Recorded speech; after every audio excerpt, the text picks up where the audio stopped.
1. State Spying and Democracy. Cambridge, Massachusetts, June 20, 2013. Edward Snowden's revelations of widespread state surveillance of Internet and telephone communications have caused some consternation here in the United States and around the world.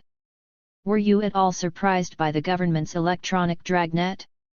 Somewhat, not a lot. I think we can take for granted that if technology or other means of control and domination are available, then power systems are going to use them. Take the recent revelations about the relationship between the National Security Agency, NSA, and Silicon Valley. Silicon Valley is a synonym for the commercial use of surveillance. The NSA is going to Silicon Valley for help, because the commercial enterprises have been doing this already, on a great scale, and they have the technological expertise. So apparently, a private security officer was brought to the NSA to help them develop sophisticated techniques of surveillance and control. Point 1. The technology is available. You can use it for making money, and you can use it for controlling people's attitudes and beliefs, directing them toward what you want them to do. So they do. In fact, anyone who has paid any attention to history should not be in the least surprised. Go back a century to the U.S. war in the Philippines. The United States invaded the Philippines, killed hundreds of thousands of people, and finally suppressed the resistance. But then they had to pacify the population.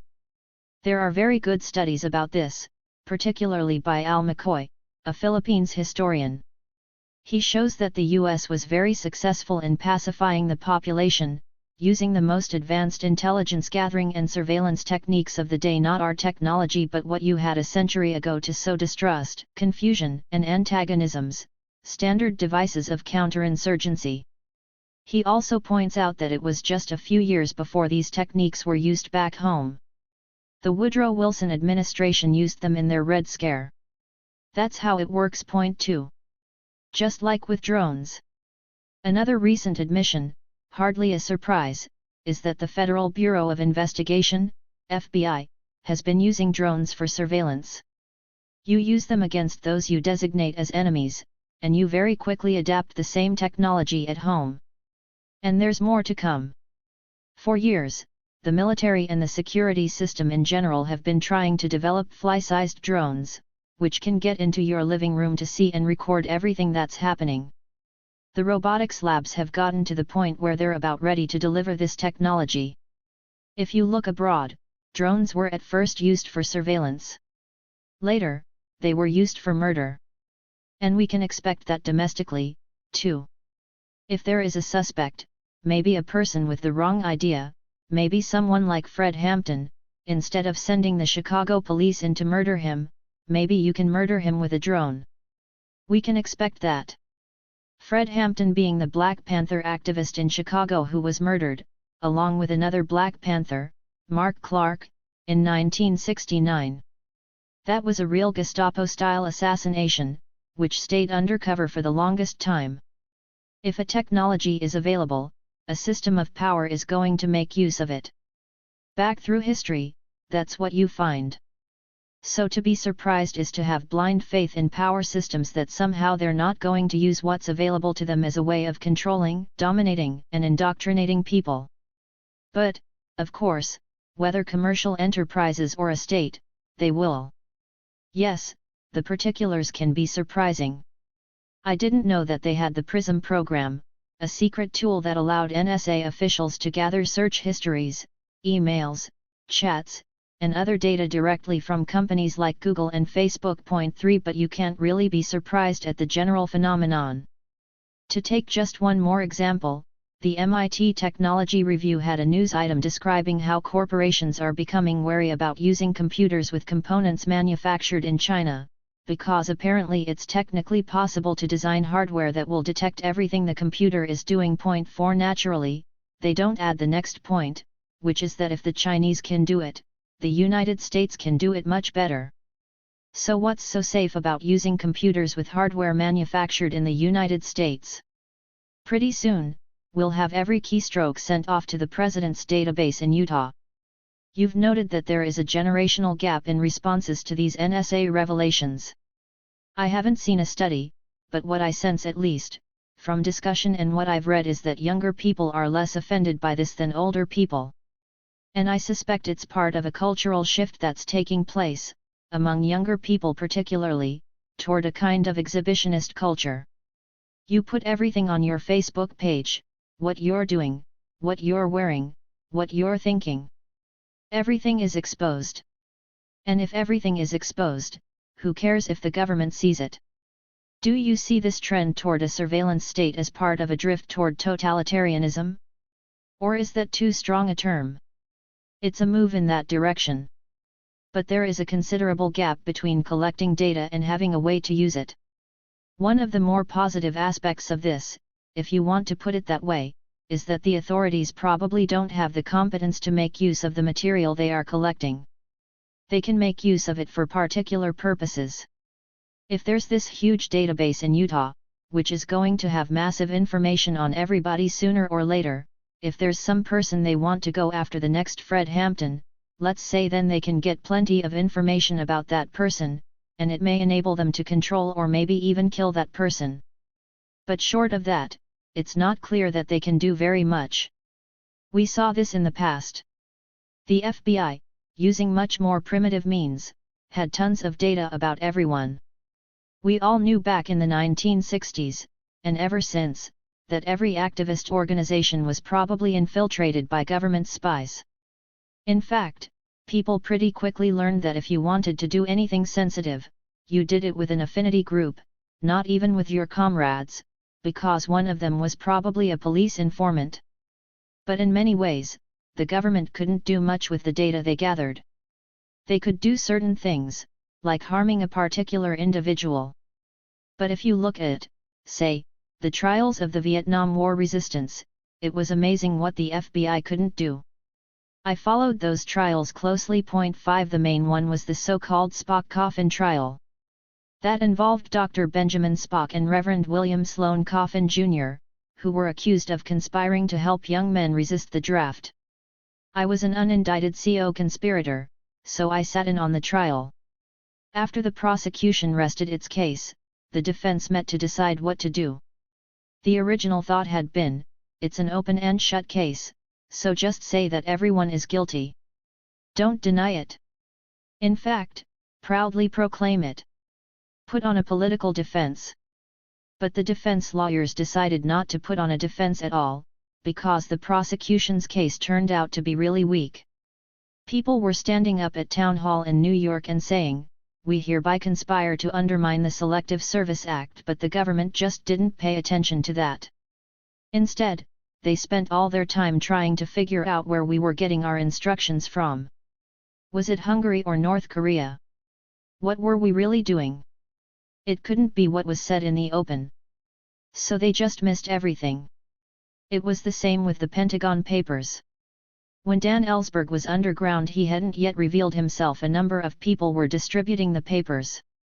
I was one of them. The press was after me all the time. I was getting regular calls from newspapers from the United States and abroad asking to see part of the Pentagon Papers. But the FBI never figured out that I had them. After Dan surfaced and identified himself, then FBI agents came to my house to question me. Apparently, they just hadn't been able to figure out what the press had figured out. There's case after case like this. Their own mentality directs them to certain kinds of conspiratorial actions, yet a lot of resistance is purposely open. You're trying to reach people, explain to them what you're doing. It's not underground. Some things, like getting a deserter out of the country, you do quietly.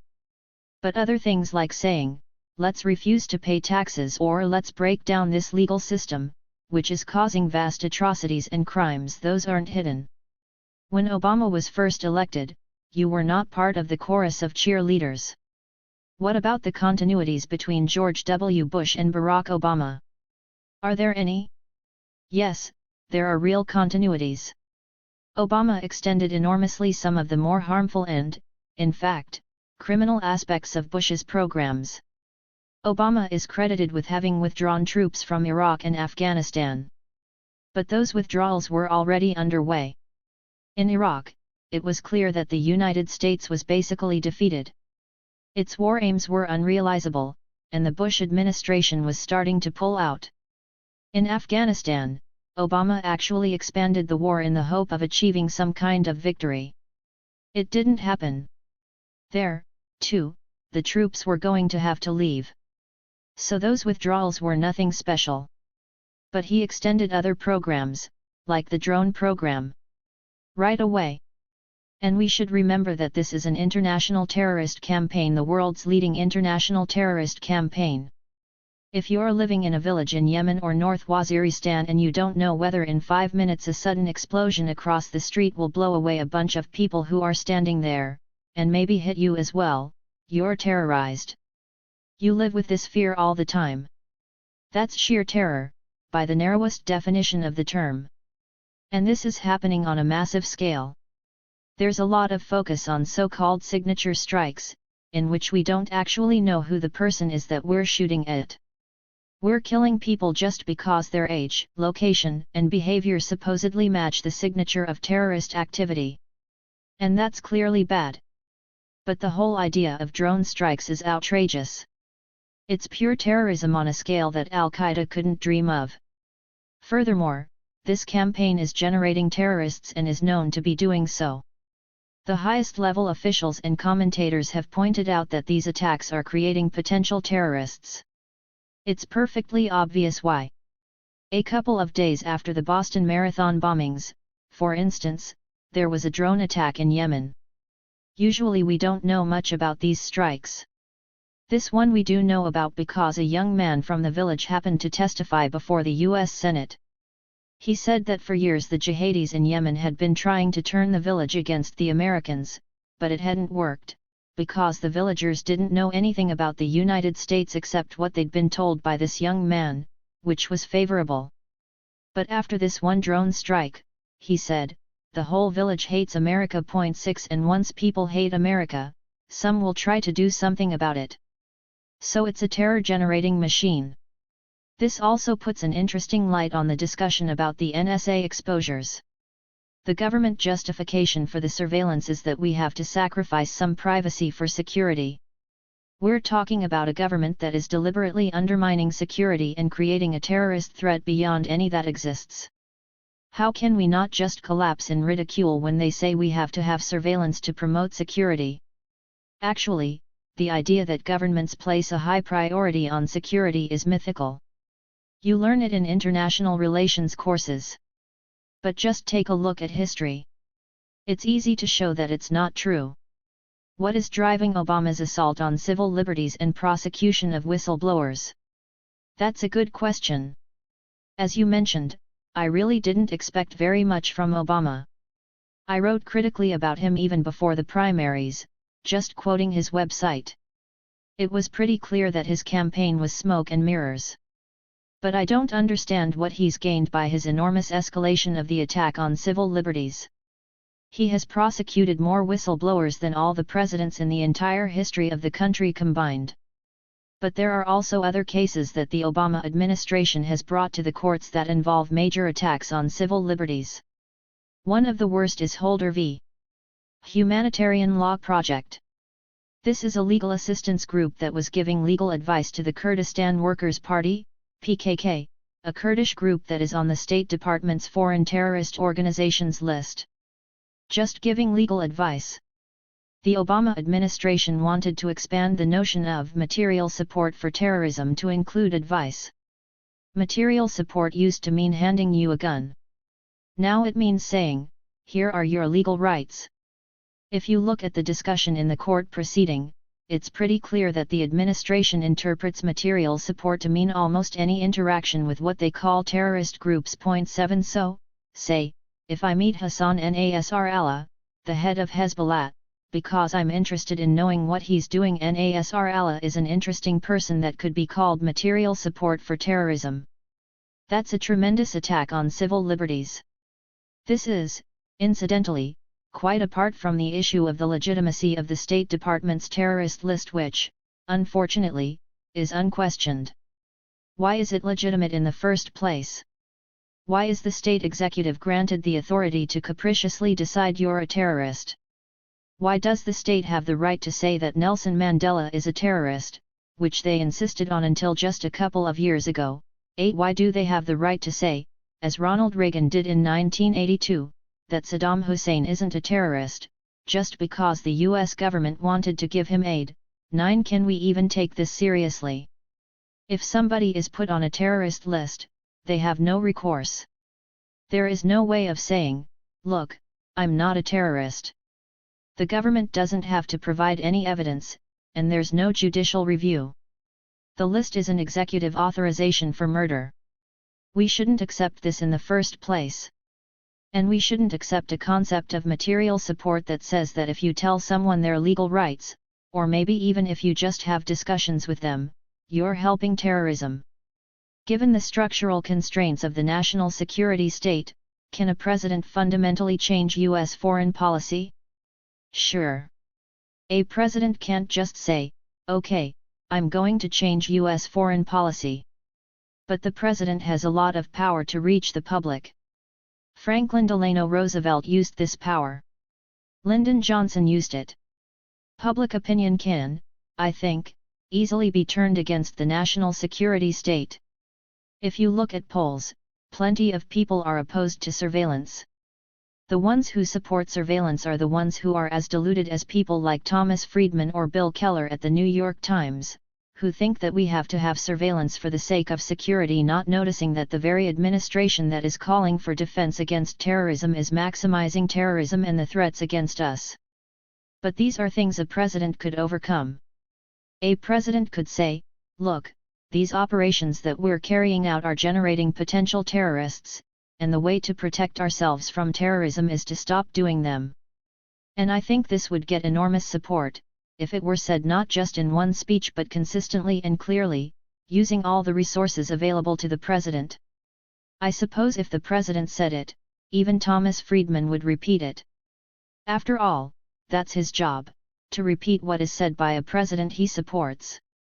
I only pick Friedman because he's in many ways the most egregious of the surveillance supporters. One thing that comes up periodically is frustration with the Democrats and the Republicans. People are exploring alternative parties. What are the pitfalls of going in that direction? The first thing we should do is be realistic about the party system. Years ago, it used to be said, sardonically, that the United States has only one party, the business party, with two factions. That's no longer correct. It still has one party, the business party, but that party only has one faction. That faction is moderate Republicans. They're now called Democrats, but they're in fact what used to be moderate Republicans, since everything has shifted to the right. There is also another political organization, the Republicans, but they are barely making a pretense of being a normal parliamentary party. They're in lockstep service to wealth and power. They have to get votes somehow, so they've mobilized sectors of the population that they hope will be irrational and extremist. The result is a population that is so confused and demoralized they just can't see what's in front of them. The most striking case of this is taxes. That's been polled for, I think, 35 years, and the results are consistent. A large majority favor higher taxes on the wealthy and corporations. The Democratic position. Point 10. Yet when asked to name the party they support on taxes, a majority say the Republicans. The same thing happens with security, health, and other issues. This is even true of so-called right-wing voters. Many of them support basic social democratic policies, such as more spending on health and education, which is what the government does, but they don't support government. This confusion goes along with rising contempt for institutions. All institutions. Congress, single digits favorable, banks, corporations, science, anything. They're all against us. And some of the attitudes are really mind-boggling. Among people who call themselves Republicans, I think about half say that Obama is intent on imposing Sharia law, not just on the United States but on the whole world, and about a quarter think maybe he's the Antichrist. Point 11. Politicians are tapping elements of irrationality that are almost beyond description, including people who think we have to have guns to defend ourselves from the federal government.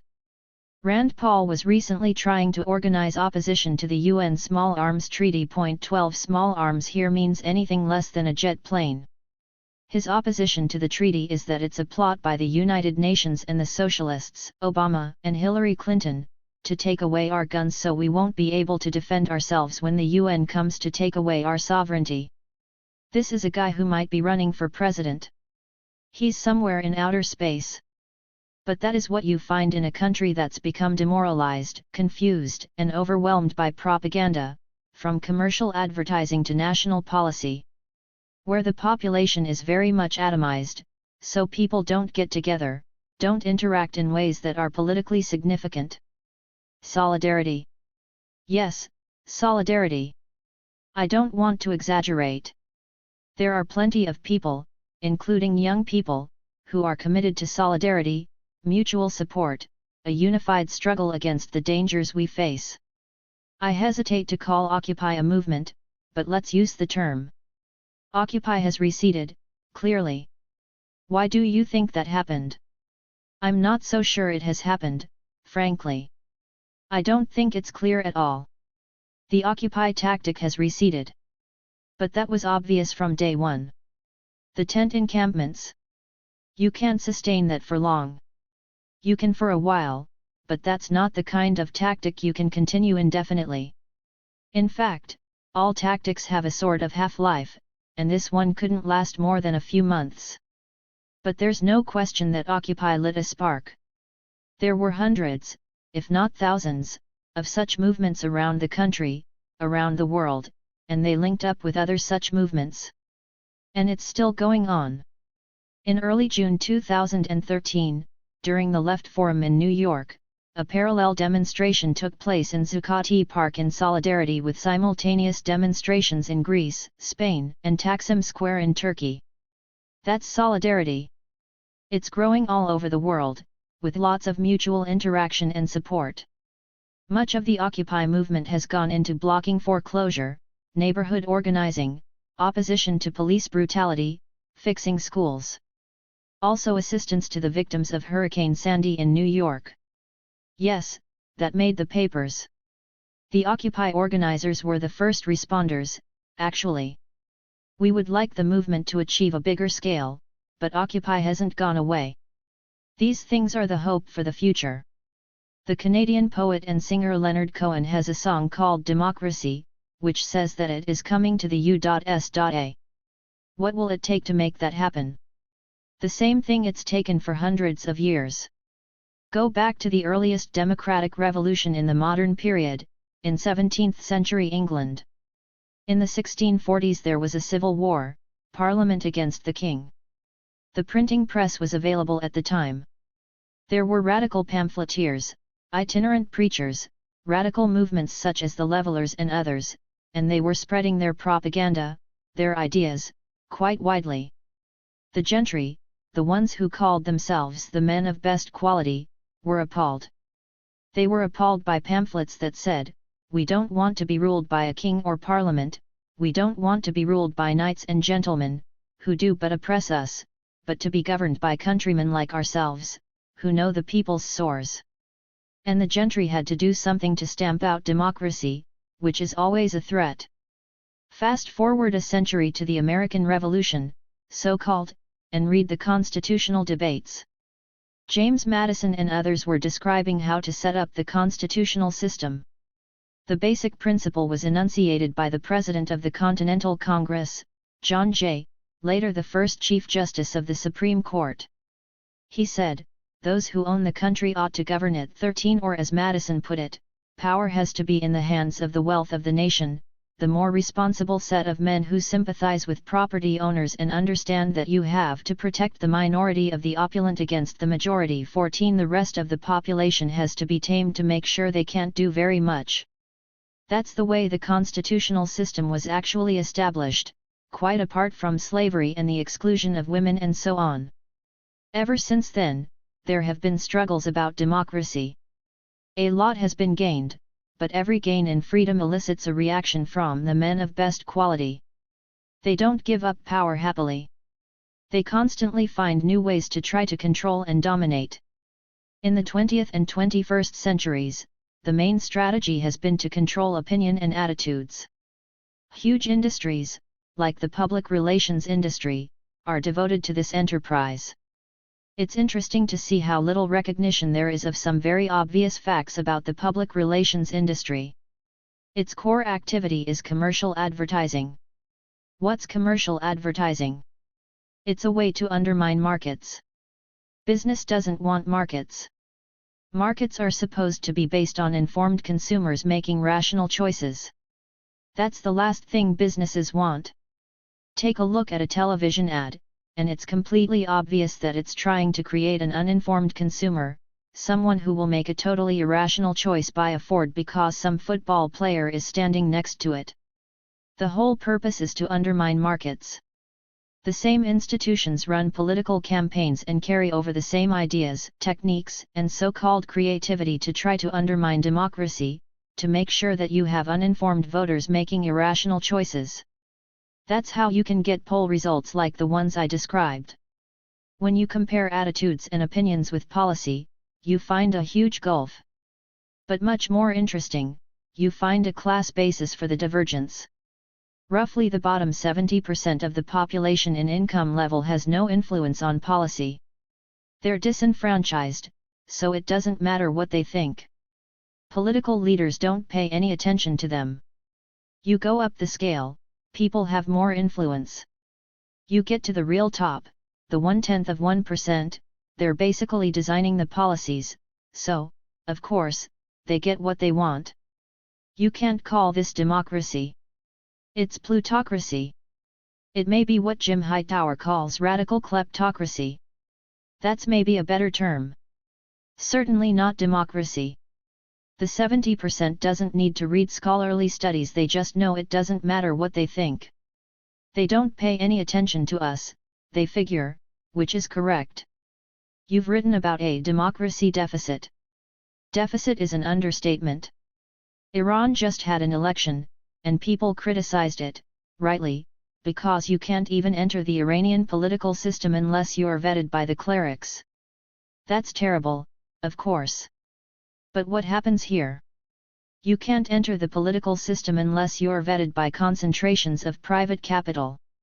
If you can't raise hundreds of millions of dollars, you're out. Is that better? 2. A tour of the Middle East. Cambridge, Massachusetts, June 20, 2013. You were just in Lebanon. The dangers of a wider war in the Middle East seem to be increasing. The United States is now going to openly arm the so-called rebels in opposition to the regime of Bashar al-Assad. What did you learn on your trip? Lebanon is quite interesting. People have somehow developed psychological defenses, so that they go on living extremely placid lives, as if they're not about to be consumed by a conflagration. But they are. Lebanon is a small country of 4 million people, and it has taken in more than 500,000 Syrian refugees. That's apart from the Palestinian refugees and Iraqi refugees already there. The country is under constant threat from Israel, which is quietly pointing out that it may decide to destroy all the missiles in Lebanon. Israel claims Lebanon has 60,000 missiles scattered all over the country. What the Israelis say is, we learned the lesson of the last invasion. We're not going to fight on the ground. The resistance is too strong. The last Israeli invasion of Lebanon was in 2006. Yes. This time, they say, we'll just get it done in 2 days. That can only mean bomb the country into rubble. But people act as if none of this is happening.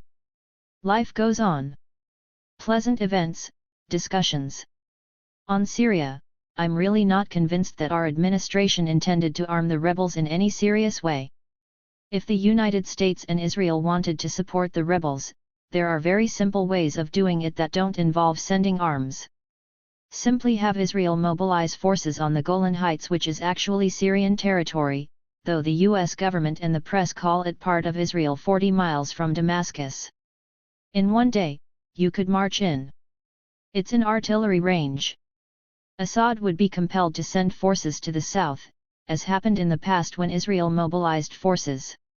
It would happen now. That would relieve pressure from the attacks on the rebels without sending one pistol across the border. Have you heard a word about it? It's not even discussed. It's not even an option. It's not that they can't figure it out. They can figure it out more easily than I can. But I think that means that they just don't want the Assad regime to collapse. The United States and Israel are pretty happy, watching Arabs slaughter each other. It's deepening the Shiite-Sunni divide, which is tearing the region apart and is one of the worst consequences of the US invasion of Iraq, a major crime. Let the Arabs kill each other and undermine each other. Meanwhile, we're around to pick up the spoils. And the Assad regime has been more or less in line with our interests. It cooperates in intelligence and has kept the border with Israel quiet. Maybe the US and Israel don't love the situation, but I don't think they love the alternative either, which would probably be a jihadi-dominated government. Incidentally, I did spend some time with Syrian democracy activists. Really wonderful people, impressive people, and very frustrated by the fact that they get almost no support from the West, including the Western left, which doesn't support them the way it supported others in the region. Why is that? There are many reasons. One is that I think the activists are somewhat deluded about the situation in Syria. A lot of people on the left here think that the rebels are just trying to overthrow a legitimate government, maybe not the greatest government in the world but a legitimate government. Why should we support them? It's like the Contras attacking the Sandinistas or something. That's a widespread attitude. You can argue about whether it's right or wrong, but it's certainly not without some elements of justification. But the rebels are not the same as the democracy activists I met. The activists think they are, but that's not the case. It certainly started with them being the same. In the first couple of months of the uprising in Syria, it was a very impressive, honorable, popular movement, calling for reforms. It should have received support then, but it didn't. And soon it turned into a military confrontation. Once that happens, a certain dynamic begins to develop, the harshest and most brutal elements come to the fore. They're the fighters. They know how to kill, they're good at it. They come to the fore, and you get increasing brutalization. In the Vietnam War, for example, the National Liberation Front were not saints but they were, in my view, the most hopeful and progressive element.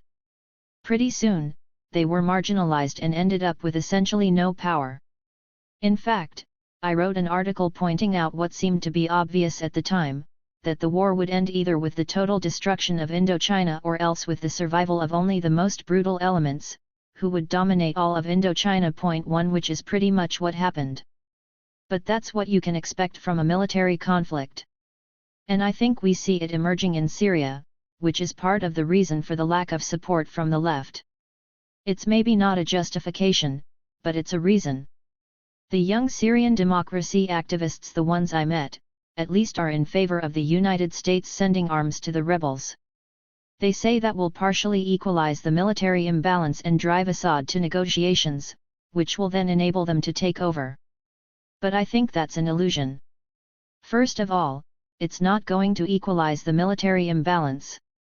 As soon as you send some arms to the rebels, more arms and more advanced arms will come to the regime from Iran and Russia.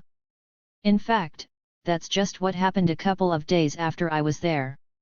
There was an announcement that Iran had sent 4,000 Revolutionary Guards and troops to support Assad. Point 2, so I think sending arms to the rebels would raise the level of conflict, with the same imbalance.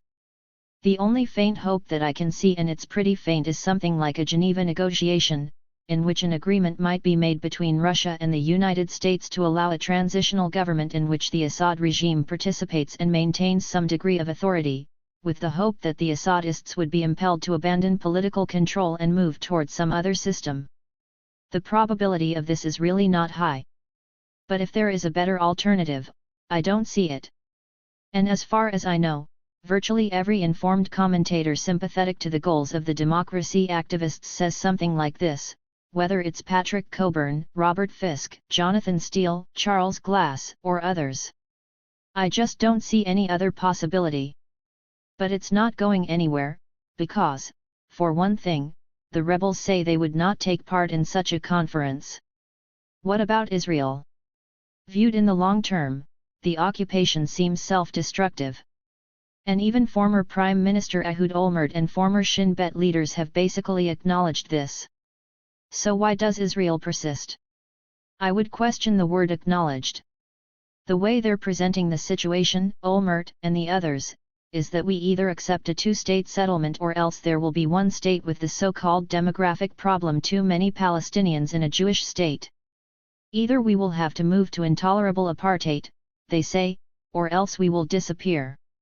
Those are the alternatives they offer. The trouble is, those aren't the alternatives. It's a delusion. And I'm sure they know it. The alternatives are either a two-state solution along the lines of the international consensus, or Israel and the United States continue doing exactly what they're doing right now. And you can see that very clearly. The policy is explicit. It's being implemented before our eyes. First, separate Gaza from the West Bank. That's in violation of the Oslo agreements, but who cares? It's a crucial step, because it means any autonomous government in the West Bank, however limited, will be cut off from the outside world. Gaza stays under a state of harsh siege, and as for the West Bank, Israel takes over the Jordan Valley, which is, in fact, what it's doing. Step by step, every couple of days, kick out another village, drill some more wells, and so on. Do it quietly, so the Goyim don't notice, or at least pretend not to notice. And then Israel will take over maybe 40% of the region that's left, the areas inside the so-called separation wall, which is actually an annexation wall, Greater Jerusalem, a hugely expanded area around Jerusalem proper, a couple of corridors extending through the occupied territories, one to the east of Greater Jerusalem through Ma'ale Adumim, which virtually bisects the West Bank, and one to the north that takes in the city of Ariel and cuts off most of the rest of the West Bank. Meanwhile, move the Palestinians out, but slowly, a village at a time, without fanfare or international publicity. When all of this is integrated into Israel, there's not going to be any demographic problem. There will be very few Arabs in the areas that Israel will ultimately integrate. No civil rights struggle, no anti-apartheid struggle. And the Palestinians will be left with a couple of small cantons that can supervise newspaper deliveries in the morning or maybe collect some taxes. This has been going on for 100 years. Quietly create facts on the ground without talking about it. That's been the traditional method of Zionist colonization. The Palestinians who remain are completely hemmed in. They don't even have access to Jordan, which is a U.S. client state. There are some exceptions.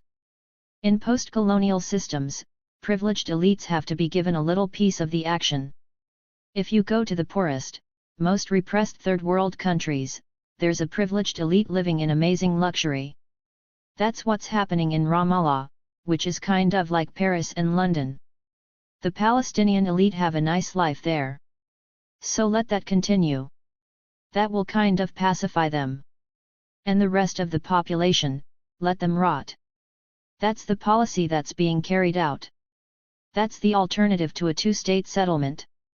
There is no one-state alternative. It's not an option. Whatever Olmert may say, he's smart enough to know that Israel is not going to allow one state to emerge, for exactly the reasons he says. They don't have to, because they can continue the current policy. So, I hate to say it, but those who think they're helping the Palestinians by calling for one state are in practice supporting the continuation of the current policies, which may lead to some form of Palestinian autonomy, but of an utterly fragmented, meaningless kind. Those are the alternatives, and that's what you have to face if you want to live in this world, not some world of abstractions and philosophy seminars. Why does the US government persist in its support of Israeli policies? The primary reasons have been geostrategic. But Israel also has close links with US military and intelligence. An illustration comes via WikiLeaks, which exposed a diplomatic cable listing sites of uniquely high significance to the United States. One was near Haifa, Rafael Advanced Defense Systems, manufacturer of drones and other high-tech military equipment. It's so closely linked to the U.S. military industry that it shifted its headquarters to Washington to be closer to the money. Point 3. Israel has also been called upon to perform secondary services for the United States. For example, enabling Ronald Reagan to evade congressional restrictions to pursue his terrorist wars in Central America. Point 4. And it's highly valued by U.S. investors. Intel has established a major plant there for a new generation of chips. Warren Buffett recently said, after purchasing a major Israeli company, that Israel is the leading, largest and most promising investment hub outside the United States. 5. Apart from numerous such advantages, there are significant cultural factors. Elite Christian Zionism, based on biblical mythology, goes back long before Jewish Zionism. And particularly since 1948, it has been joined by the Zionist extremism of the vast evangelical movement, by now a substantial part of the Republican Party's base. We should also not overlook another reason. The three countries that are most supportive of Israel are the United States, Australia, and Canada, all settler colonial societies that virtually exterminated their indigenous populations. What Israel is doing seems quite consistent with their own national images. Then there are the significant lobbies that support Israel, the American Israel Public Affairs Committee, AIPAC, the military industry, evangelicals, and others. In contrast, Palestinians lack all of these. They have neither wealth, nor power, nor support among the powerful, so they have no rights, by normal principles of statecraft. Finally, one should not forget the dependency in the relationship, and its significance. When the United States puts its foot down, Israel must obey. That has happened repeatedly, from Reagan to George W. Bush. What will it take to change U.S. policy? The primary mechanism is the usual one: popular organization and activism. That can have an effect. There is also some concern in the military and intelligence about Israeli policies and their impact on U.S. interests. So far that concern has been mostly squashed, but it could become a factor. If the Arab oil producers or Europe were to pursue an independent course, that could also have an effect. You were in Turkey in January. In late May 2013, street protests erupted, ostensibly over the building of a commercial mall at Gezi Park, near Taksim Square. Incidentally, part of the park was an Armenian cemetery that was seized by the government in 1939.6. The mall project triggered deep-rooted resentments against the regime of Recep Tayyip Erdogan. What do you see happening there? I was in Istanbul to deliver the Hrant Dink Memorial Lecture. Hrant Dink, the Turkish-Armenian journalist, was assassinated, everyone assumes by the state, and there was a big backlash that led to a serious increase in concern about the Armenian massacre and its denial. 7 By now there is a pretty substantial popular movement interested in understanding and doing something about the Armenian genocide. And there was a huge demonstration in support of Hrant Dink and what he stood for, which the police didn't try to stop. Taksim Square was already simmering at the time, and confrontation seemed imminent. The square is the last green, open area in Istanbul. The rest of the city has been hit by a wrecking ball of commercialization, gentrification, and authoritarian control that has essentially wiped out the commons. It's destroying an ancient treasure of ethnic neighborhoods and historical monuments, taking away public space in the interest of the rich. Gezi Park is part of Taksim Square. When the bulldozers came in, there was resistance. People occupied the square, protesting against having the last piece of the commons destroyed. Erdogan's reaction was like Hosni Mubarak's in Egypt or Bashar al-Assad's in Syria: send in the riot police and smash them to pieces. It was very violent. Then Erdogan kind of backed off a little, and for about a day it seemed as if a negotiated settlement was coming. Even the terms of it were announced: the government would wait for the outcome of a court case about the legitimacy of the demolition. If the court ruled that it was legal to proceed, there would then be a referendum in Istanbul. 8 That looked like a possible settlement. But within hours, Erdogan sent the police in to smash everything up and drive the demonstrators out. 9 Now there's a real split in Turkey between a conservative Islamic element, largely rural, and a secular, liberal, progressive element, which wants a more democratic and open society. The Erdogan government has been becoming more repressive. Turkey has jailed more journalists than any other country. Point 10. You also see increasing Islamization, which many people don't like. What happens in Turkey is of enormous significance.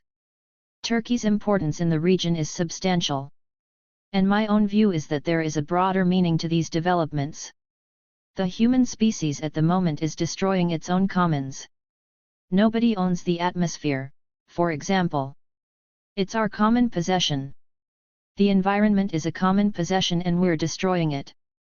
It's a striking fact that the ones trying to defend the commons are mostly indigenous populations. They're in the forefront, the First Nations in Canada trying to block the tar sands, indigenous people in Bolivia and Ecuador, Aboriginals in Australia, Adivasis in India, campesinos in southern Colombia. They're trying to protect the commons, protect the future for all of us. The richest and most powerful countries, like the United States and Canada, are happily destroying the commons. What you see in Taksim Square is a microcosm of this. It's the same wrecking ball, just on a massive scale. And the same thing is happening all over the world. Wherever you go, there's a battle underway between neoliberal depredation and the effort to protect future generations from this wrecking ball. The outcome is going to determine what happens to the species. You say that if you look at the current political situation in the world, cynicism is justified but should not lead to passivity. If cynicism leads to passivity, we walk off the cliff. That's what it means. The choices are stark: either you give up and help ensure that the worst happens, or you become engaged and maybe you will make things better. I don't know if you actually believe in reincarnation, but you have mentioned that if you could live in another era, you would like to be in Edinburgh during the Enlightenment. Why? The Scottish Enlightenment was a period of unusual intellectual freedom, independence, thoughtfulness, reflection. It happened to be in Edinburgh mostly, and included thinkers such as David Hume, Adam Smith, Francis Hutcheson, others. I wouldn't romanticize it too much. Hume is one of my favorite philosophers, but he wrote some essays that are pretty awful, like his essay on national character, which is very racist but rather favorable to Armenians. He says in their national character, Jews are known for fraud and Armenians for probity. 11. I see why you brought up this question. You wanted me to say that. So what about reincarnation? I hope it isn't true. If there is reincarnation, what we should hope for is to be reincarnated either as bacteria or as beetles, because they're the ones who are likely to survive what we're creating in the world. You end almost all of your talks with a few words about how people must organize, and change never comes easily. But you don't go beyond that. When you give lectures, you talk for more than an hour, and then right at the end there's a coda of a few minutes, in which you say, you can change things. Thank you. And it's over. People are sometimes left aghast. Yes. Tell us how to do it. Nobody can tell you how to do it. Nobody has ever been able to tell you. Saul Alinsky can give you some tricks for organizing a community, but that's not very much. Nothing you couldn't figure out for yourself in 5 minutes if you set yourself to it. Furthermore, nobody from the outside can tell you what to do, because you're the one who knows the circumstances in which you live. You know what the options are. You know what can be done. You know who you are, what you're willing to undertake, how much commitment and engagement you're prepared to devote. Nobody can devote 100% of their time to political activism. So you're the one who has to decide. There's just no way out of that dilemma. You can't expect to find some savior coming from the outside and telling you, here's what you ought to do. That was true at every point in the past, and it's still true. You travel so much, and when you're at home, you work incessantly. Do you reflect on your remarkable journey and the roads taken or not taken? Not much. If I'm asked, I can think of things I should have done that I didn't do, but you go on. It's the normal way of life. Do you ever feel like simply retiring and leaving all these political headaches to others to worry about? It's going to happen pretty soon, whether I choose to or not. 3. Power systems do not give gifts. Cambridge, Massachusetts, February 3, 2014. We're speaking the day after the Super Bowl, the most watched event in the United States. A 30-second ad costs $4 million. A huge bonanza for the media corporations, in this case, Fox. I almost never watch television, but I did watch about 10 minutes of the pre-game show, where they have these zillions of ads. They're pretty interesting.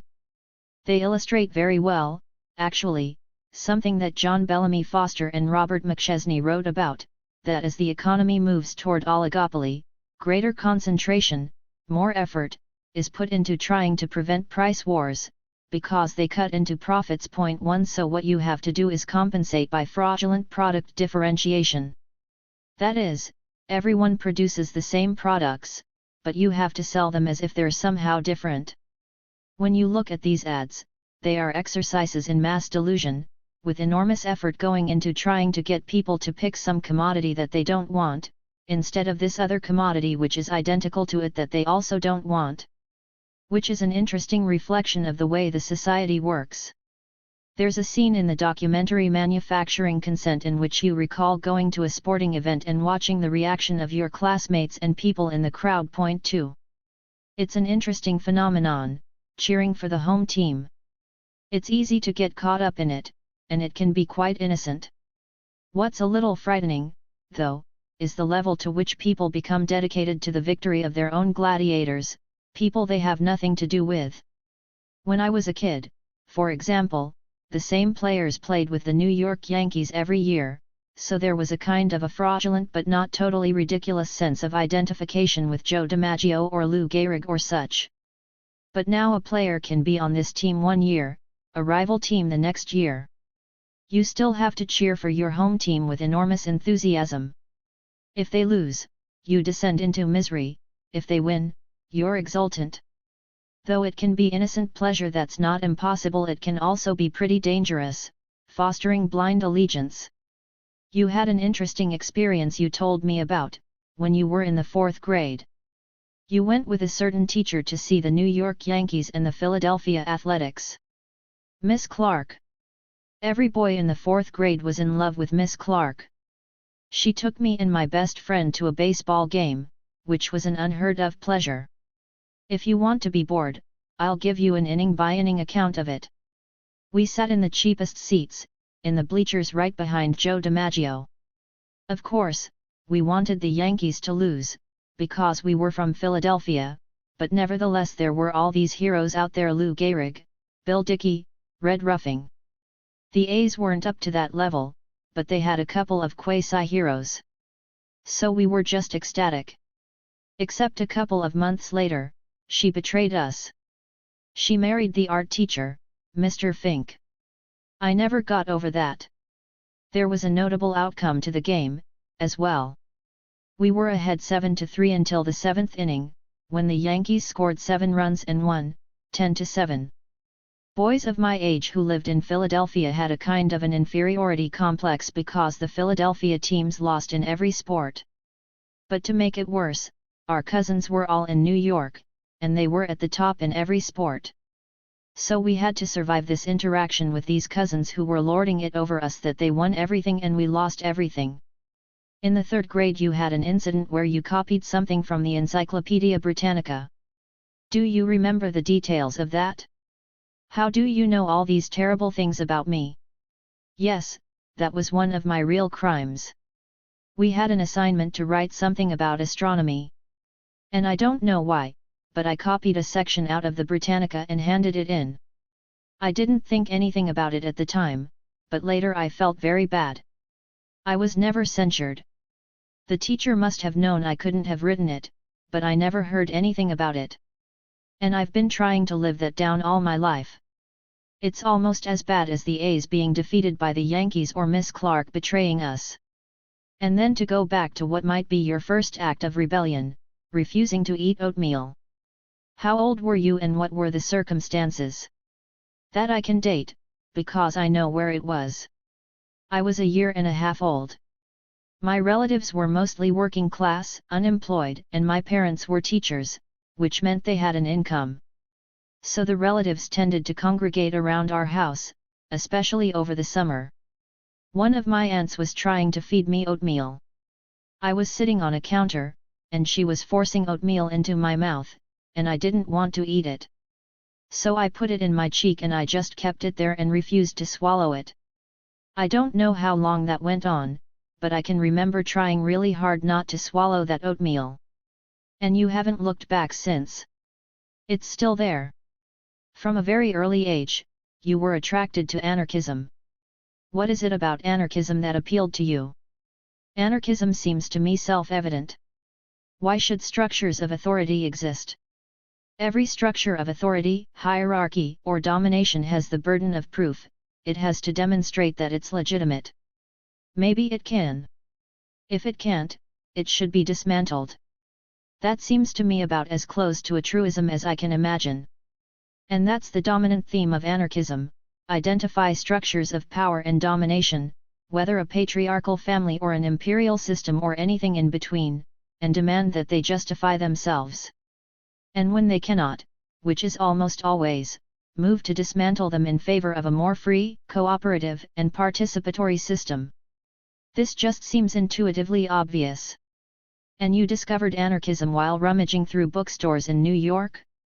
By the time I was about 11 or 12, my parents would let me go to New York by myself.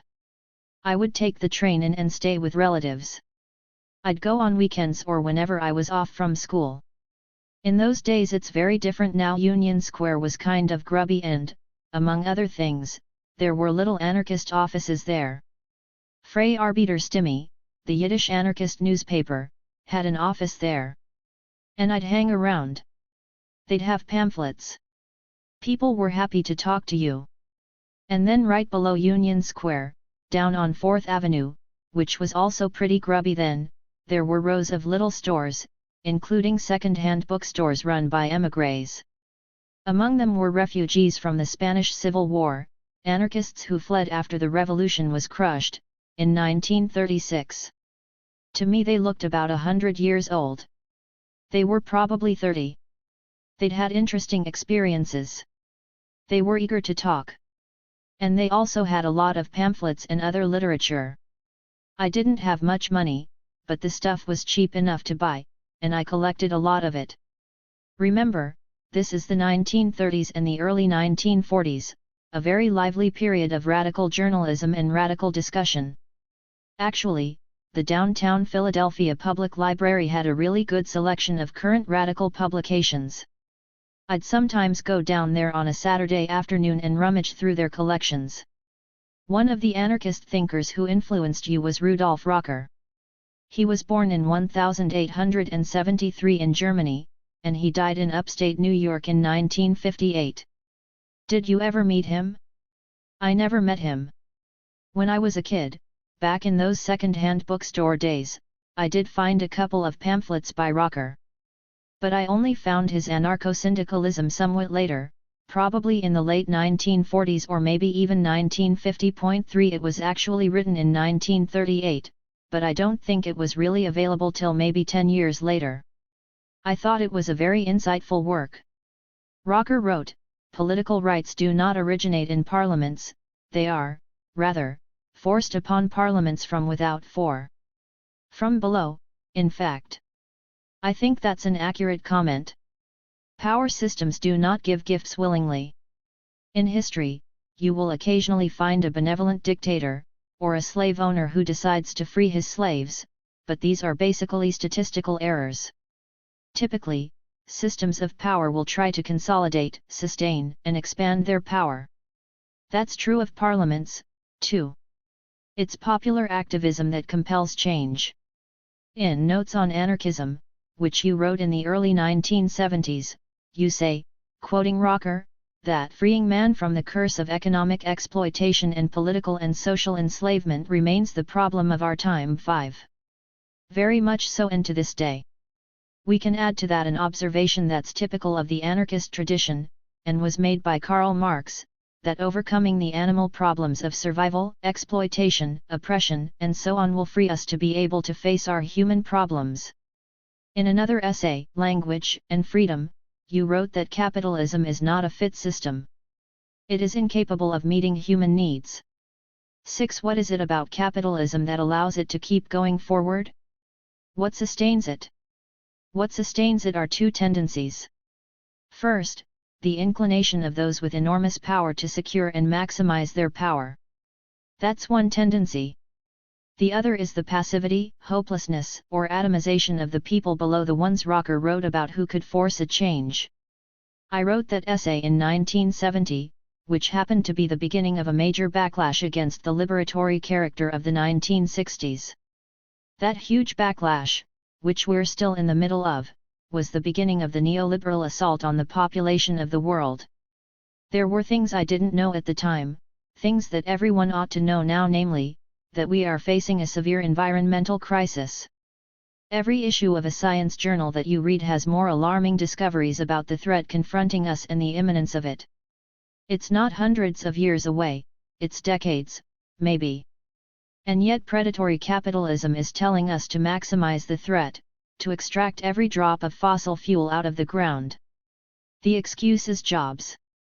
But in modern political discourse, the word jobs replaces an unspeakable, obscene 7-letter word, profits. You can't say that, so you say jobs. We have to make sure we get jobs. Because the power systems care so much about working people, you see. That's why we have to race off the cliff like the proverbial lemmings.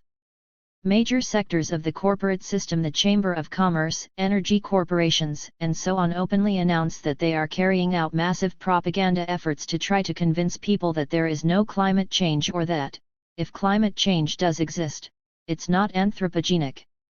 It's not because of humans, it's because of sunspots or something.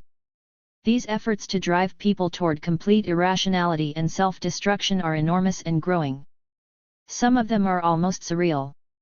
One example is ALEC, the American Legislative Exchange Council, a corporate-backed group that writes legislation for states.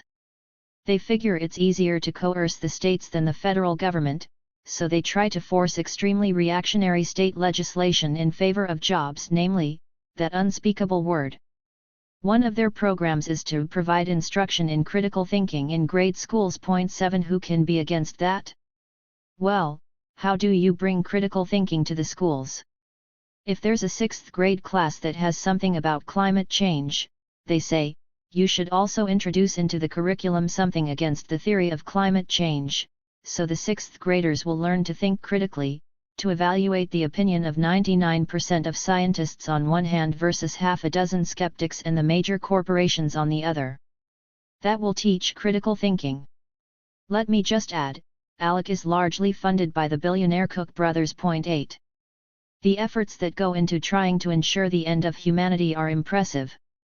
If there were somebody from outer space watching this, they could only conclude that humans are an absolutely unviable species, an evolutionary error tending toward self-destruction. Is it even possible to protect the environment under capitalism? Our economic system has deep institutional properties that drive toward destruction. That's even part of economic theory. In a market system, you pay no attention to what are called externalities. If you and I make a transaction, let's say you sell me something, we each try to maximize our own benefit. That's how the system is supposed to work. We don't ask about the effect of the sale on other people. Take Goldman Sachs. When they make a risky transaction, they probably try to cover themselves for the risk, but they don't pay attention to systemic risk, that is, the threat that if their transaction goes bad, the whole system will collapse, like what happened with AIG, for example. 9 In a way, they don't have to worry about that. If necessary, the government is going to bail them out, so it's fine. That means that risk is underestimated, because externalities are ignored. And that can be devastating. In fact, that was part of the reason for the global financial crisis. The Koch brothers, or even those less extreme than they are driven by the desire to make a profit. That's the nature of the system. If you're a CEO or on a board of directors, you're supposed to make a profit. You don't pay attention to the costs to others. And in the case of the environmental crisis, one of these costs may be destroying our species. It's an externality, so therefore it's a footnote. Of course, when it comes to the environment, there's nobody to run to, cap in hand, to ask for a bailout. In a financial crisis, the taxpayer can be bamboozled into bailing you out, but not in the environmental crisis. Can it change? Sure. The economic system is not a law of nature. Given the severity and the urgency of the environmental crises, where do you see the clamor for change? There is clamor. There are protests at the White House. There's a lot of local resistance to the huge expansion of pipeline networks in many parts of the country. 10 But so far none of the resistance is at a scale that can compete with the vast economic resources and influence of the major energy corporations. That's why the newspapers present the issue of climate change as a kind of a he says, she says issue. Maybe it's happening, maybe it isn't. It's true, you can never have absolute certainty in the sciences, but this is about as close to overwhelming consensus as anything imaginable. I think the Intergovernmental Panel on Climate Change used the figure of 95% certainty. 11. Yes. And the general agreement with it is overwhelming. There are a few critics they get plenty of publicity who raise questions about, say, methodology. But there is a much more significant group of critics who are almost never mentioned. They're the ones who think the IPCC reports are too conservative. Remember, uncertainty means it might not be as bad as predicted or it might be worse. The way it's presented, uncertainty about climate change is taken to mean that, well, maybe things won't be as bad as expected. But if you go to many climate scientists, Michael Mann at the Earth System Science Center at Pennsylvania State University and others, they think the IPCC estimate is too rosy. 12. Some of the things that can be done to counter climate change are elementary. Take weatherization, making energy-efficient homes. Not only would it delay the environmental crisis, it would help overcome the employment crisis. There are tens of millions of people who can't get work. Their lives are being destroyed, their children's lives are being destroyed. And they could be put to work weatherizing houses. There are innumerable opportunities like that. But almost nothing is being done. You hear great enthusiasm about the United States becoming the Saudi Arabia of the 21st century. We'll have huge energy resources, people say. But what is that going to lead to? We'll get cheap energy as we race toward self-destruction. And we'll take other countries down with us. The Europeans, who have been trying to do something significant about climate change, are backing off from those efforts because they can't compete with the low energy prices in the United States. And it's not just Europe. Take Ecuador, a poor third world country. It has a fair amount of oil located in ecologically threatened areas. Ecuador asked the rich countries to provide just a few $billions, a small percentage of what the oil would sell for, to enable them to keep it in the ground, which is where it belongs. But they couldn't get the money. The rich countries won't do it. 13. This is the 50th anniversary of Lyndon B. Johnson declaring the war on poverty. Why are there still so many poor people in the United States? The war on poverty was successful, and did cut back poverty notably. But then as soon as the neoliberal onslaught started, the trends reversed. Incidentally, that's not just in the United States. The whole world was subjected to neoliberalism in different forms. Europe is even more extreme than the United States right now. Imposing austerity during a recession, which even the International Monetary Fund says is economically unacceptable, has the very specific effect of dismantling the welfare state, Europe's great achievement in the post-war period. The business world and the wealthy don't like the welfare state and never have. The call for austerity gives them an opportunity to get rid of it. Why the attacks on food stamps and cutting unemployment benefits? Why this seeming sadism? Not just that. Why the attack on Social Security? Why the attack on public schools? Anything that might benefit the general population has to be cut, because the goal of society must be to enrich and empower the rich and powerful, period. It all has a common theme. What you call sadism is something a little different, I think. It's trying to undermine the heretical, subversive conception that you ought to care about other people. You've got to get rid of that notion. You should just care about yourself or the powerful whom you're serving. Therefore, schools, social security, food stamps, all of these things are really subversive. Why should I pay taxes for schools? I don't have kids in school, why should I pay taxes just so the kid across the street can go to school? This is what's called libertarianism in the United States. That's their doctrine. Why should I pay for something that I don't personally benefit from? Why should there be social security? Why should there be food stamps? Those guys should get out and work like I do, even though I'm getting all my profits from the taxpayer via the financial system. These doctrines all are of a piece. It's kind of striking that they're exactly the opposite of what their heroes believed. Adam Smith and the founders of classical liberalism took it for granted that the fundamental human drive was sympathy and mutual support. What's called libertarianism today is the exact opposite, the drive to get rid of those subversive ideas. This year marks the 30th anniversary of our very first interview. The topic was politics and language. I guess you must hold the world record for being interviewed. I don't know what the world record is, but it's impossible to keep up. Every night I get a dozen requests. And when you do all these interviews, is there anything you specifically want to inject into the conversation? The requests for interviews come from a wide variety of sources. And what I try to do, however successfully that's for others to judge, is to see if I can identify assumptions that are taken for granted but that are questionable and ought to be challenged and interrogated. You once said that Amos was your favorite prophet. What is it about Amos that attracts you? The word prophet, first of all, means pretty much what we mean by intellectual. It doesn't have anything to do with prophecy. Amos opens by saying, I am not a prophet and my father is not a prophet.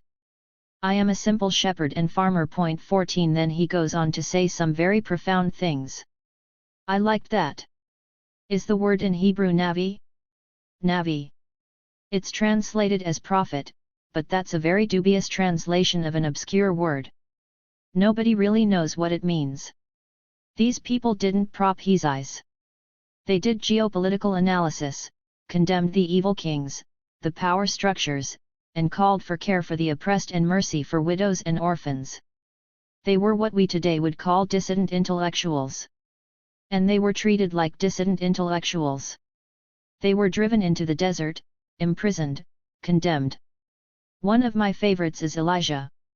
He's the original person guilty of Jewish self-hatred. King Ahab asked him. The right translation would be, why are you a hater of Israel? A hater of Israel means he condemned the king. That's the origin of concepts such as being anti-American, anti-Soviet. If you are deeply totalitarian, you identify the rulers with the society, the culture, and the people. So if you condemn the rulers, you're against the society. You have also been called a self-hating Jew, of course. I'm happy to be associated with Elijah, who was opposed to the most evil king in the Bible.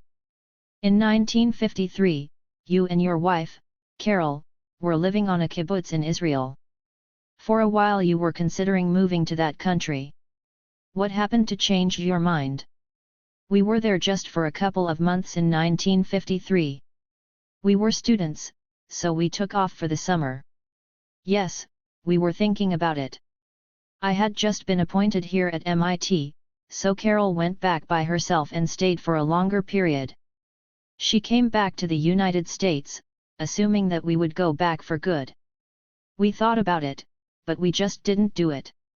It wouldn't have worked for very long, I don't think. We were in a very left-wing kibbutz that was sort of a center of outreach to the Arab community. There were a lot of things I liked about it, other things I didn't. But over the years, it changed a lot.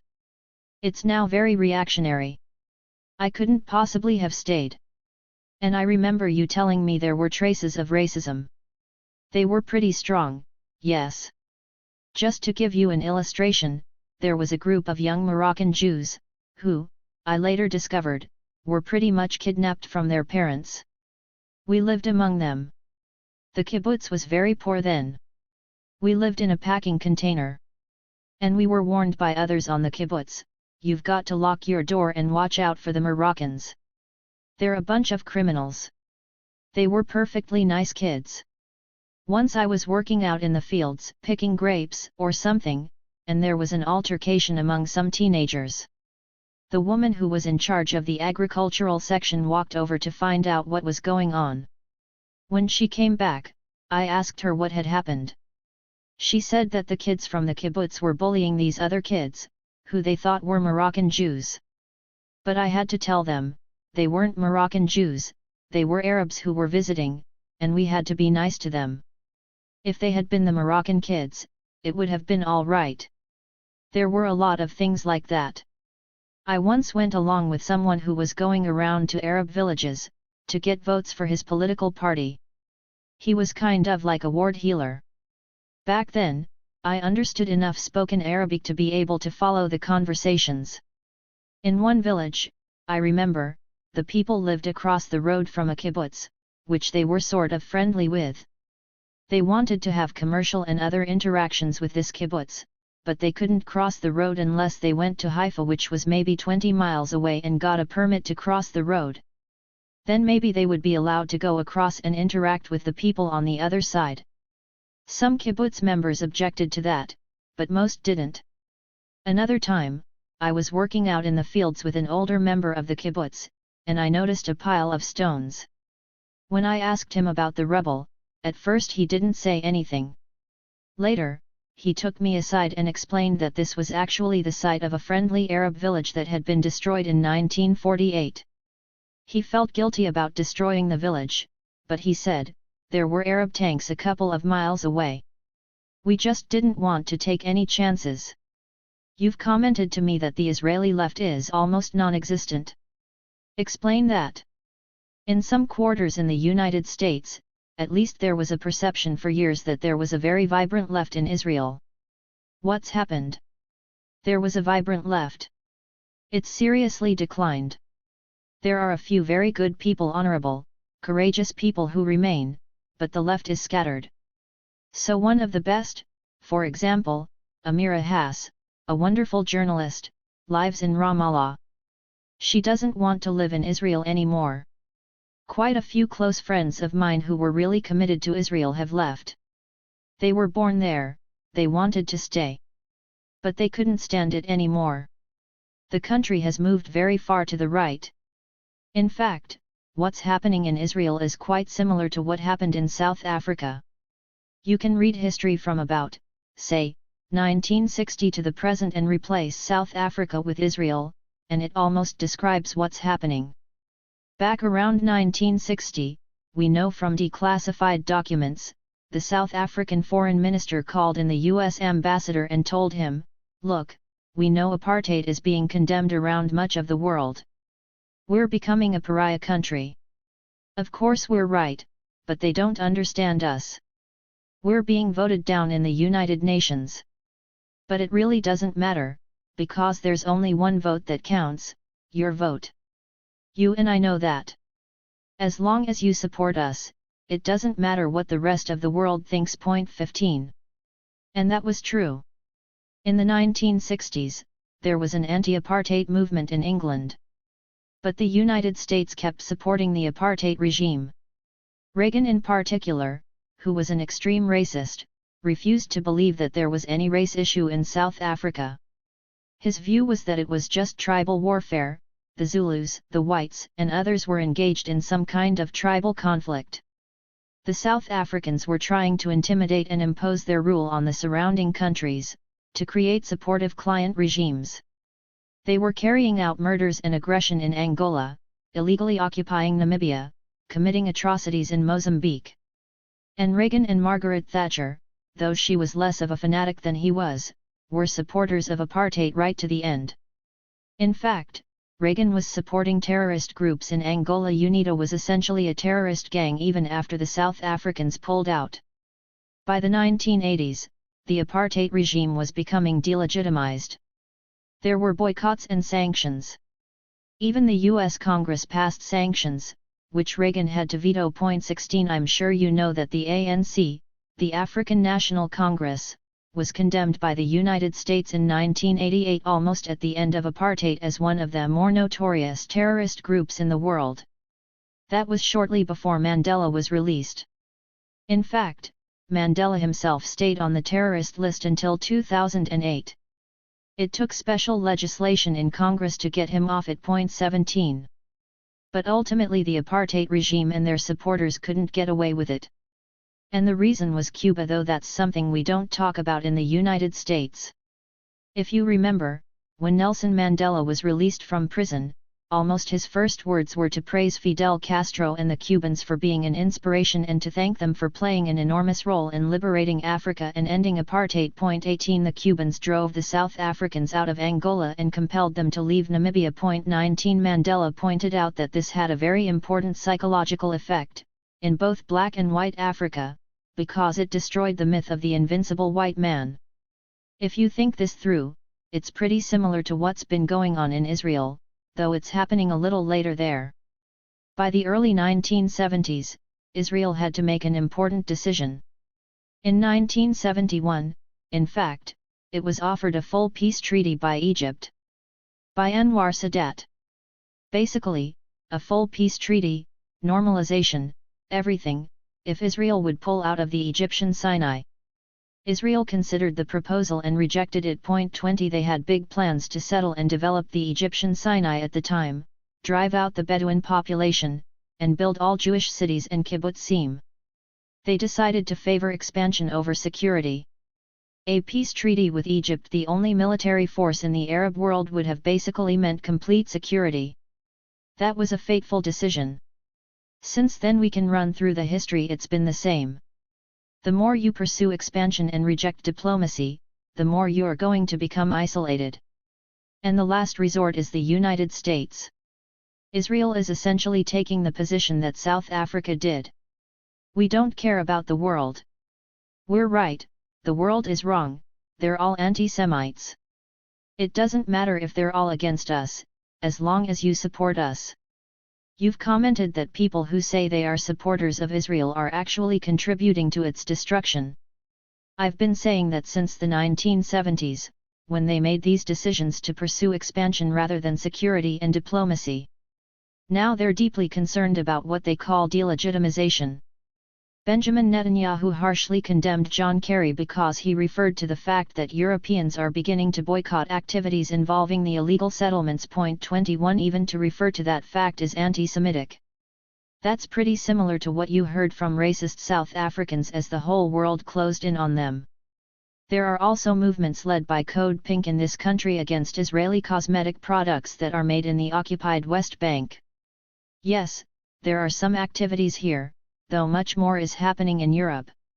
One of the major Danish banks cancelled its deals with Bank Hapoalim because of its activities in the settlements. 22 The European Union has passed resolutions. I don't know if they're going to implement them, refusing contact with any Israeli institutions involved in the settlements. 23 And the delegitimization is expanding. Here to a certain extent, too. Those who are pro-Israel, for lack of a better phrase, say that the country is being unfairly singled out, that there are double standards, and the like. Do you give any credence to those views? That's what supporters of apartheid said, too. Why condemn apartheid? Look how awful China is. In fact, if you went to the old Soviet Union, you found similar criticisms of dissidents. Why are you condemning what we do in Czechoslovakia?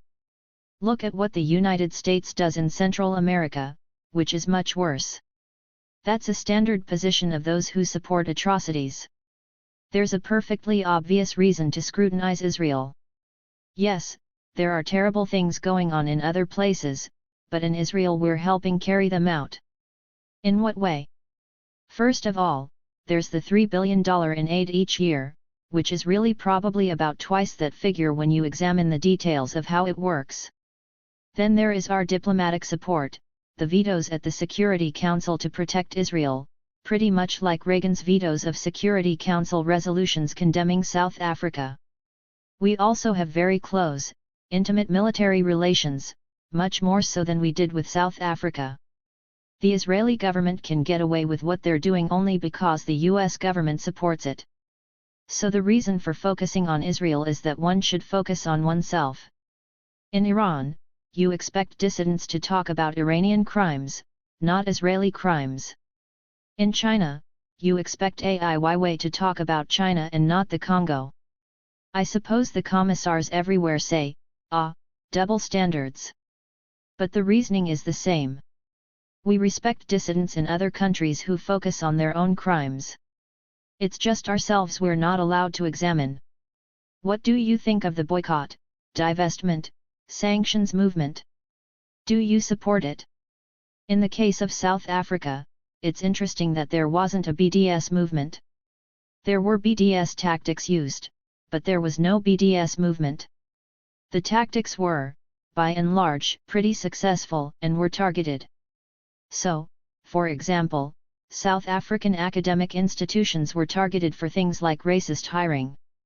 Sports teams were targeted because they wouldn't allow blacks to participate. 24 In general, products were boycotted if their manufacture involved apartheid conditions.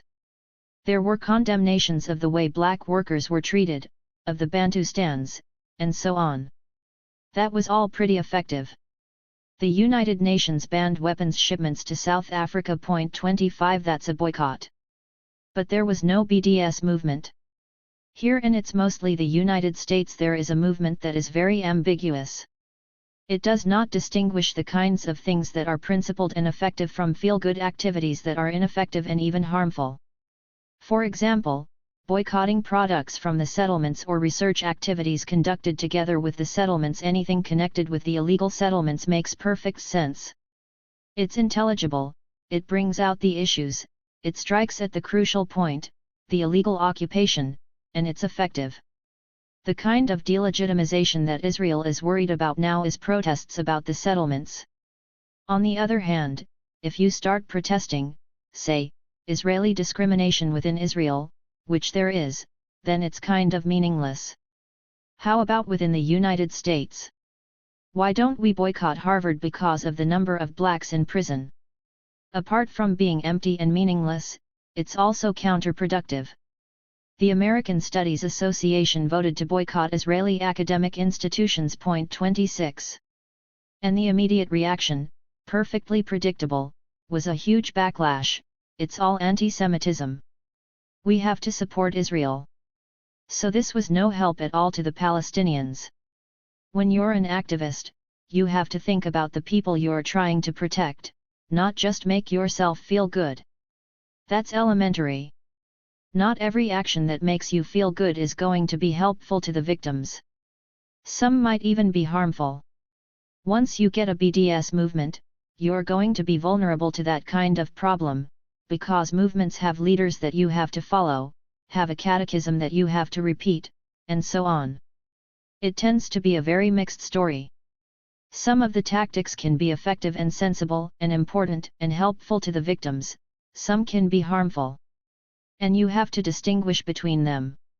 Take, say, the Vietnam protests.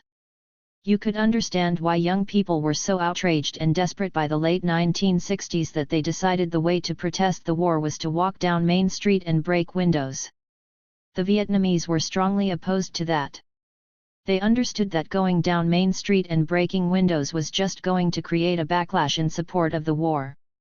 In those days, the Vietnamese advocated tactics so mild that the US movement laughed at them. I remember meetings where the Vietnamese talked about how impressed they were when a group of women stood at a graveyard and mourned the US soldiers who had died. It was pretty hard to sell things like that to the activists here, but the Vietnamese didn't care whether American activists felt good. They wanted the war to end. If you can't think about that, then don't call yourself a committed activist. These are the things you have to keep in mind. What are the effects going to be? A listener sent me this Howard Zinn quote, "Small acts, when multiplied by millions of people, can transform the world." 27. Yes, that was one of the main themes of his work. There are plenty of examples. In 1960, a couple of black students sat in at a lunch counter in Greensboro, North Carolina. They were, of course, immediately arrested and thrown out, which could have ended the protest. But the next day, more black students came in, which led to more arrests. And then came the Freedom Riders and the Student Nonviolent Coordinating Committee, SNCC. Pretty soon you had a massive civil rights movement. The courageous actions of the students in Greensboro were one significant contributing factor. The sit-in didn't end racism, but it achieved a lot. What are some techniques for breaking through the barrier of received wisdom? The first step is developing an open and critical mind, taking the doctrines that are standard and questioning them. Is the United States dedicated to democracy? Is Iran the greatest threat to world peace? Do we have a market system? Does the public relations industry try to promote choices or to restrict them? Anything you look at, every one of these things, you have to ask yourself, is it true? A pretty good criterion is that if some doctrine is widely accepted without qualification, it's probably flawed. So once you've taken the first step, and are willing to challenge dogma, then you can start reading more and looking at the world with more informed and open eyes. And then you have to join with others. There's not a lot you can do yourself. Going back to Howard Zinn's comment, joining with others to carry out those small actions that can light a spark has been very successful in the past. There is no reason it shouldn't be in the future. To return to power systems, whenever they come under any kind of pressure, they offer up reforms. These, to a great extent, are placebos or hot air. You told me years ago that when you hear the word reform, you should reach for your wallet because someone is probably trying to steal it. Reform is an interesting word. Like with most terms of political usage, you have to distinguish between its literal meaning and its meaning in political warfare. Reform is usually used to mean something that power systems approve of. Changes they disapprove of aren't called reforms. So, we don't call Mao's collectivization programs reforms. On the other hand, you can read praise of Mexico's reforms, namely, opening the oil industry to international exploitation instead of maintaining it for Mexico. 28 And educational reform refers to the various measures that are being undertaken to undermine the public education system in the United States. So, yes, you have to be careful about the term. On the other hand, this shouldn't lead us to overlook the fact that changes imposed on systems of power by public pressure sometimes do ameliorate conditions and are literally reforms. This can happen under conservative as well as liberal administrations. Take Richard Nixon. Under Nixon, legislation passed that was quite effective. The Environmental Protection Agency was established, and so was the Occupational Health and Safety Administration. The Earned Income Tax Credit was put into motion, which is maybe one of the most important welfare programs. These reforms did not happen because Nixon was a nice guy. They came about under pressure. But they're significant. They weren't revolutionary, they didn't change the institutional structures, but they modified them and made people's lives better. Let's change subjects. I do crossword puzzles. I wonder if you ever do them. No.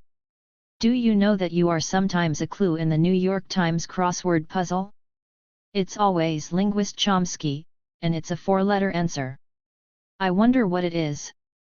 But it's interesting that it's never dissident Chomsky or social critic Chomsky. I know about that because Carol used to do the puzzles. I think they're a horrible waste of time. Sometimes you learn things. I just came across, in a recent puzzle, this is the clue, so see if you get it. Philosopher who wrote it is difficult to free fools from the chains they revere. I can think of many people who might have said that. It was Voltaire. That's interesting. But you can learn things much more easily just by opening the pages of a serious book. 4. ISIS, the Kurds and Turkey. Cambridge, Massachusetts, September 26, 2014. The Middle East is engulfed in flames, from Libya to Iraq. There are new jihadi groups springing up all the time. The current focus is on Islamic State, or ISIS. Can you talk about ISIS and its origins? There's an interesting interview with Graham Fuller, a former Central Intelligence Agency officer, one of the leading intelligence and mainstream analysts of the Middle East. Point 1. It's titled, basically, the United States created ISIS. Fuller hastens to point out that he doesn't mean the United States deliberately decided to bring ISIS into existence and funded it. His point, and I think it's accurate, is that the United States created the conditions out of which ISIS developed. Part of it was just the standard sledgehammer approach, smash up what you don't like. In 2003, the United States and Britain invaded Iraq, a major crime. Iraq had already been virtually destroyed, first of all by a decade of war with Iran, in which, incidentally, Iraq was backed by the United States, and then by a decade of sanctions. The sanctions were described as genocidal by two respected international diplomats who administered them, and who resigned in protest for that reason. Point 2. They demolished civilian society, strengthened the dictator, and compelled the population to rely on him for survival. Finally, in 2003, the United States decided to just attack the country outright, an attack compared by many Iraqis to the Mongol invasion of nearly 1,000 years earlier. Hundreds of thousands of people were killed, millions made refugees, millions of others displaced, the archaeological richness and wealth of the country destroyed. One of the effects of the invasion was to institute sectarian divisions. If you look at a map of Baghdad in, say, 2002, it was a mixed city. Sunnis and Shiites lived in the same neighborhoods and intermarried. In fact, Iraqis sometimes didn't even know who was Sunni and who was Shiite. It was like knowing whether your friends are in one Protestant denomination or another. There were differences, but no hostility. In fact, both sides were saying, there will never be Sunni-Shiite conflicts. We're too intermingled in how we live, where we live, and so on. By 2006, however, there was a raging sectarian war in the whole region, with Sunnis, Shiites, and Kurds separated from one another and set at each other's throats. The natural dynamic of a conflict such as this is that the most extreme elements begin to take over. Their roots are in Saudi Arabia, a major U.S. ally and the most extremist, radical Islamic state in the world. Saudi Arabia makes Iran look like a tolerant, modern country by comparison. Not only is it ruled by an extremist version of Islam, the Wahhabi/Salaf version, but it's also a missionary state. It uses its huge oil resources to promulgate these doctrines throughout the region, funding clerics and setting up schools and mosques from Pakistan to North Africa. ISIS comes ideologically out of the most extremist form of Islam, the Saudi version, and it's also funded by Saudi Arabia, not the Saudi government but wealthy Saudis, along with wealthy Kuwaitis and others, who provide the money and the ideological support for the jihadi groups that are springing up all over the place. But politically, it comes out of the conflicts engendered by the US smashing up Iraq, which have now spread everywhere. That's what Fuller meant by saying the United States created ISIS. You can be pretty confident that as conflicts develop, they will become more extremist. If the United States manages to destroy ISIS, we will have something even more extreme on our hands. In manufacturing consent, you observe, a propaganda system will consistently portray people abused in enemy states as worthy victims, whereas those treated with equal or greater severity by its own government or clients will be unworthy. 3. Then you give the example of the Kurds in Iraq and the Kurds in Turkey. The Kurds in Iraq first became victims of US power in the 1970s, when the United States essentially sold them out to Saddam Hussein. In 1974, as a favor to Iran, Washington supported a Kurdish rebellion against Iraq. But a year later, Iraq and Iran made a deal, and the United States just stepped back, leaving Iraq free to massacre the Kurds. When Henry Kissinger was asked why we did that, he made his famous statement: covert action should not be confused with missionary work. Through the 1980s, Saddam was a major US ally, and the United States supported him in the war against Iran.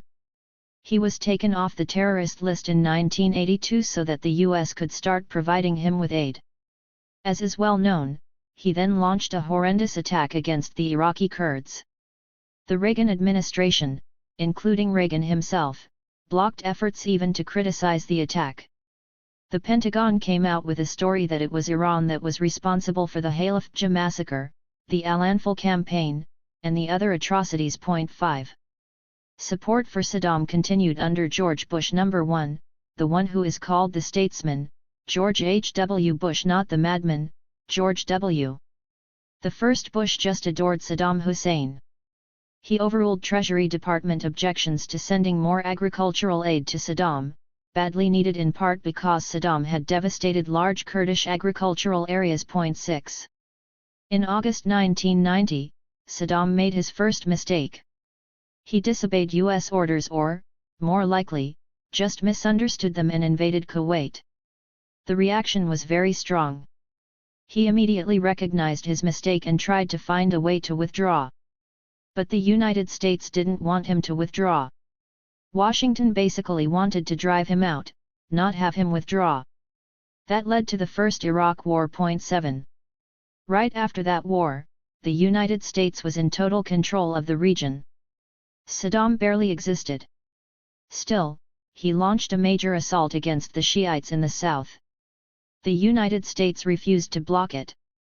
There was a big massacre of Shiites in the south, and the U.S. government didn't lift a finger, not even to block military helicopters. 8. After that, Saddam turned against the Kurds in the north. But this time, the U.S. decided to protect them from Saddam Hussein. And suddenly, the reporting was quite different. The reporters went to the north. If you remember the television coverage at the time, they were appalled to find that atrocities were being carried out against the people whose children were blue-eyed and blonde and just like us. We couldn't tolerate it. There was a big hue and cry. Finally, Bush established a no-fly zone. That's how it went for the Kurds in Iraq. At the same time, in the 1990s, Turkish repression of the Kurds was extremely severe. Tens of thousands of people were killed, about 3,500 towns and villages were destroyed, probably a couple of million refugees. 9. There was every imaginable form of torture. It was just a horrendous attack. And all of this was completely supported by the United States. 80% of Turkey's arms came from the United States. 10. In fact, as the atrocities mounted, the arms flow increased. The atrocities actually peaked in 1997, and that same year Clinton sent more arms to Turkey than in the entire Cold War period combined. 11. The press refused to report on any of this. It wasn't a secret. There are extensive reports from Human Rights Watch. They had a very good investigator there, and Amnesty International. You could find out what was happening, just not from reading the New York Times. The Times had a bureau in Ankara, of course, but it wasn't interested in covering this, especially the U.S. role. It wasn't the right story. The Iraqi Kurds switched from unworthy to worthy. They might switch back. But all of this teaches a lesson.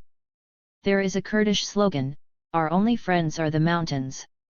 That's wise. The Kurds should not be deluded into thinking that just because the US government is patting them on the head today, it won't be supporting another Halabja massacre tomorrow. Incidentally, this worthy-unworthy distinction, I should have mentioned this, actually comes from George Orwell, who made a distinction between what he called people and unpeople. 12. People are those who count. Unpeople don't. You can do anything you like to them. That was made vividly clear to me when I was speaking to a video conference in London. The moderator brought up the horror in the West over the beheadings of journalists. "We are horrified," he said. "This is so hideous. We just have to do something about it." He was addressing a pretty liberal group. "We recognize that US, British, and Israeli atrocities are pretty awful, but even during the Israeli attack on Gaza, you didn't see things like beheadings. Didn't you? Take the most recent Israeli attack on Gaza. In Shujaia, people were picking up pieces of bodies to try to identify who'd been killed. 13. That was reported. But the moderator in London was correct, it didn't horrify the West. When we carry out atrocities like bombing people, leaving their body parts so scattered you can't even identify who they were. That's not a crime. It's perhaps a mistake. Just like the mistakes that happen in the drone assassination campaign, which undoubtedly does worse things than beheading to its victims. Maybe it's a mistake, but it's not a crime. On the other hand, if ISIS beheads people, that offends us to the heavens. Those murders are horrendous, undoubtedly, but they're a tiny fraction of what we and our clients do. The Iraqi Kurds have taken Kirkuk, a valuable center of oil, thus increasing the possibility of economic viability for an independent Kurdish state. Some Israeli and Turkish commentators have said it's inevitable. What do you think of that possibility? It depends on what the master of the world decides. For the moment, at least, the United States is opposed, which means that the Kurds, though they have plenty of oil, can't sell it on the international market, because the United States won't allow it. Some oil undoubtedly gets sold, some gets leaked into Turkey. Israel is apparently purchasing some of it. But the Kurdish tankers are wandering around the Mediterranean, trying to keep from being too visible and trying to offload the oil that they're carrying. 14 At this point, the Kurdish quasi-state can't even pay its officials. 15 They are not getting anything like enough revenue. Incidentally, all this is happening while the capital, Erbil, is full of high-rises, skyscrapers going up all over the place, tremendous wealth, the typical features of an oil state. The Kurds are in trouble. They're landlocked. They have no access to the outside. Iraq refuses to provide them with the means to sell their oil through Iraq. They pretty much have to go through Turkey, and that's going to require US support. So far that hasn't been forthcoming. So I don't think it's at all inevitable. If you take a look at a map, the whole Kurdish region is sort of a unit. The biggest part is in southeast Turkey. Another part of it is in Syria. Assad has more or less been leaving that alone, so the Kurds have had a kind of semi-autonomy during the Syrian disaster, but now they're under attack by Sunni jihadi forces, ISIS, al-Nusra, and others. The question is, can the Syrian Kurds link up to Iraqi Kurdistan and maybe ultimately to Turkish Kurdish areas? There are very complicated negotiations going on between the Iraqi Kurdish leadership and the Turkish government.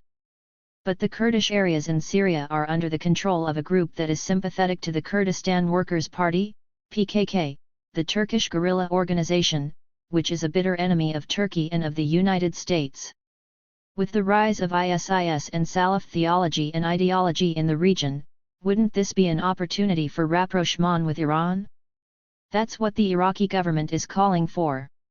Iran and the United States happen to be very much on the same side here.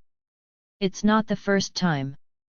Iran was strongly opposed to the Taliban and was very helpful to the US government in its invasion of Afghanistan. In fact, in 2003, President Said Mohammad Khatami made an offer to the Bush administration to put all of the contested issues on the table: Israel, nuclear weapons, everything. Let's discuss them all.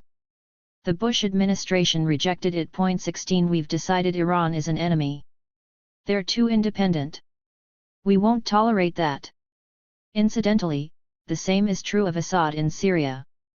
The only major military force attacking ISIS happens to be Assad's quasi-government at this point, which is allied closely with Iran. Iran is also apparently sending arms, advisors, and probably troops to Iraq to support the Iraqi government against the ISIS assault. But the United States has insisted that the international coalition must exclude Iran and exclude Assad.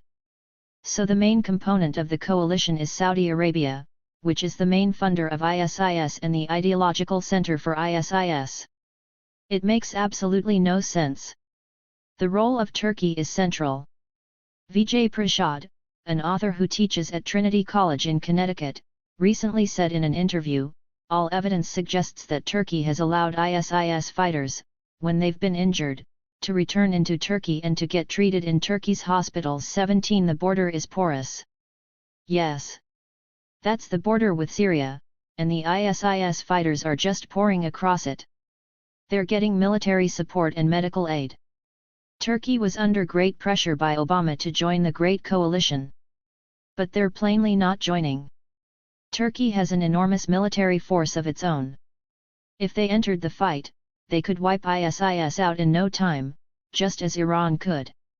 But Turkey is not interested and Iran is not permitted.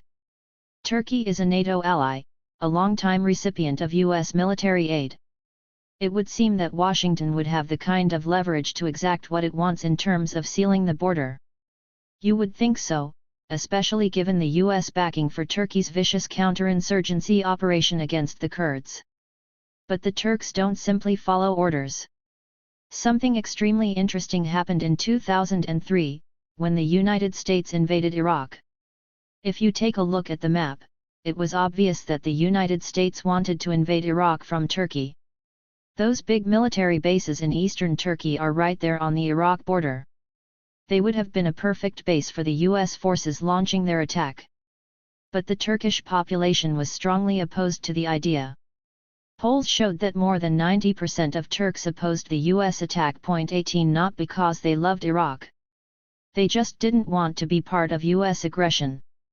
To everyone's amazement, the Turkish military, which has tremendous power, permitted the Turkish government to follow the will of 90% of the population.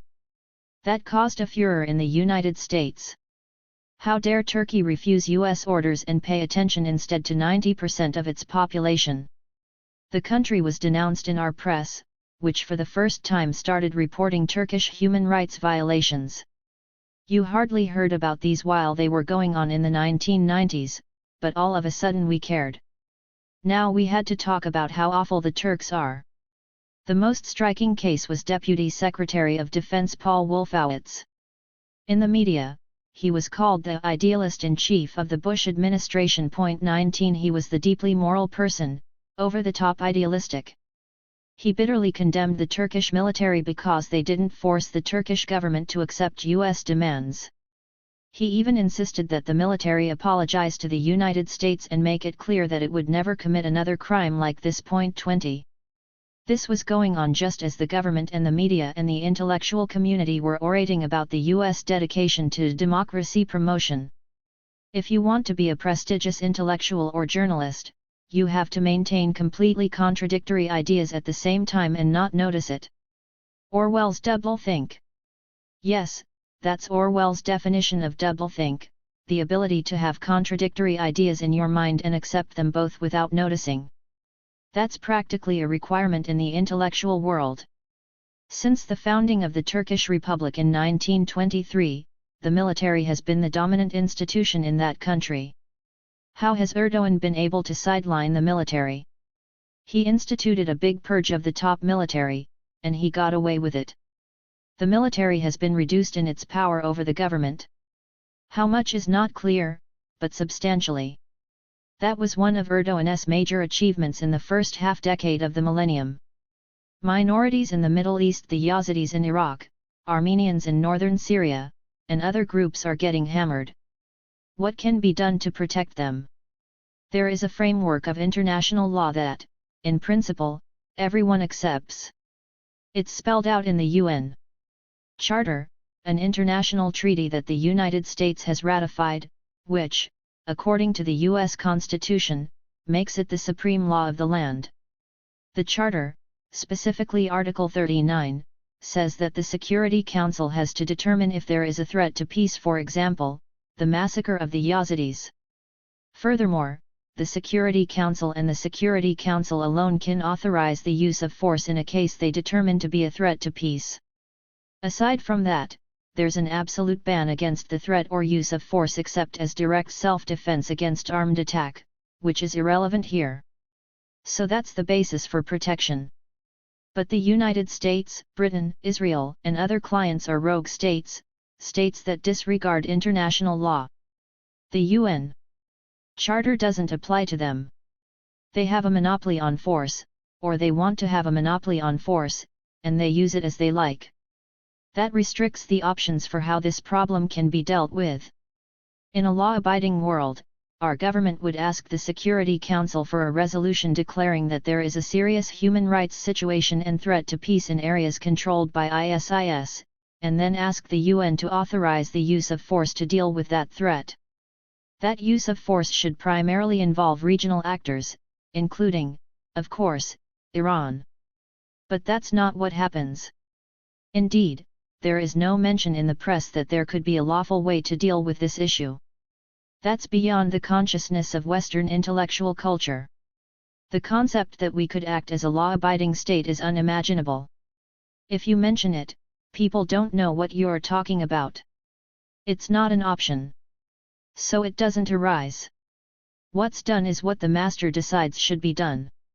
In the September 18, 2014, referendum in Scotland, the vote was 55% to 45% to stay with the United Kingdom. What are its implications for Kashmir, the Armenians in Nagorno-Karabakh, and the Kurds in Iraq? There are conflicting tendencies at work in Europe. For the last couple of hundred years, Europe was the most savage place in the world. Europeans had no higher goal than to slaughter one another. During the 30 Years' War, in the 17th century, about a third of the population of Germany was wiped out. And then you had the two monstrous wars in the 20th century. By 1945, the Europeans had comprehended that the next time, it would all be over, because the level of destructive technology had reached a point where they couldn't play that game anymore. And they did change their behavior. France and Germany, which had been slaughtering each other for centuries, moved toward peaceful reconciliation.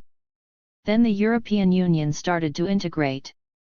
Free movement in the European countries is a generally positive development, reducing the emphasis on national borders and leading to greater interactions among people who ought to be cooperating, not fighting each other. But there are other, countervailing tendencies. Democratic participation has severely declined. Decisions over the European economy are made by bureaucrats in Brussels, mainly under the influence of the German Bundesbank. The opinions of people in Europe are mostly disregarded. There have been times when this has become almost surreal. In 2011, the Prime Minister of Greece, George Papandreou, made the mild suggestion that the people of Greece should be allowed to have a referendum to decide whether they would accept the harsh austerity measures decreed by the bankers in Brussels. 21 The West was just outraged. The press, intellectuals, and others denounced Papandreou for daring to ask the population whether they should follow the orders of the bureaucrats and the bankers. It's led to a complicated reaction in Europe. Some of it is frightening. There is a right-wing reaction in some places, neo-Nazi, in other places just horribly right-wing, that is a response to the loss of democratic participation. But there is another reaction that, at least in my view, is healthier, and that's an impulse toward regionalization in opposition to the centralization of the European Union. So in a number of parts of Europe, people are calling for autonomy. Scotland is one case. Catalonia is another. It's happening in the Basque Country, in parts of France, and elsewhere. Europe is a complex of cultures, languages, history, a complicated tapestry. But one of the things that's happening is the rapid destruction of local languages. They're dying very quickly because the nation-state system imposed national languages instead. In Italy, for example, there are plenty of people who can't talk to their grandmothers, because they speak a different language. But there's a counter-tendency toward reviving regional languages and regional cultures. I think the Scottish referendum is part of this. The same issues arise globally. In the Middle East, the state system was simply imposed by imperial power. The lines of the states have nothing to do with the people of the region. Take Iraq, for example. The British established modern Iraq in their interests, not in the interests of Iraqis. So they took the region around Mosul and added it to Iraq because Britain wanted to have the oil and keep it from Turkey. They set up the Principality of Kuwait to keep Iraq from having free access to the sea, so it could be better controlled. The Sykes-Picot Treaty, between France and Britain, assigned Syria and Lebanon to France and Iraq and what was then Palestine to Britain. That was for their imperial interests. It had nothing to do with the people. The lines make no sense from the point of view of the people. The Ottoman system, which had preceded this, was ugly and brutal, but at least it recognized local autonomy. So during the Ottoman period, you could go from Cairo to Baghdad to Istanbul without crossing a border. It was porous, sort of like the European Union today. And that fits the nature of the region much more accurately. Partly out of corruption and incompetence, the Ottoman rulers allowed considerable autonomy, even to some parts of cities. The Armenians could run the Armenian community, the Greeks could run the Greek community, and so on. They lived in a kind of harmony that was broken up by the imposition of the state systems. This is true all over the world. Take a look at Africa. Almost all of the conflicts there trace back to the establishment of borders by the imperial powers England, France, Belgium, to a lesser extent Germany, which took no account of the nature of the populations, just drew the boundaries where they wanted them. Naturally, that leads to conflict. There is every reason to hope, I think, that those borders will fade away. 5. Living memory. Cambridge, Massachusetts, January 23, 2015. What's the significance in the dramatic fall in the price of oil? There's article after article saying this is great for consumers, gas is under $2 a gallon, people will be driving more, they will have extra money in their pockets. It's an incredible moment, when you look at it. The business pages and the press are lauding the prospect that we can devastate the world for our grandchildren. The headline ought to be "Let's destroy the possibility of our grandchildren having a decent life." It's pretty dangerous, and it's getting worse every day. The latest concern is that there might be an explosion of methane from the melting of the Arctic and the permafrost. If that happens, some of the predictions are very dire. Point 1. The price of oil is already too low. Oil should be priced much higher on the US market, the way it is in Europe, to try to discourage excessive use of fossil fuels, which are destroying the environment. The evidence for climate change seems to be incontrovertible and should be totally non-controversial. Newspapers announce, ocean life faces mass extinction. 2014 was world's hottest year since record keeping began in 1880. 10 hottest years have occurred since 1997 too, yet the response from the political class and the owners of the economy seems lukewarm, tepid, and merely cosmetic at best. There was just an interesting poll done by PricewaterhouseCoopers. It was released at the meeting of all the big shots in Davos, Switzerland. They polled the CEOs of corporations about what they considered to be the significant issues they face. What they cared about most was profits. What's the growth situation like? Will we have enough low-paid workers? Climate change was at the very bottom, a minor concern way out on the margins. Point 3.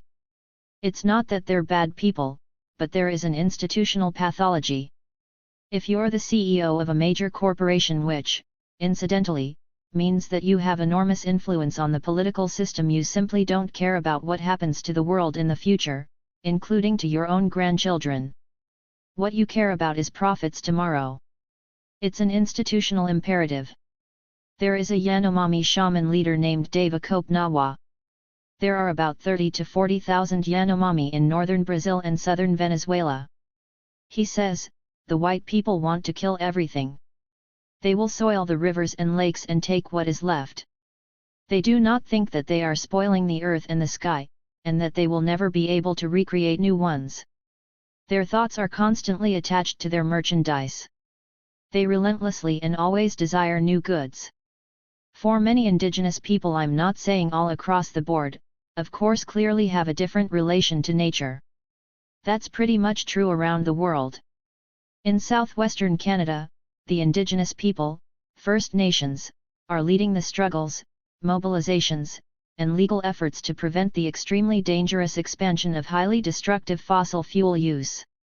In the Amazon, indigenous people are in the forefront of efforts to prevent overuse of fossil fuels and other resources and restore some kind of balance with nature.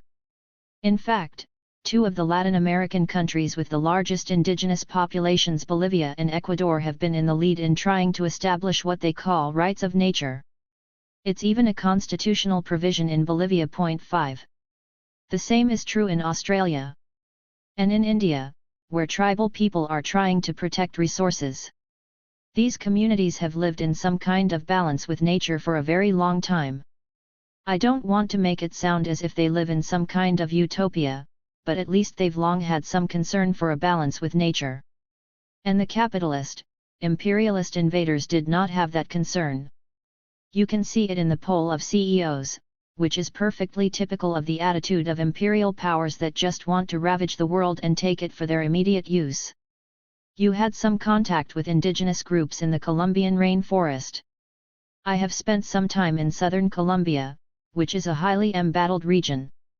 Campesinos, indigenous people, and Afro-Colombians are under constant attack by paramilitaries, by the military, and also by the guerrillas, who used to be connected to the local populations but have now become another army preying on the peasants. Also, there is what we call fumigation, which is chemical warfare that destroys virtually everything. Theoretically, it's aimed at coca production, but in fact it destroys all kinds of crops and livestock. You walk through the villages and see children with gruesome sores on their arms. People are dying. One time, I went with some Colombian human rights activists to a remote village. A group of campesinos and indigenous peoples there are trying to preserve their water supplies. There is a mountain with a virgin forest that is their source of water, and also has meaning in their cultural life. It's being threatened by mining. The community has quite sophisticated, thoughtful plans about how to preserve the area's hydrological and other resources, but they're fighting against powerful forces, the mining companies, the government, the multinationals. It's a battle. And it's very violent. The first time we tried to visit the area, we weren't allowed because there was too much killing going on. We were able to get through the second time. You have a family connection, as well. Can you talk about that? Yes. I was there because they were dedicating a forest on the mountain to my late wife, Carol. The villagers all participated in the dedication. It was a moving ceremony. There were shamans and so on. It was pretty dramatic. In Power Systems, our previous book of interviews, you said that Latin America has shown increasing independence in international affairs. 6 Is that trend continuing? It is, definitely. I think it's probably the major factor behind Obama's move to what we call normalized relations with Cuba, meaning a partial end to the attack on Cuba that's been going on for 50 years. I suspect part of the reason is that the United States has been seeing increasing pressure from the rest of the hemisphere on this issue. Back in the early 1960s, when the United States kind of ran the show, Americans demanded that Cuba be excluded from the hemispheric organizations. Now, as Latin America has become more independent, more free of U.S. dominance, it has increasingly insisted that Cuba be allowed back into these groups. When Obama announced the shift in policy vis-a-vis Cuba, I didn't see any mention of the extensive terrorist campaign, trade embargo, and economic warfare the U.S. government carried out against Cuba. And no mention, of course, of reparations or compensation. There was one mention of the terrorist war, and it was about the silly CIA pranks, trying to burn Castro's beard or something like that. Poison pens. We're allowed to make fun of that. But not to mention the fact that John F. Kennedy launched a major terrorist war against Cuba. His brother Robert Kennedy was placed in charge of it. It was his highest priority. And the goal was to bring the terrors of the earth to Cuba. That's the phrase that was used by Arthur Schlesinger, JFK's Latin America advisor, in his biography of Robert Kennedy. 7 And they did bring the terrors of the earth, blowing up petrochemical plants, sinking ships in the harbor, poisoning crops and livestock, shelling hotels, with Russian visitors in them, incidentally. It went on for years. It was one of the factors that led to the missile crisis, which almost caused a nuclear war. When the missile crisis ended, Kennedy instantly relaunched the terrorist war, which went on in various forms into the 1990s. None of that gets discussed. Actually, the first oral history, featuring testimony from victims, appeared in 2010. It was written by a Canadian researcher, Keith Bollender, but it hasn't been read here. 8. Obama's message, echoed in the media, is that our efforts to bring democracy and freedom to Cuba have not succeeded. Although they were all benevolent in intent, they haven't worked. It's therefore time to try a new method to achieve our noble goals. That's Obama's description of 50 years of massive terrorism and economic strangulation so extreme that if, say, a European manufacturer of medical equipment used a little piece of nickel imported from Cuba, his business would be banned from international commerce. So that was our benevolent effort to bring democracy and freedom to Cuba. Not to the dictatorships that we support. We don't make benevolent efforts there, somehow. The U.S. war on Cambodia was called a sideshow, the main event being Vietnam. The sideshow to the sideshow took place in landlocked, mostly rural Laos. In March 1970, on your way to Hanoi, you were delayed for a week in Vientiane, Laos. You wrote about that in the New York Review of Books. The essay was later published in At War with Asia. 9 I was struck by your descriptive journalistic writing, clear, terse sentences. You had a very moving experience with Fred Branfman, who passed away in September 2014. He had been in Laos for many years, and spoke Laotian. You went with him to a refugee camp outside of Vientiane. I didn't know him at the time, but we met soon after I arrived. He had been trying for some time to get some Western exposure for the atrocities in Laos. He was one of the very few people working in Laos along with Walt Haney and a couple of others who had discovered the crimes that were being committed, which were really shocking. The book he produced, Voices from the Plain of Jars, is the result of his work with victims of the horrific air war taking place. 10. The bombing of Laos started in the mid-1960s, and intensified in 1968. The Plain of Jars was a remote area of peasant villages. Most of the villagers probably didn't even know they were in Laos. They were subjected to years of extremely intensive bombing. People were living in caves, trying to survive. One should really read the testimonies in Fred's book to get a picture of it. I was in Laos for a week, thanks to the boredom of an Indian bureaucrat. Bureaucrats have nothing to do except make life difficult for people. This guy was in charge of UN flights from Vientiane to Hanoi. There was one flight a week, through a special protected corridor.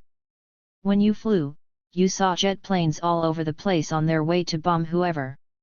For some reason, the bureaucrat decided not to let us go the first week. It kind of amused him. So I stayed in Laos, which turned out to be a very good thing, because I learned a lot. I spent most of the week with Fred, not just in the refugee camp. I went to the village where he had lived, and met some of his many contacts. You don't name Fred in your article. You said you were in the company of a Lao-speaking American. He did not want to be identified at that time. Fred wrote an article about his friendship with you. 11 I don't want to embarrass you, but he said that you broke down when you met those villagers and heard the stories of living through the US bombing. Laos was the first time, there have been many since, when I saw firsthand the effect of massive atrocities on the victims. I had been in the US South during the civil rights movement, which was bad enough, but I hadn't had exposure overseas before Laos. And, yes, it was a shattering experience. In the foreword to the second edition of Voices from the Plain of Jars, historian Al McCoy writes that approximately 20,000 civilians have been killed or maimed by unexploded cluster bombs since the bombing ended, and those numbers continue to rise. 12. That's correct. I've written about it, too. These are tiny little bomblets, as people call them. Children pick them up, thinking they're toys, and are blown up. They also explode and maim farmers who hit them with a hoe. They're all over the place. A British demining team has been working to remove the bomblets, but the area is saturated with them. It's a massive undertaking. And very limited resources have been devoted to the effort by the United States, which is responsible for the situation, of course. McCoy suggests that Laos was a test case for future U.S. wars, particularly the extensive use of air power. Fred also talked about that. We have other test cases, as well, which are pretty remarkable. Researchers at the Seton Hall Law School, who published a detailed study of the Guantanamo torture system, point out something quite interesting. There was a part of the Cheney-Rumsfeld torture system in Guantanamo that the military called the Battle Lab 13. It was essentially a laboratory of torture. The lab was supervised by medics, and its purpose was to determine the most effective techniques of torture. Let's figure out how much torture, psychological, physical, medical, can be applied. In fact, if you take a look at the Senate report on the torture system, it asks one question: did torture work? And it claims torture didn't work, so therefore it was bad. Point 14. The commentary has been pretty much the same: torture didn't work, so we shouldn't do it. When they say torture didn't work, it means it didn't stop terrorist acts. But was that the purpose of it? Probably not. The initial purpose of the Cheney-Rumsfeld torture system seems to have been to try to extract some kind of claim, true or false, it doesn't matter, that would justify the war in Iraq. They were trying to find some kind of evidence that there were connections between Saddam Hussein and Al-Qaeda. When they didn't find it, they called for more torture. Finally, because people under torture will say anything, they claimed they got some evidence. Apparently, that was the primary goal. And it was achieved. We are now in a new era of terrorism, sparked by the 2015 attacks in Paris. There was a lot of commentary about them as an attack on freedom of speech, French values, the West in general. You're speaking of the attack in which Charlie Hebdo journalists were killed. One of the most interesting comments about that was by the leading civil rights lawyer Floyd Abrams, well known for his vigorous defense of freedom of speech. He castigated the editors of the New York Times because they didn't publish the Charlie Hebdo cartoons ridiculing Muhammad that had elicited the attack. He said, "If you really want to serve the highest values of freedom of speech, you should publish those cartoons." He said, "This is the right way to honor the most threatening assault on journalism in living memory." 15. And he's right. But the category of living memory is very carefully crafted to include anything they do to us and to exclude anything we do to them. If you go beyond living memory to the actual world, there are many such attacks on freedom of speech, some of them quite similar. For example, NATO, that is, the United States, bombed a radio and television station in Serbia to knock it off the air and killed 16 journalists, actually more than died at Charlie Hebdo. 16. Why? Because it was broadcasting information supporting the government that we were attacking. The coverage of the Fallujah attack in November 2004 is also quite interesting. The General Hospital there was occupied by American Special Forces, a war crime. The command was asked about it by reporters. They said the hospital was a legitimate target because it was producing propaganda, namely, casualty figures, so therefore we had to occupy it. 17. Is that an attack on freedom of expression? France is a particularly striking case because the national government actually has laws that grant the state the right to determine historical truth and to punish deviation from state edicts. That in itself is a pretty extreme attack on freedom of expression. So, for example, they've closed Basque nationalist newspapers in southern France, which they thought were disruptive of public order because they were calling for Basque independence. 18. The record is replete with double standards and hypocrisy. Look at Saudi Arabia, our great democratic ally. They're flogging a blogger, Raif Badawi. 19. I don't even think the phrase double standards is appropriate. There is a single standard. If they do it to us, it's a horrible crime. If we do much worse to them, it's a noble endeavor. That's a single standard. And it's maintained with remarkable consistency and dedication. Actually, there is an even more general principle. The more that we can attribute a crime to some enemy, the greater the outrage. The more we're responsible and, incidentally, can therefore do something about it, the less the concern, going all the way to indifference or, even worse, denial.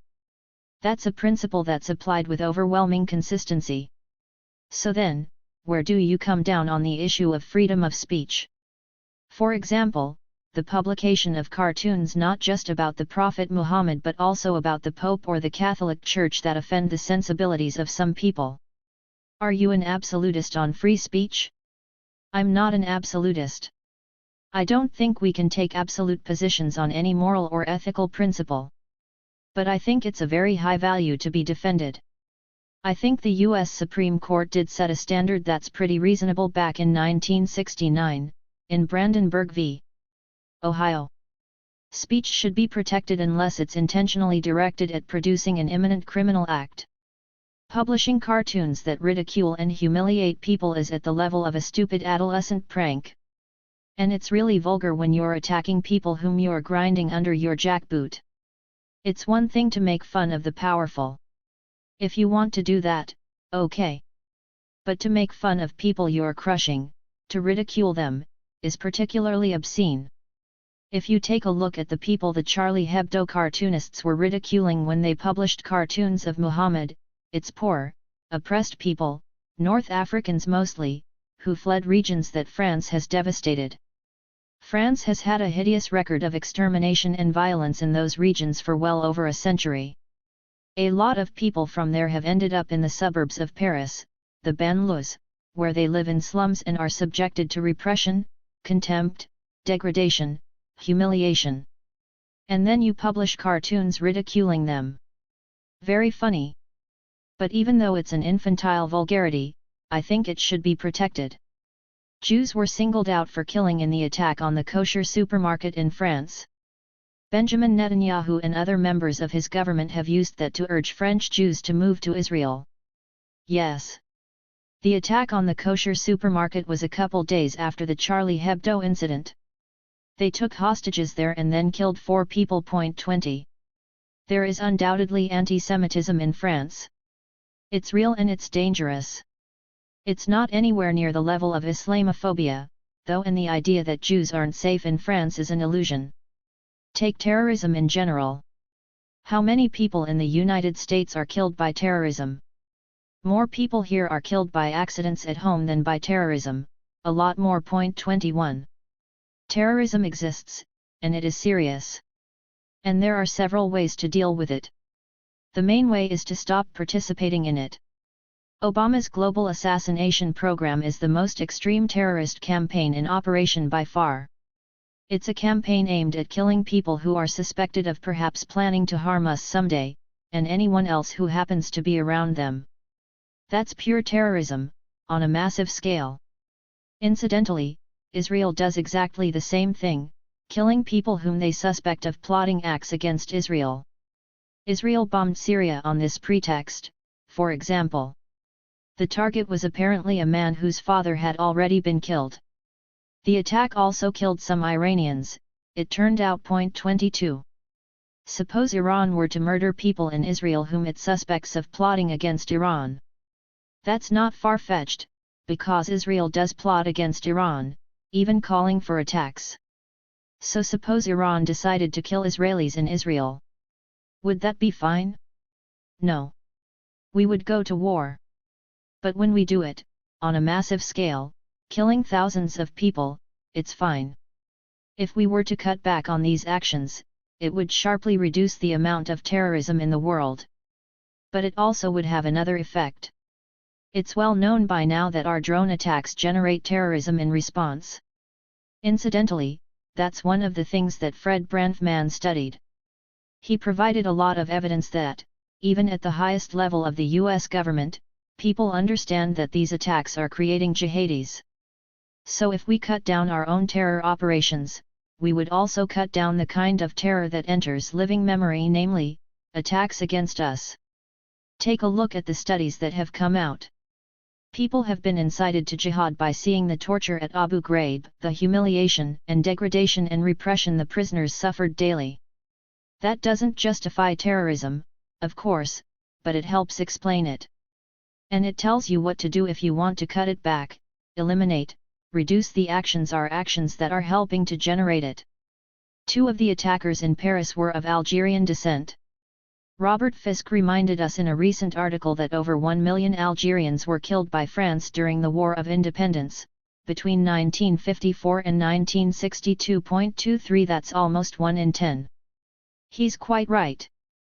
That's not living memory for us, but it's living memory for the victims. And they can remember even further back, way back into the early 19th century. When the French invaded Algeria, the explicit goal was to exterminate the population. And they did a pretty good job of it, not just in Algeria but in all their colonial areas. Let's move on to a less controversial topic. You came to a conclusion about God as a result of observing something your paternal grandfather did. My father's family was extremely orthodox, ultra-religious, especially my grandfather, who had come from Eastern Europe and maintained the sort of semi-medieval characteristics typical of the Eastern European rural Jewish community. I remember we would visit for the Jewish holidays. On one of the holidays, Passover, I noticed that my grandfather was smoking. I knew that making a fire was not allowed on the Sabbath, and that the Talmud says there is no difference between the holidays and the Sabbath except with regard to food. So you're allowed to make a fire to cook on the holidays, but nothing else. And my father told me that my grandfather had decided that smoking was a form of eating. So I realized that he thought God was so stupid that he couldn't see through this. And when I thought about it, it seemed like practically all of organized religion was based on the assumption that God was so stupid that he wouldn't notice you violating his commandments. Almost nobody can live up to the commandments, so you find all kinds of trickery to get around them. And if that's your conception of God, from a 10-year-old's point of view, it didn't seem worth pursuing. When did you become convinced that there was no God? I never became convinced, because I don't even know what the question is. What is it that there isn't? There is no coherent answer I know. At a talk you gave at Princeton, you recalled that one of the things that got you interested in linguistics was that you realized the Bible was mistranslated. I was told about it. I was studying Arabic in college with Giorgio Levi della Vita, an Italian anti-fascist émigré, a leading scholar, though I didn't know it at the time. We became good friends later. This was at the University of Pennsylvania? Yes. He mentioned to me that the first sentence of the Bible was misvocalized. What it says is Bereshit bara, which is ungrammatical, and it's translated, in the beginning God created. But the actual Hebrew should be vocalized as Bereshit bro and translated as at the outset of the creation, there was chaos. It had gone for 1,000 years with nobody noticing. And you inferred something from that? That there is a lot to learn. You've said the Talmud is your ideal text. Why? If you look at a page of the Talmud, in the middle of the page is a passage taken from the Mishnah, a book of laws. And then around it there are running commentaries. In the upper right-hand corner there is a commentary from someone, and then in the upper left-hand corner a commentary from someone else. 90% of the page is commentary about this line in the middle. If only one could write footnotes like that, it would be fantastic. 6. Fearmongering. Santa Fe, New Mexico, March 18, 2015. Senator Tom Cotton of Arkansas recently announced that we have a great deal to fear from Iran, because they already control Tehran 1. And if you read the Washington Post, you will discover that Cotton, who has a real pedigree, he even graduated from Harvard, is positioning himself to be the future foreign policy specialist of the Republican Party, taking on the mantle of John McCain and Lindsey Graham. Point 2. He also has other interesting ideas. I don't know how much you've followed his career, but when he was running for the Senate in Arkansas, he warned that the Mexican drug cartels are linked to ISIS and are working to send terrorists across the border, where they can kill citizens of Arkansas. And, of course, all of this was the fault of President Obama for leaving a porous border and so on. We've seen this kind of fear-mongering elsewhere, too. In Israel, Benjamin Netanyahu warned the electorate that Arab citizens of Israel are being driven to the polls by leftists with support from foreign governments, all in an effort to undermine his policy of defending Israel from terrorists. Point 3. That combination of fear-mongering and racism works quite well, unfortunately. Electronic Intifada co-founder Ali Abunimah says Netanyahu is good for the Palestinians. Why? Because he's very clear: no Palestinian state, no compromise.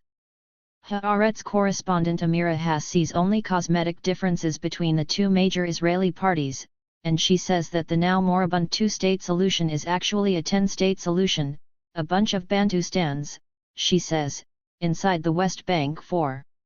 I would put it a bit differently. Israel is carrying out a perfectly reasoned, intelligent program intended to integrate into Israel everything in the West Bank that might be of any value, but to exclude the Palestinian population. The areas that Israel is taking over don't have many Palestinians, and those who remain are largely being expelled. So, no one state, no demographic problem, and Palestinians lose everything. That's the actual alternative to a two-state approach. No one has made a meaningful case that there could be one state. The likely alternative to a two-state settlement is the policies I've just described, which are now being implemented. As long as the US government continues to support this, there is no reason to expect Israel to stop, whether Netanyahu is in charge or anyone else. The racist and extremely alarmist rhetoric of Netanyahu is not shared by the other Israeli parties, so there are some differences in policies. But Amira Hass is correct in saying that they are not fundamental ones. Years ago, the philosopher John Dewey said, as long as politics is the shadow cast on society by big business, the attenuation of the shadow will not change the substance. 5. How would you evaluate that shadow today? Dewey's comment was accurate. Just look at the moves toward privatization of Medicare in Paul Ryan's budget. Medicare is the one part of the healthcare system that more or less works because it's not privatized. Its inefficiencies and costs, such as they are due to the fact that it has to work through the highly inefficient, bureaucratized, privatized system we have in the United States. So moving to privatize Medicare is saying, let's undermine the one system that more or less works. Cutting back Medicaid, cutting back food stamps, making tens of millions more people uninsured by repealing the Affordable Care Act. Not wonderful legislation, but, nevertheless, an improvement over what was there before and, at the same time, giving more money to the wealthy. That's the Republican radical insurgency for you. Their one consistent policy is to do anything they can to enrich the wealthy and powerful, on the one hand, and attack the general population, on the other. Since you can't win votes on that platform, the Republican Party managers have had to obfuscate their position. They've turned to sectors of the population that have always been around but had never been mobilized into a significant political force. One of these is Christian evangelicals, a major part of the Republican Party base today. Another is nativists, people who are afraid that all these others are taking our country away from us. The white population will become a minority pretty soon, and for extreme ultranationalists, that situation can't be tolerated. There are sectors of the population who are so frightened that they have to carry guns into Starbucks. Who knows what might threaten them there? In fact, there's been legislation debated in Ohio that would allow guns to be brought into daycare centers. 6 Maybe some of the 3-year-olds were trained by ISIS. Who knows? These are not small parts of the population. A lot of people can be mobilized on those issues and not notice that the policies their leaders are pursuing are attacking them. It's a very strange country in many ways. If you look at attitudes regarding Obamacare, they've been pretty negative. Most people have been opposed to it, even though for years much of the population has been strongly in favor of national health care. Of course, Obamacare isn't national health care, and some of the opposition to it we don't know how much, because that question never gets asked in the polls is because it didn't go far enough. But a lot of the opposition is the kind of thing you see reflected in this famous town hall comment, where somebody said, "Keep your government hands off my Medicare." 7 People don't understand what the government actually does. This is a remarkable triumph of propaganda, if you think about it, especially considering how vital healthcare is to everyone's life. The desire to enrich the wealthy and powerful at the cost of everyone else isn't restricted to Paul Ryan, of course. You were just in Argentina and met with some activists from the Podemos movement in Spain. What were your impressions? This was an international conference of activists from around the world, mostly from South America, but some from Podemos in Spain, some from Syriza in Greece, and others. For 500 years, since the early European conquests, South America has been dominated by foreign powers. The typical government structure was a small, extremely wealthy, Europeanized, mostly white elite ruling over vast misery and poverty. The elites were oriented to the outside world. They had their second homes on the Riviera, sent their money to Zurich, and so on. South American governments used to be the most accepting of the neoliberal structural adjustment policies of the World Bank, the International Monetary Fund, and the U.S. Treasury Department. Naturally, these countries were the ones who suffered the most. But in the last 10 or 15 years, they've pulled out of that pattern, moving out of our control. This is a major change in world affairs. That's why the conference was in South America and why the organizers invited participants from Spain and Greece, which have been hit especially hard by those policies. The savage economic program that Europe has been subjected to has seriously undermined democracy. It's been particularly devastating for the weaker, peripheral countries. The policies of austerity under recession are economically destructive. Even the International Monetary Fund says they make no sense from an economic point of view. Point 8 But they make some sense from the point of view of class war. They're enriching the big banks while dismantling social programs.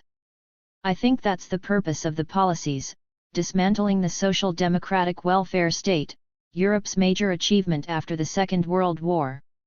Naturally, there has been a strong reaction against them, first in Greece, which has suffered the most. Greece called for a restructuring of its debt, a delay of debt payments, which might extricate the country from this artificially created disaster.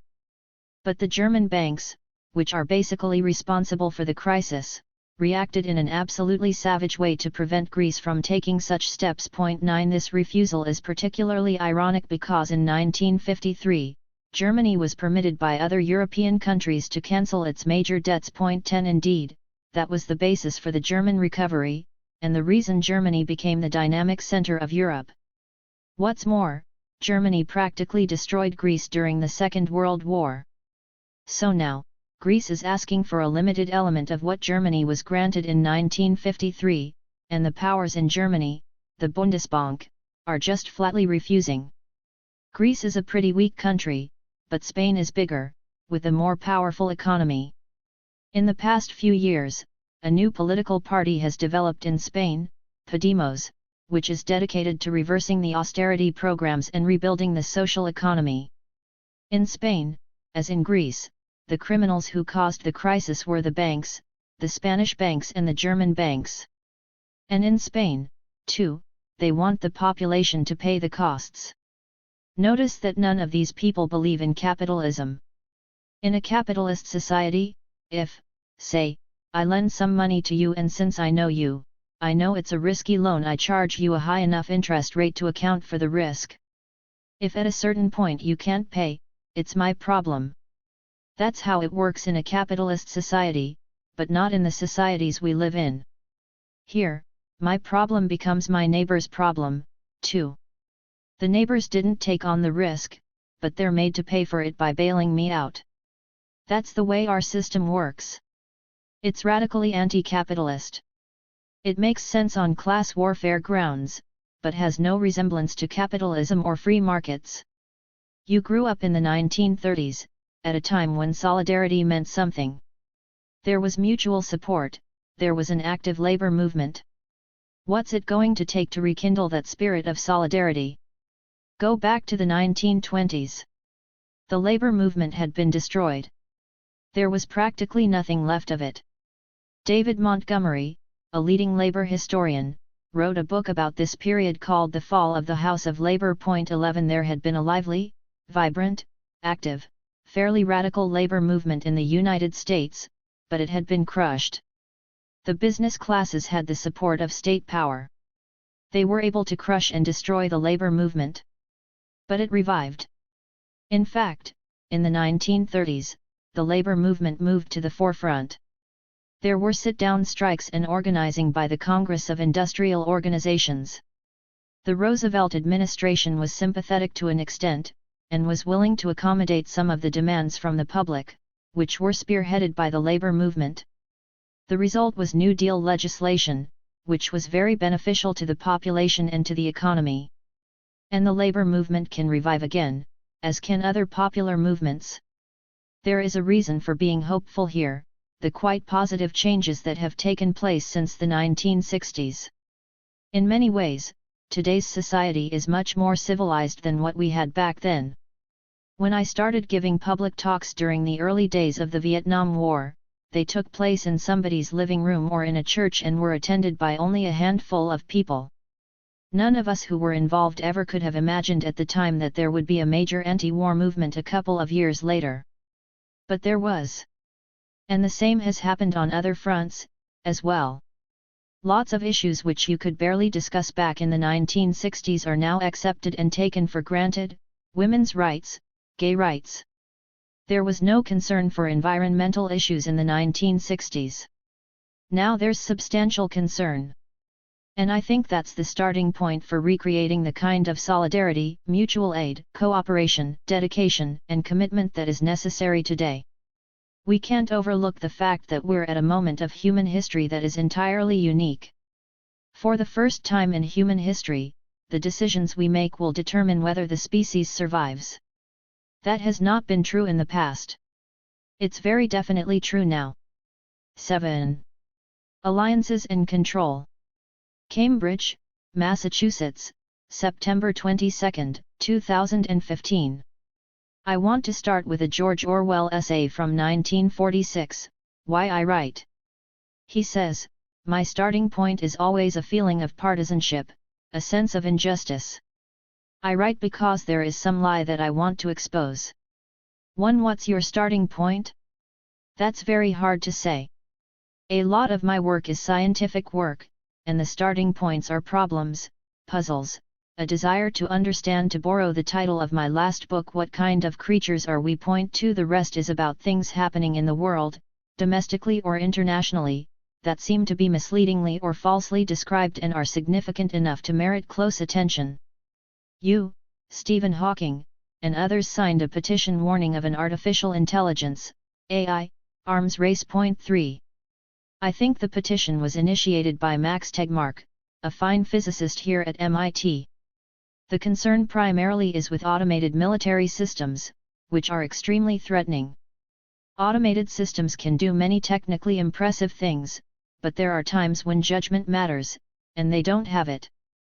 If missile and nuclear systems are automated, we can expect errors, and those errors might well be lethal if there's no human intervention.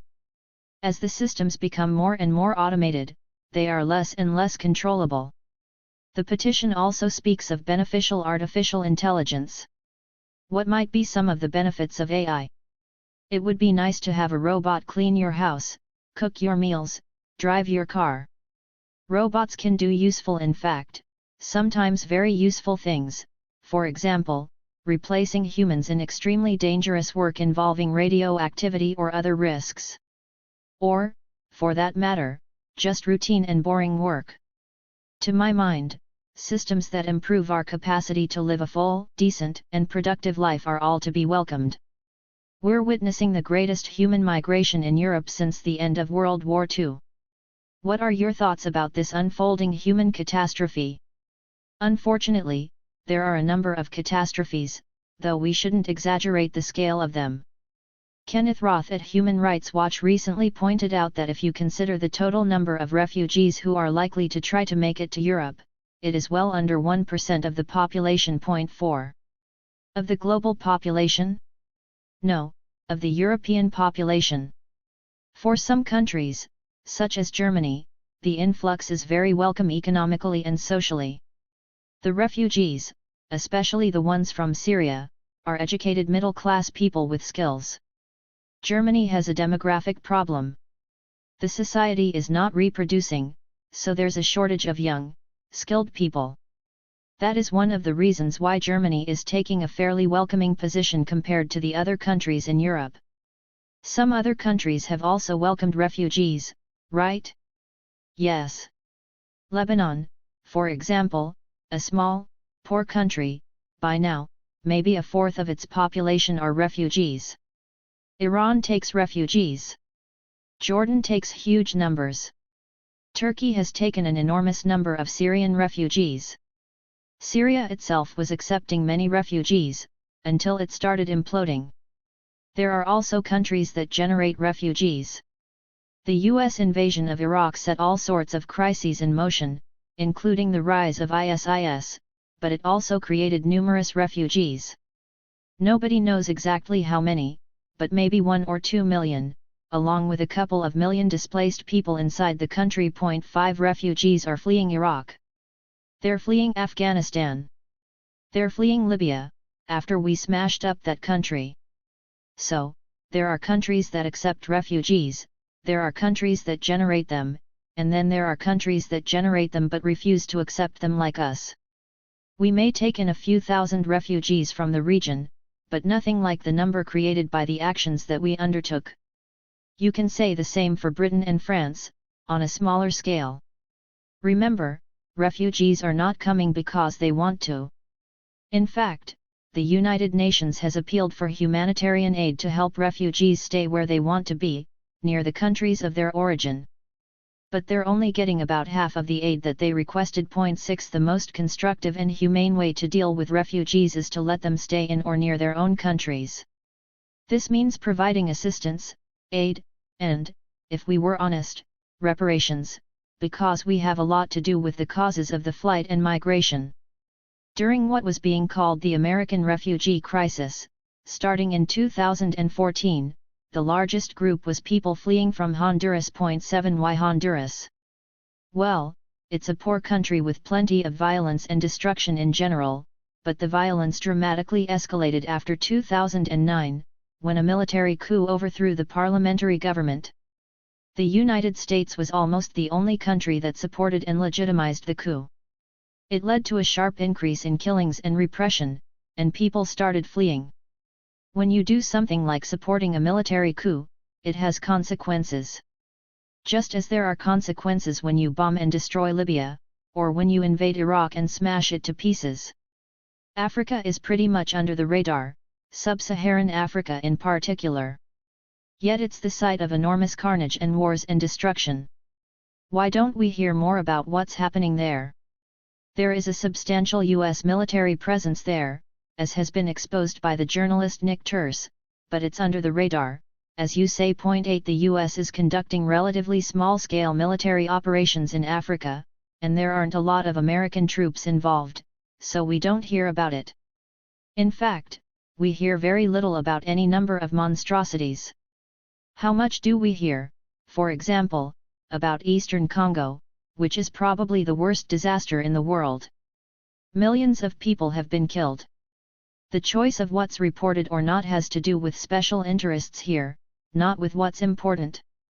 In that regard, one of the biggest elephants in the room is Saudi Arabia, which doesn't really get enough scrutiny in terms of its actual policies. Saudi Arabia is a violent and aggressive state. Its bombing of Yemen is exacerbating a very serious humanitarian crisis there. Not only do they bomb, but they bomb indiscriminately. Hillary Clinton, not exactly a radical, said, donors in Saudi Arabia constitute the most significant source of funding to Sunni terrorist groups worldwide. 9 How does this feudal, homophobic, misogynist regime wind up as a major U.S. ally? There's a 3-letter word that explains it: oil. They are the world's major oil producer. Also, they're obedient. Saudi Arabia is a family-run tyranny. Ever since a substantial amount of oil was discovered there in the 1930s, it's been a prime ally. In fact, during the Second World War, there was a conflict between Britain and the United States over who would control Saudi oil. Britain had been the major actor in the region before the war, but the United States pushed them aside and took over the huge Saudi oil concessions. Washington remains the dominant force in Saudi Arabia, sending them weapons worth tens of billions of dollars. What Hillary Clinton said is correct. In fact, a European Parliamentary Commission drew essentially the same conclusion: Saudi funding is the main source of radical jihadi movements. 10 And Saudi Arabia is also the most extreme radical fundamentalist state. The British, when they ran the region, tended to support radical Islam rather than secular nationalism, and the Americans, when they took over, followed the same pattern. 11 It makes sense. Radical Islam has been a much more natural ally than secular nationalism. Secular nationalism carries the threat that governments might try to use resources for their own populations. Radical Islam has its own fanaticism, but it's not intrinsically opposed to imperial domination. In fact, it often relies on it. The U.S. special relationship with Israel, which is unique in international affairs, is relevant here. U.S. relations with Israel were always reasonably close but only went completely off the charts in 1967. That's the year when Israel performed a huge service to the United States and Saudi Arabia. There was a major conflict underway then, a war between Saudi Arabia and Egypt. They were fighting each other in Yemen at the time, but the conflict was also much broader: who is going to be the dominant force in the Arab-Muslim world? Egypt was the center of secular nationalism in the Arab world, while Saudi Arabia was the center of radical fundamentalist Islam. Israel settled that question. They smashed up the secular nationalist states, Egypt and Syria, and destroyed secular nationalism. I'm not saying that those were particularly attractive governments, but they were run by secular nationalists. And it was right at that point that U.S. relations with Israel changed radically. The Iran nuclear deal has been described as a stinging defeat for the American Israel Public Affairs Committee, AIPAC, the major pro-Israel lobby in Washington. 12 Do you see the Iran deal that way? This is a slightly unusual case. It's not just AIPAC that was against the deal. Strikingly, 100% of the Republicans were also opposed and voted against it. That's the kind of dedication to the party line that you do not typically find in political parties, with one exception, the old Communist Party. There, everyone had to follow the same line. That's one indication of how the Republicans have ceased to be a political party in the normal sense. And why were they against the Iran deal? To some extent, they were just enacting the fundamental principle of the Republican Party ever since Obama got elected: destroy Obama and anything that might be seen as an accomplishment of the Obama administration. If he hadn't made the Iran deal, they would probably be in favor of it. Their opposition also has to do with the way the Republican base has developed. As we've discussed, they can't get votes based on their actual policies, which are dedicated to the interests of the very wealthy and the corporate sector. So they've mobilized evangelical Christians and extreme nativists, and the people who have been harmed by the neoliberal policies of the past generation. After all, real wages for male workers are back to the level they were in the 1960s. Median household wealth has actually declined in recent years. 13 There are plenty of angry, frustrated people. This base is easily mobilized, especially the religious component. The evangelicals are probably the majority, or close to the majority, of the base of the Republican Party right now. For them, defense of Israel against Muslim attackers is a point of religious doctrine. After all, the Bible tells them so. They have a whole eschatology about it. It's that group that was defeated by the Iran deal, but only temporarily. The Republicans actually had the majority in Congress, a substantial majority. Obama was only able to push the Iran deal through because their majority was not veto-proof. There's no question that the Republicans will continue to try to undermine the terms of the deal. And they may succeed in carrying out measures: increased sanctions, maybe secondary sanctions on other countries that will lead Iran to withdraw from its arrangement with the United States. It's possible. That does not mean, need not mean, ending the deal. Remember, this was not a deal between Iran and the United States, but between Iran and the so-called P5+1, the 5 permanent members of the Security Council, and Germany. France, for instance, has established an agricultural trading mission in Iran. 14 The French are joining China and India, which for years found various ways to get around the US sanctions, using barter instead of finance and the like. The world is almost totally opposed to the US position that Iran cannot have any nuclear energy program. The non-aligned countries have been vigorously supporting Iran's nuclear programs from the beginning. They're discounted in the West, but they actually represent the majority of the world's population. The US may end up being totally isolated on this point, which would not be unusual. It's the same on many other issues. Millions of dollars were spent on a campaign to oppose the deal, including full-page ads in major newspapers, TV ads. But they weren't successful. They were successful in persuading a substantial majority of Congress.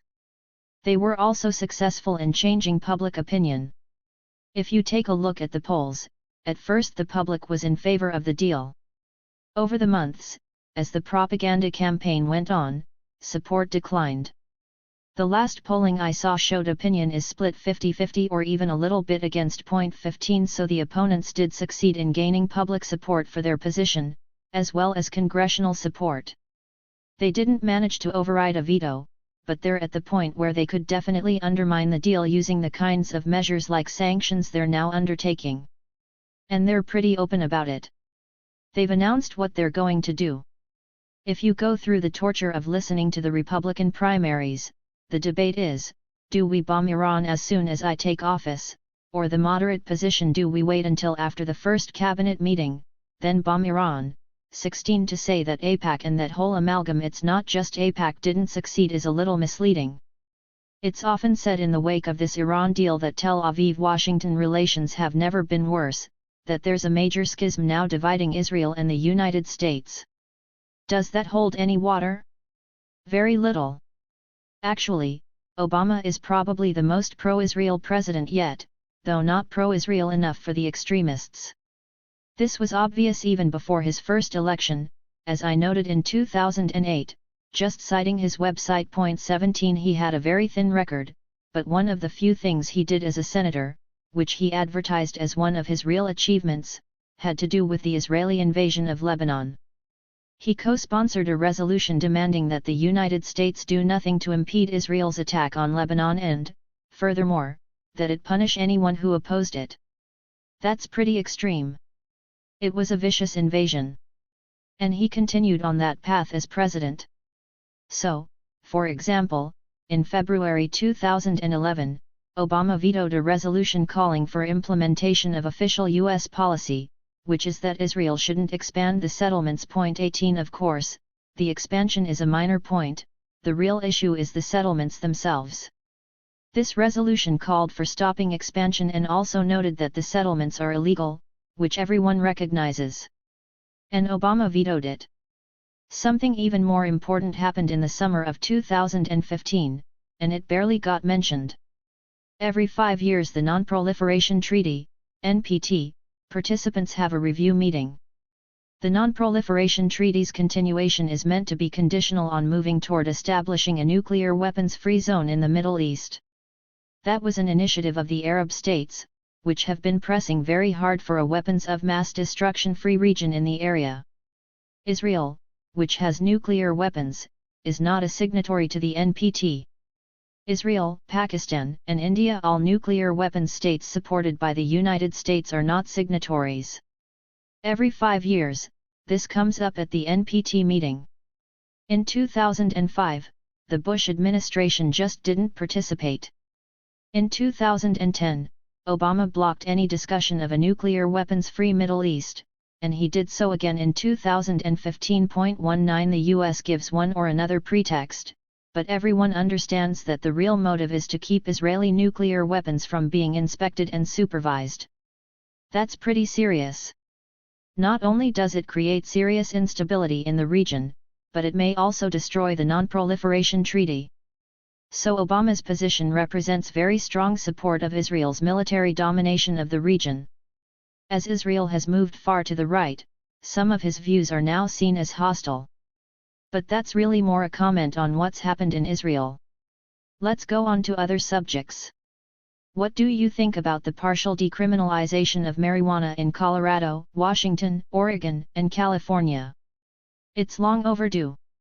Criminalization of drugs has been a social disaster. It's the main factor leading to the huge increase in incarceration. The United States is way ahead of everybody else in the world in tossing people in jail. It's a deeply racist system, as is evident in everything from police activities to sentencing practices. And it's deeply damaging, even after people are released from prison. People who have been convicted of drug possession, which is a nonviolent crime, can't get into public housing, can't get jobs, and so on. The only sensible thing to do is decriminalization, at least of soft drugs. Think about tobacco, which is more lethal than marijuana, more lethal even than hard drugs. Tobacco use has declined along class lines, so it's now pretty much a class issue. Educated people with some degree of privilege are much less likely to smoke than they were 20 or 30 years ago. Tobacco wasn't criminalized. Instead, educational processes led to healthier lifestyles, better diets, and so on, and reduction of tobacco use was part of that. Would you put alcohol in the same category? Alcohol is also pretty much a class issue. It is far more lethal than drugs. Furthermore, alcohol and tobacco are not just extremely harmful to the user, but to non-users as well. If you use marijuana, you're not harming anyone else. If you drink alcohol, you may become abusive and violent. There are many deaths of non-users from alcohol driving accidents, homicides, and so on. Yet, again, alcohol isn't criminalized, its usage has been controlled somewhat by educational processes. Pope Francis's encyclical on the environment, Laudato Si', generated some attention. He wrote, "Climate change is a global problem with grave implications," and he warns of an unprecedented destruction of ecosystems, with serious consequences for all of us. 20 There is a movement to divest from fossil fuel. Are those divestment actions coming in time? Those actions are important, but they're nowhere near what needs to be done. The threat is far greater than reported. The scientific literature describes a pace of destruction that is already frightening, and that might at any moment become nonlinear, abruptly rising far more sharply. Even without that, even with just the regular processes that are predicted, there is likely to be a rise in sea level in the not very distant future. This could be massively destructive to countries like Bangladesh, with its coastal plains, and cities like Boston, a good part of which could wind up underwater. The Guardian reports that ExxonMobil, the world's biggest oil company, knew as early as 1981 of climate change 7 years before it became a public issue. Despite this, the firm spent millions in subsequent decades to promote climate denial. 21. That's what you expect to happen in a market society. Corporations are not benevolent institutions. They can't be. If they were, they wouldn't survive. They're dedicated to profit and market control. The same with healthcare. If you put it in the hands of private companies, they're going to try to make money from it, not concern themselves with health. Which reminds me of a placard I saw in Seattle during the Kai activist protest. 22 The protesters were trying to block a shell rig that was going to the Arctic to drill for oil. They held up a placard that said, "A good planet is hard to find." In terms of climate change, what can individuals do beyond, say, recycling? Recycling is worth doing, partly for itself, partly for symbolic reasons. It's a little bit like civil disobedience. The act itself may not achieve any end, but it does encourage others to do more. Eventually, though, we have to go beyond individual action to collective action. In our world, that means actions by states, which have to be forced to take those actions by their populations. Do you see the United Nations as a body that can bring about this kind of change? No, the UN can act only as far as the major powers permit.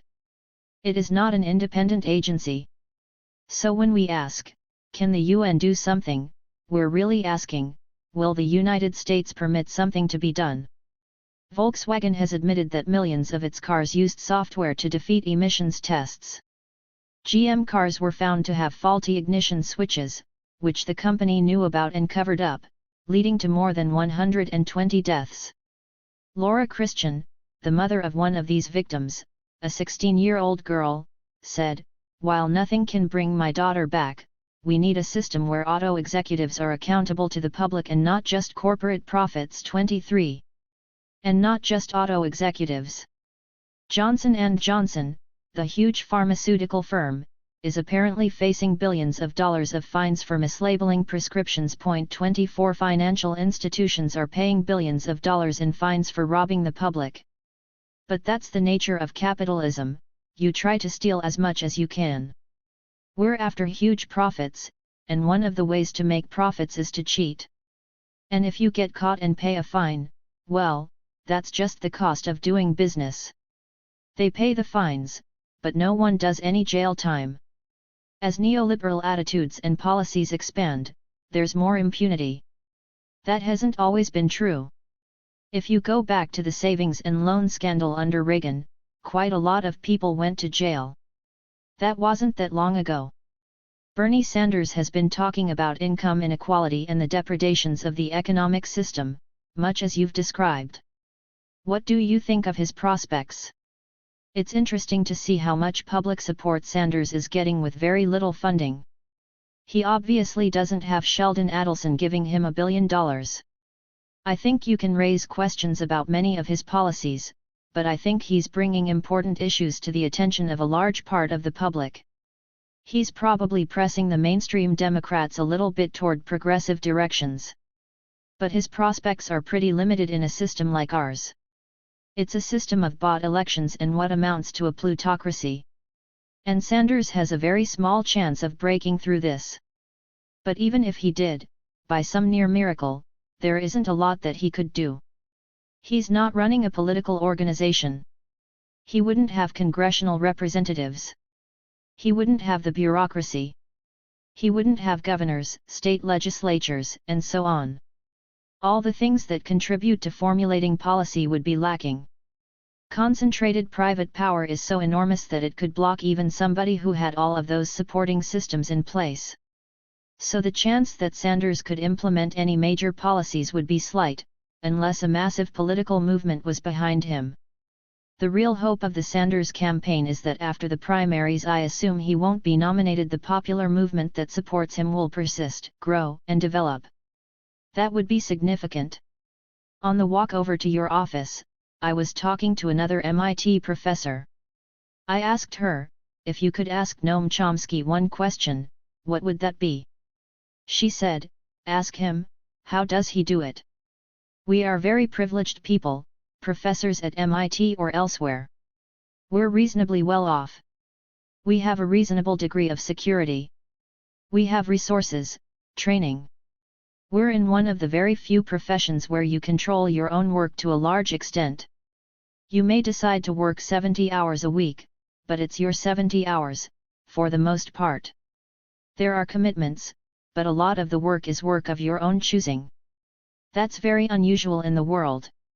Yes, there are problems and obstacles, and you can complain about this and that, but the opportunities are just enormous compared with what most people have. You recently went back to your hometown, North Philadelphia. What was that like for you? Actually, my wife, Valeria, wanted to see where I grew up and what it was like. It hasn't changed that much. Were your parents very strict with you? Strict? Only with the things they cared about. My father, for example, would insist that we have the right table manners. We could only get 2 ice cream cones a week. We went to Hebrew school, synagogue, and so on. I wouldn't say strict particularly, but there were rules. How did you get along with your younger brother, David? My skepticism about the adult world and recognition of its irrationality developed when my brother was just a couple of months old. My mother had told me this story about how it's going to be so much fun to have a baby brother, how I would have a playmate. And then this blob appeared, which did nothing but cry, get in my way, and take my mother's attention. They kicked me out of my room, so I had to sleep on a couch in my father's study. I didn't see any point to it at all. One day, we went to the boardwalk in Atlantic City, and there was an organ grinder with a monkey. The monkey was fantastic. It was doing all kinds of wonderful things. I turned to my mother and asked her, why we don't trade in my brother for the monkey. She didn't give me any reasonable answer, just laughed. And then I realized how ridiculous the adult world is, because it would have been an obvious trade. But, later, we did get along like siblings, playing and so on. Years ago, you told me that you had bad genes and didn't expect to live a long life. You're turning 87 in December. How did you manage to trick nature, as it were? I didn't do anything special. I didn't exercise or do all the things you're supposed to do. As one ages, obviously there are infirmities and limitations. How are you managing that and still keeping up your work? Some minor infirmities, naturally, but they've faded into the background since I met and married Valeria, which renewed my life. You're inevitably asked in interviews, what gives you hope? People who are dedicated, who are struggling, often against really tremendous odds, not like us, to create decent spaces for existence in a better world. That's my source of hope. How important is solidarity and cooperation? Without it, there is nothing. Individually, in an atomized society, you can do virtually nothing. You can ride a bicycle instead of driving, say, but that's kind of like chipping away at a mountain with a toothpick. If anything is going to happen, it is going to be through mutual aid, solidarity, community, and a collective commitment to really making changes. That's always been the case in the past, and there's no reason to think it will be different in the future. 8. The roots of conflicts. Cambridge, Massachusetts, December 4, 2015. Alexander Cockburn used to quip that the two greatest disasters to befall the United States in the 20th century both happened to occur on December 7, the Japanese attack on Pearl Harbor and your birth in Philadelphia. I can't deny it. It's right there in the hospital records, so it must have happened. Well, happy birthday. 87 years young. Did I ever tell you, my name is actually wrong on my birth certificate? I once had to look up my birth certificate for some reason, so they sent me a copy from City Hall. At the time, apparently, the clerk didn't believe that my name was Avram Noam. He thought Noam must be Naomi, and wrote that in. Then Avram had to be a girl's name, so he made a handwritten correction there too, Avrain. So my birth certificate reads, Avrain Naomi Chomsky. In 1966, you gave a talk at Harvard that was published the following year in the New York Review of Books. It was your famous talk, The Responsibility of Intellectuals, which put you in the public spotlight in terms of your political work. Point 1. You were already well established in linguistics.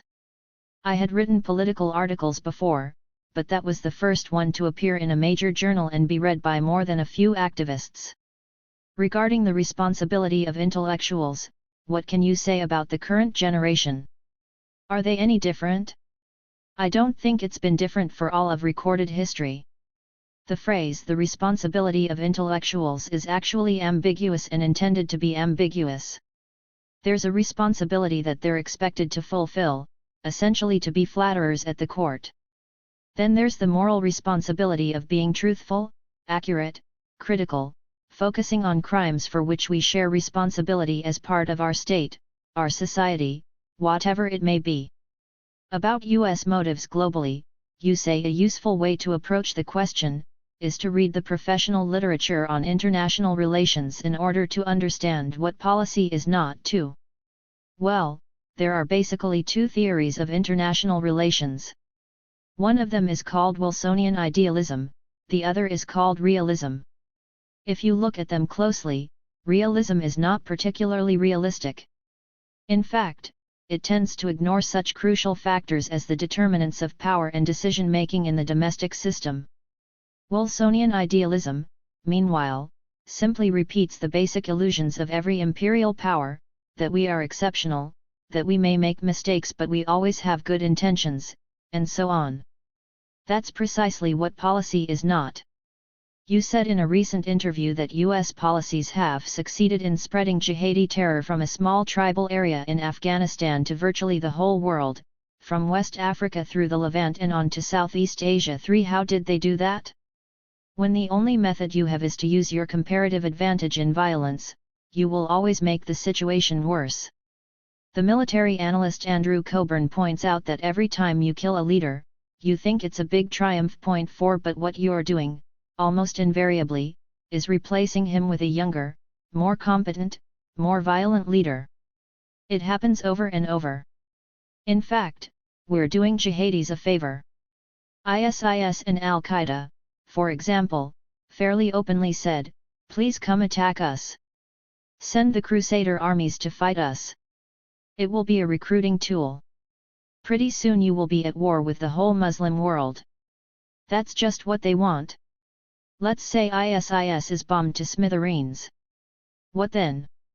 Do the troops come home? Does the US close down its overseas bases? No, because ISIS would be replaced by something worse. I don't know exactly what, but there are other groups. Like it or not, in much of the Sunni world, ISIS is regarded as providing a kind of protection and security. And apparently they run, by some standards, a fairly efficient totalitarian system. It's kind of like Iraq under Saddam Hussein. He was a brutal dictator, but people had security, they had education. As long as you shut up and didn't talk about politics, you could have a pretty decent life, in fact, more so than almost anywhere else in the Arab world. Now they have nothing, just war. If we don't deal with the roots of the problem, then something worse will arise from the same causes. Do the policy makers and managers of the US state system consciously promote conflict and turmoil? No. Take, say, Libya. Muammar Gaddafi was a brutal, ugly guy. But he managed to build some kind of functional country out of a tribal society. There was an uprising, and he put it down quite harshly. I think about 1,000 people were killed.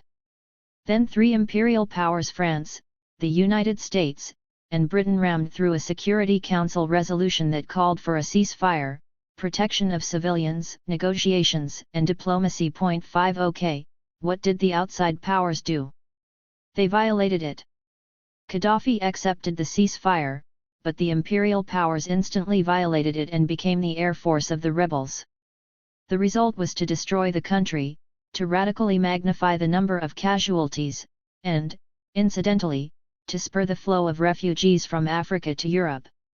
Did they plan that? No. It's just the famous adage, if all you have is a hammer, everything looks like a nail. We have a hammer. We're really good at smashing things. Some people say, well, look at the benefits that accrue to the weapons manufacturers here.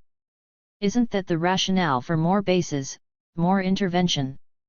That's a factor, but I don't think it's the driving factor. The driving factor is that the traditional role of any great power is to expand its power.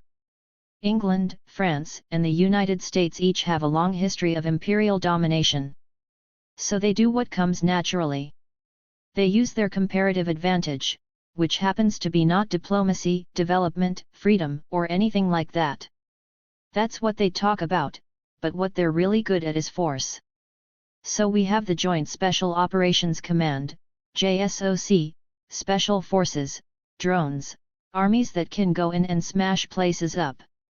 In case after case there have been diplomatic alternatives.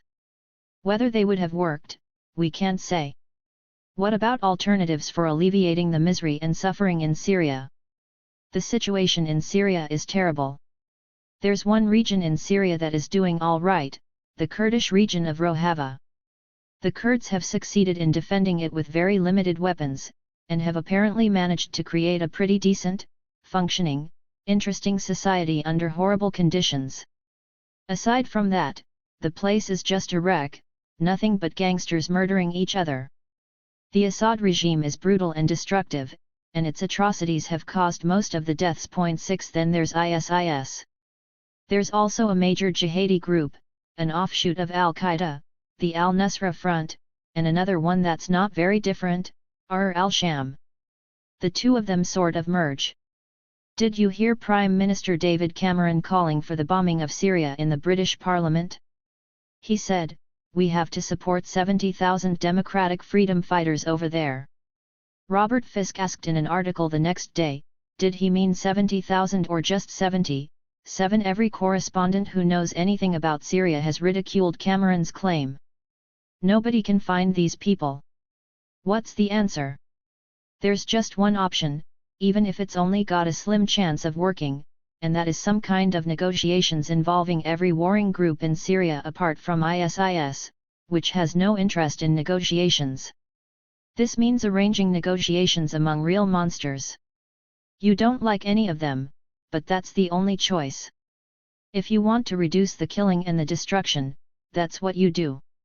Maybe they can work out local ceasefire agreements that would reduce the violence, make plans for some sort of transitional government, ultimately maybe elections. Again, this is separate from the question of the Kurdish areas, which should simply be protected in whatever way we can. The US has been blocking this strategy until recently on the grounds that we can't allow a monster like Bashar al-Assad to participate. But that's tantamount to saying, let's let them murder each other. Whatever you think about Assad, he's not going to commit suicide. So if you want the problem to be solved without total destruction, he will have to be part of the negotiations. But what is being done? None of the above. Syria is in danger of being finished off as a viable country. The idea that you can find a military solution is ludicrous. What prompted Putin's intervention in Syria? We don't know in detail, but it appears that what prompted it in large part was the CIA supplying heavy weapons, including wire-guided anti-tank missiles, to the jihadi elements. These were taking a huge toll on the Syrian army. Russia supports Assad, so apparently they moved in substantially in response to that. We can't prove this, but that's what the limited information we have appears to suggest. You recently spoke via Skype to, I believe, an Israeli university, and you managed to upset some people. What was their objection? Actually, it was the Van Leer Jerusalem Institute, which is a research institute near the Hebrew University. The talk was a memorial for an old friend of mine, Yehoshua Bar Hillel, an Israeli philosopher and logician who died some decades ago. I had known him for years. His daughter Maya, who teaches at the university, organized a memorial for the 100th anniversary of his birth. I was quite close to him, and knew his wife and the children when they were younger. A number of Palestinian intellectuals, some of them friends, called on me to cancel the talk, because they believe that we should boycott all Israeli universities on principle. I don't agree with this, just as I didn't agree with such a policy in the case of South Africa.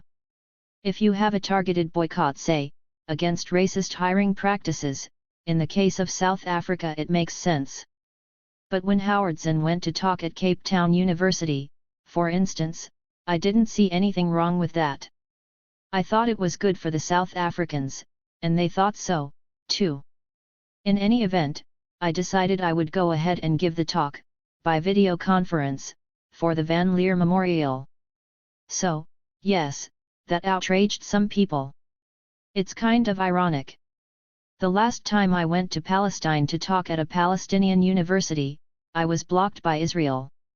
This time I was protested by Palestinian intellectuals. What's the current state of US imperialism? In scholarship and in the corporate media, one can rarely use that term. Where do you see the empire today? First of all, we should say that with respect to scholarship, the situation is changing. The main scholarly journal of diplomacy, Diplomatic History, had a very interesting article tracing US imperialism back to the first colonists, pointing out that the conquest of the continent was in fact imperial conquest. 8 That's the way it was viewed by the founding fathers. Later, that view disappeared. The article castigates historians for treating US history as if imperialism began in 1898. So scholarship is beginning to come to terms with the history of imperialism, and even drawing self-critical attention to the fact that we practically exterminated the indigenous population of the continent. We violated every imaginable treaty with them, and so on. This is what the historian Richard Van Alstyne called the rising American empire, and it began with the colonists. 9. Imperialism basically means domination of others, and it takes many different forms. It can take the form of overt rule over the natives. It can take the form of settler colonialism, the worst kind, where you drive out the natives and replace them. There are other forms, too, such as economic domination. Take the so-called free trade agreements, like the North American Free Trade Agreement, the Uruguay Round of the World Trade Organization, the proposed Trans-Pacific Partnership. These have nothing much to do with trade. Despite the name, they are largely investor rights agreements. They give multinational corporations and investors substantial control over the resources, policies, and actions of other countries. You can call that imperial domination, if you like, or you can call it something else. These are not well-defined terms. Do you see the US position today as stronger or weaker than it used to be? It's weaker. Why do you say that? For one thing, US power has been declining for 70 years. At the end of World War II, that power was phenomenal. The United States had perhaps half the world's wealth and total security. Every other industrial society was devastated. That couldn't last, obviously. As the other industrial societies rebuilt, and decolonization pursued its anguished course, gradually power in the world was to some extent distributed. But though it has declined, the United States remains overwhelmingly more powerful than other countries. Particularly in the military sector. Less so in the economic sphere. The military sector is unmatched. Economically, the situation is more complicated, but the United States is still in a dominant position. Europe, the other major economy, is powerful, but it has decided to undermine itself through self-destructive economic policies. Austerity during recession has been very harmful. China is the biggest economy in the world, in terms of purchasing power. On the other hand, it's still a weak society, and its per capita income is quite low. If you look at the United Nations Human Development Index, which measures various properties of a society, China ranks 90th.10 and the country has huge internal problems, which are going to increase in the coming years. Labor issues, income inequality, environmental problems. Yes. There's a lot of labor militancy, thousands of labor actions every year. There is also the demographic problem. There was a demographic peak of people in the roughly 25 to 40 age range, which gives you a huge workforce, but that's declining. Not as much as in Europe, but significantly. China is basically a poor country with a big export economy, a lot of which is owned by outsiders. If Apple produces iPhones at Foxconn and exports them, those are called Chinese exports, but China doesn't get all that much from it. Nevertheless, the International Monetary Fund has designated the Chinese renminbi as a global currency, joining the US dollar, euro, British pound, and Japanese yen. 11. China has plenty of capital.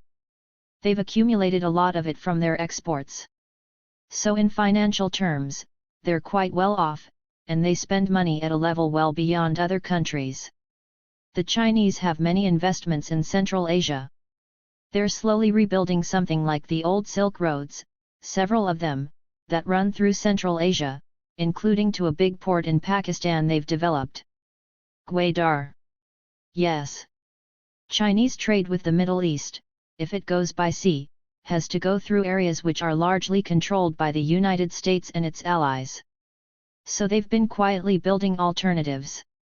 The port in Gwadar, if it works, will be connected to transport systems and pipelines that go straight to eastern China.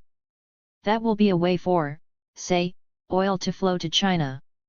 China is also investing very heavily in Africa and other places. But while they are a huge power financially, I don't think they compete with the United States economically. China's high-speed rail network, however, is a model. Yes, though the United States is unique in how badly it handles rail. There's an ideological resistance here to effective public transportation, to the point that some Republican-run states even refuse free money from the federal government to build high-speed rail. It's ridiculous, and it harms the economy enormously. But it's very important to some people to ensure that we don't have public services that are efficient and effective. You want to maintain domination by private capital. It's the same reason we don't have a good healthcare system. Japan is moving to amend its constitution to allow for the use of military force. 12 What's the significance of that?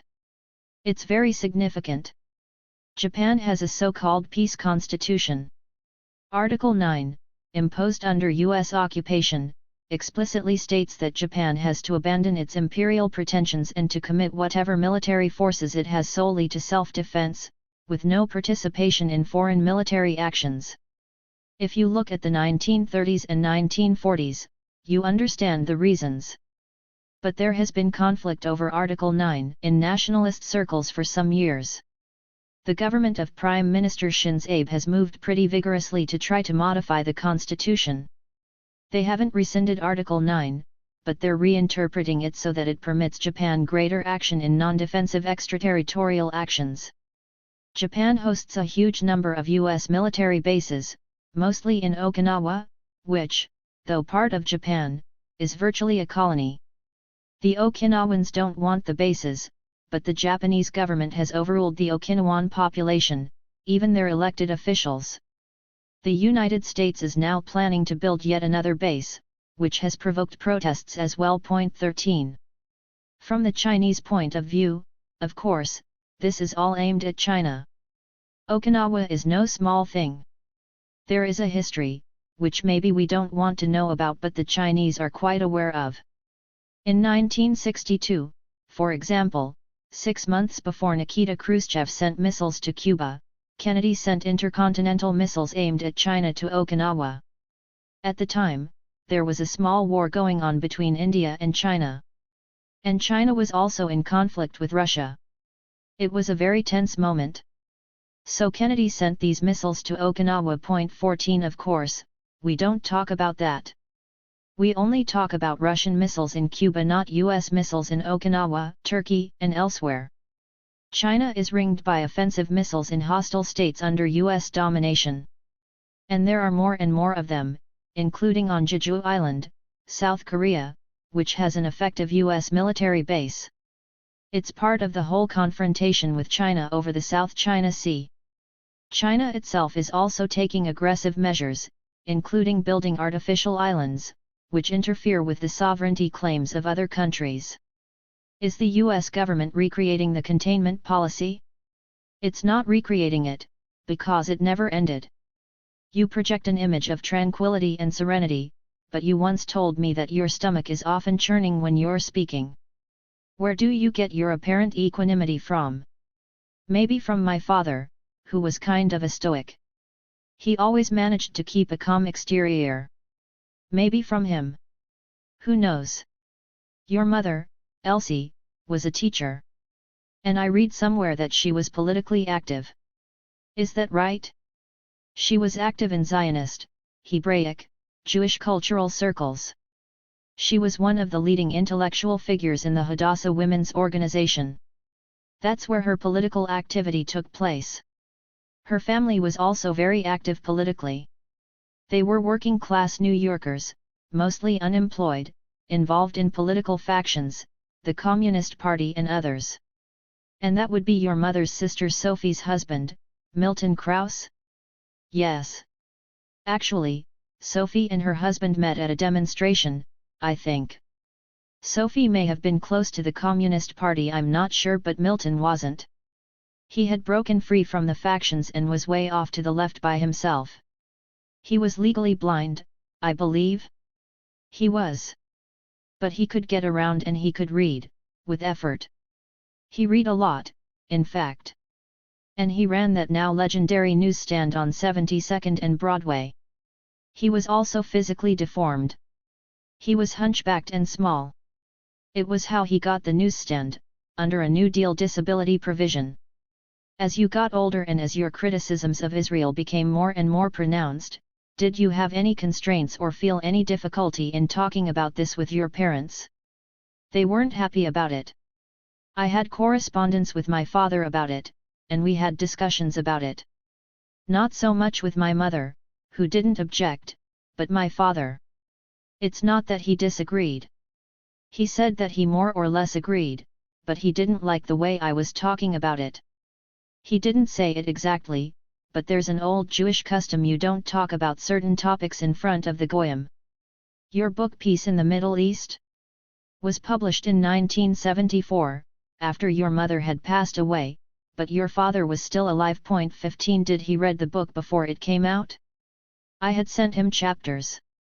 Some of the chapters were first written in the 1960s, so he had seen them. In many families, the mother is more affectionate and the father is the austere figure. Did that play out in your family as well? Not really. My father was mostly engaged in his work, but I had more personal relations with him than with my mother. When I was 9 or 10, we would spend a couple of hours on Friday evenings reading Hebrew articles, essays, poetry, and so on together. Bob Teeters was a close childhood friend of yours. There's an interesting story about his mother and your father. I went to school from about age 2. My parents were both Hebrew teachers, so they worked in the afternoon. When I was a baby, there was somebody, a maid, who would pick me up. But by the time I was maybe 5 or 6, so probably by first grade, I would start going over to Bob's house in the afternoon, and his mother would take care of us. Bob was in the same class, and he lived right across the street from the school. My parents would show up around 6:30 or so, after Hebrew school, and pick me up. That went on until we were in 8th grade. Then he went his way to high school, I went mine. We barely saw each other after that. Our parents were friendly but not socially friendly. They didn't have dinner together or anything. But many years later, Bob's father died, my mother died, and somehow his mother and my father got together, and they finally got married. She was a Midwestern Christian, and fairly anti-Semitic. She made an exception for my family, but in general she didn't like Jews. She did convert to Judaism, which she didn't like either, but my father insisted. It was complicated. But they were happy together. Do you have any birthday celebrations planned? That's personal. I don't talk about it. People are interested in the man Chomsky. They might be, but I've always kept that very separate from my public life. 9. Toward a Better Society. Cambridge, Massachusetts, March 11, 2016. Socialism was one of the most looked up words in 2015, and several polls indicate that young people ages 18 to 29 have favorable views of socialism. 1. Are you surprised by that? Not so much surprised as uncertain. The question is what they mean by it. I suspect they mean something like social democracy, which is essentially New Deal welfare state capitalism. And if that's the case, it's not surprising, because polls have shown for years that this matches widely held goals of most of the population. You've been involved in myriad struggles and actions over the decades. Are there any you feel have lessons for today? Just about all of them. Take organizing poor people. The civil rights movement has plenty to teach about that, as does the labor movement. There are some common elements to all kinds of organizing. You have to find issues that meet several conditions. First, people have to care about them. Second, the fixes have to be feasible. And third, it has to be possible to convince people that they are feasible, because one of the major impediments to organizing is the feeling of you can't fight City Hall. So you have to show that you can fight City Hall. The way it's typically done in successful organizing is to find small things that people recognize could be achieved, see if you can achieve those, then encourage the sense that success is possible, and proceed to the next thing. Take a real case that I heard of not long ago, about a group working in working-class immigrant communities in South Boston. At the beginning, just to break through the sense of hopelessness, they started with something very simple. Women organized to see if they could get the town to put in a traffic light where their kids cross the road to go to school.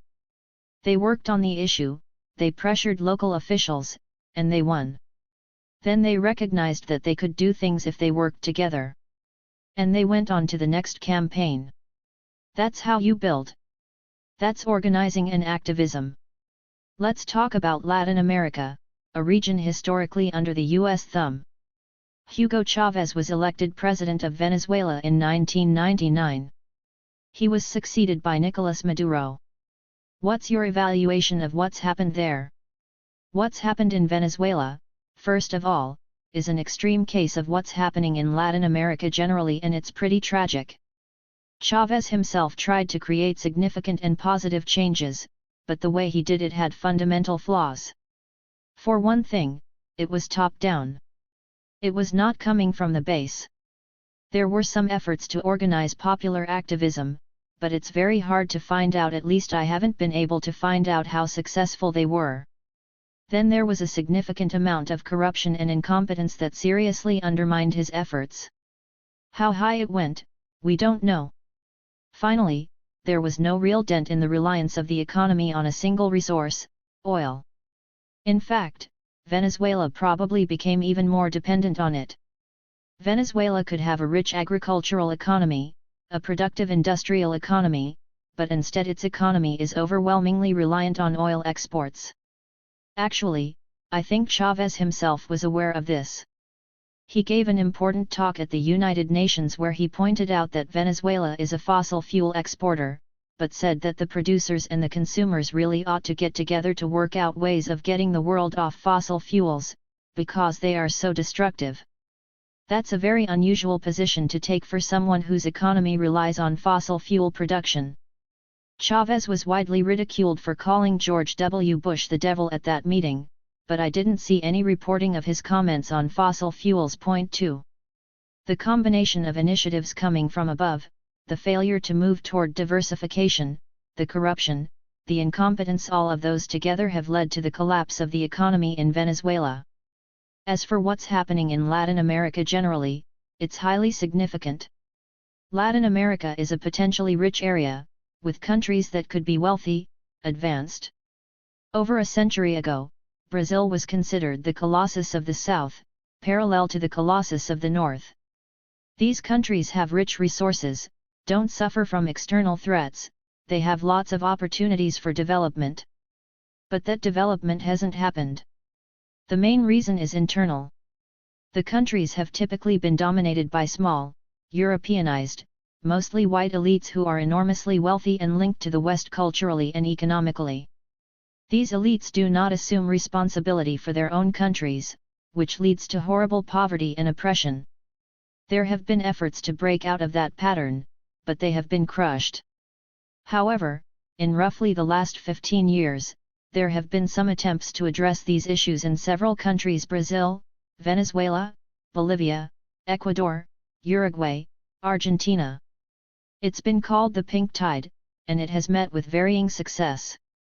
There's just a very strong temptation, when you gain a bit of power, to put your hand in the till and live like the elites. This has undermined left governments in case after case. Venezuela is a case in point. Brazil is another. The Workers' Party had a real opportunity to change not only Brazil but all of Latin America. It did achieve some things, but it also substantially squandered the opportunity. So my feeling is there are solid gains, and then there's regression, which eliminates some of those gains. There might be a basis for moving forward again in the future, if the current issues are resolved. But it's not certain that they will be. Luiz Inácio Lula da Silva of the Workers' Party became president of Brazil in 2003. He was succeeded in 2011 by his protégé, Dilma Rousseff. Corruption scandals, particularly around Petrobras, the state-owned oil company, have sunk her approval ratings.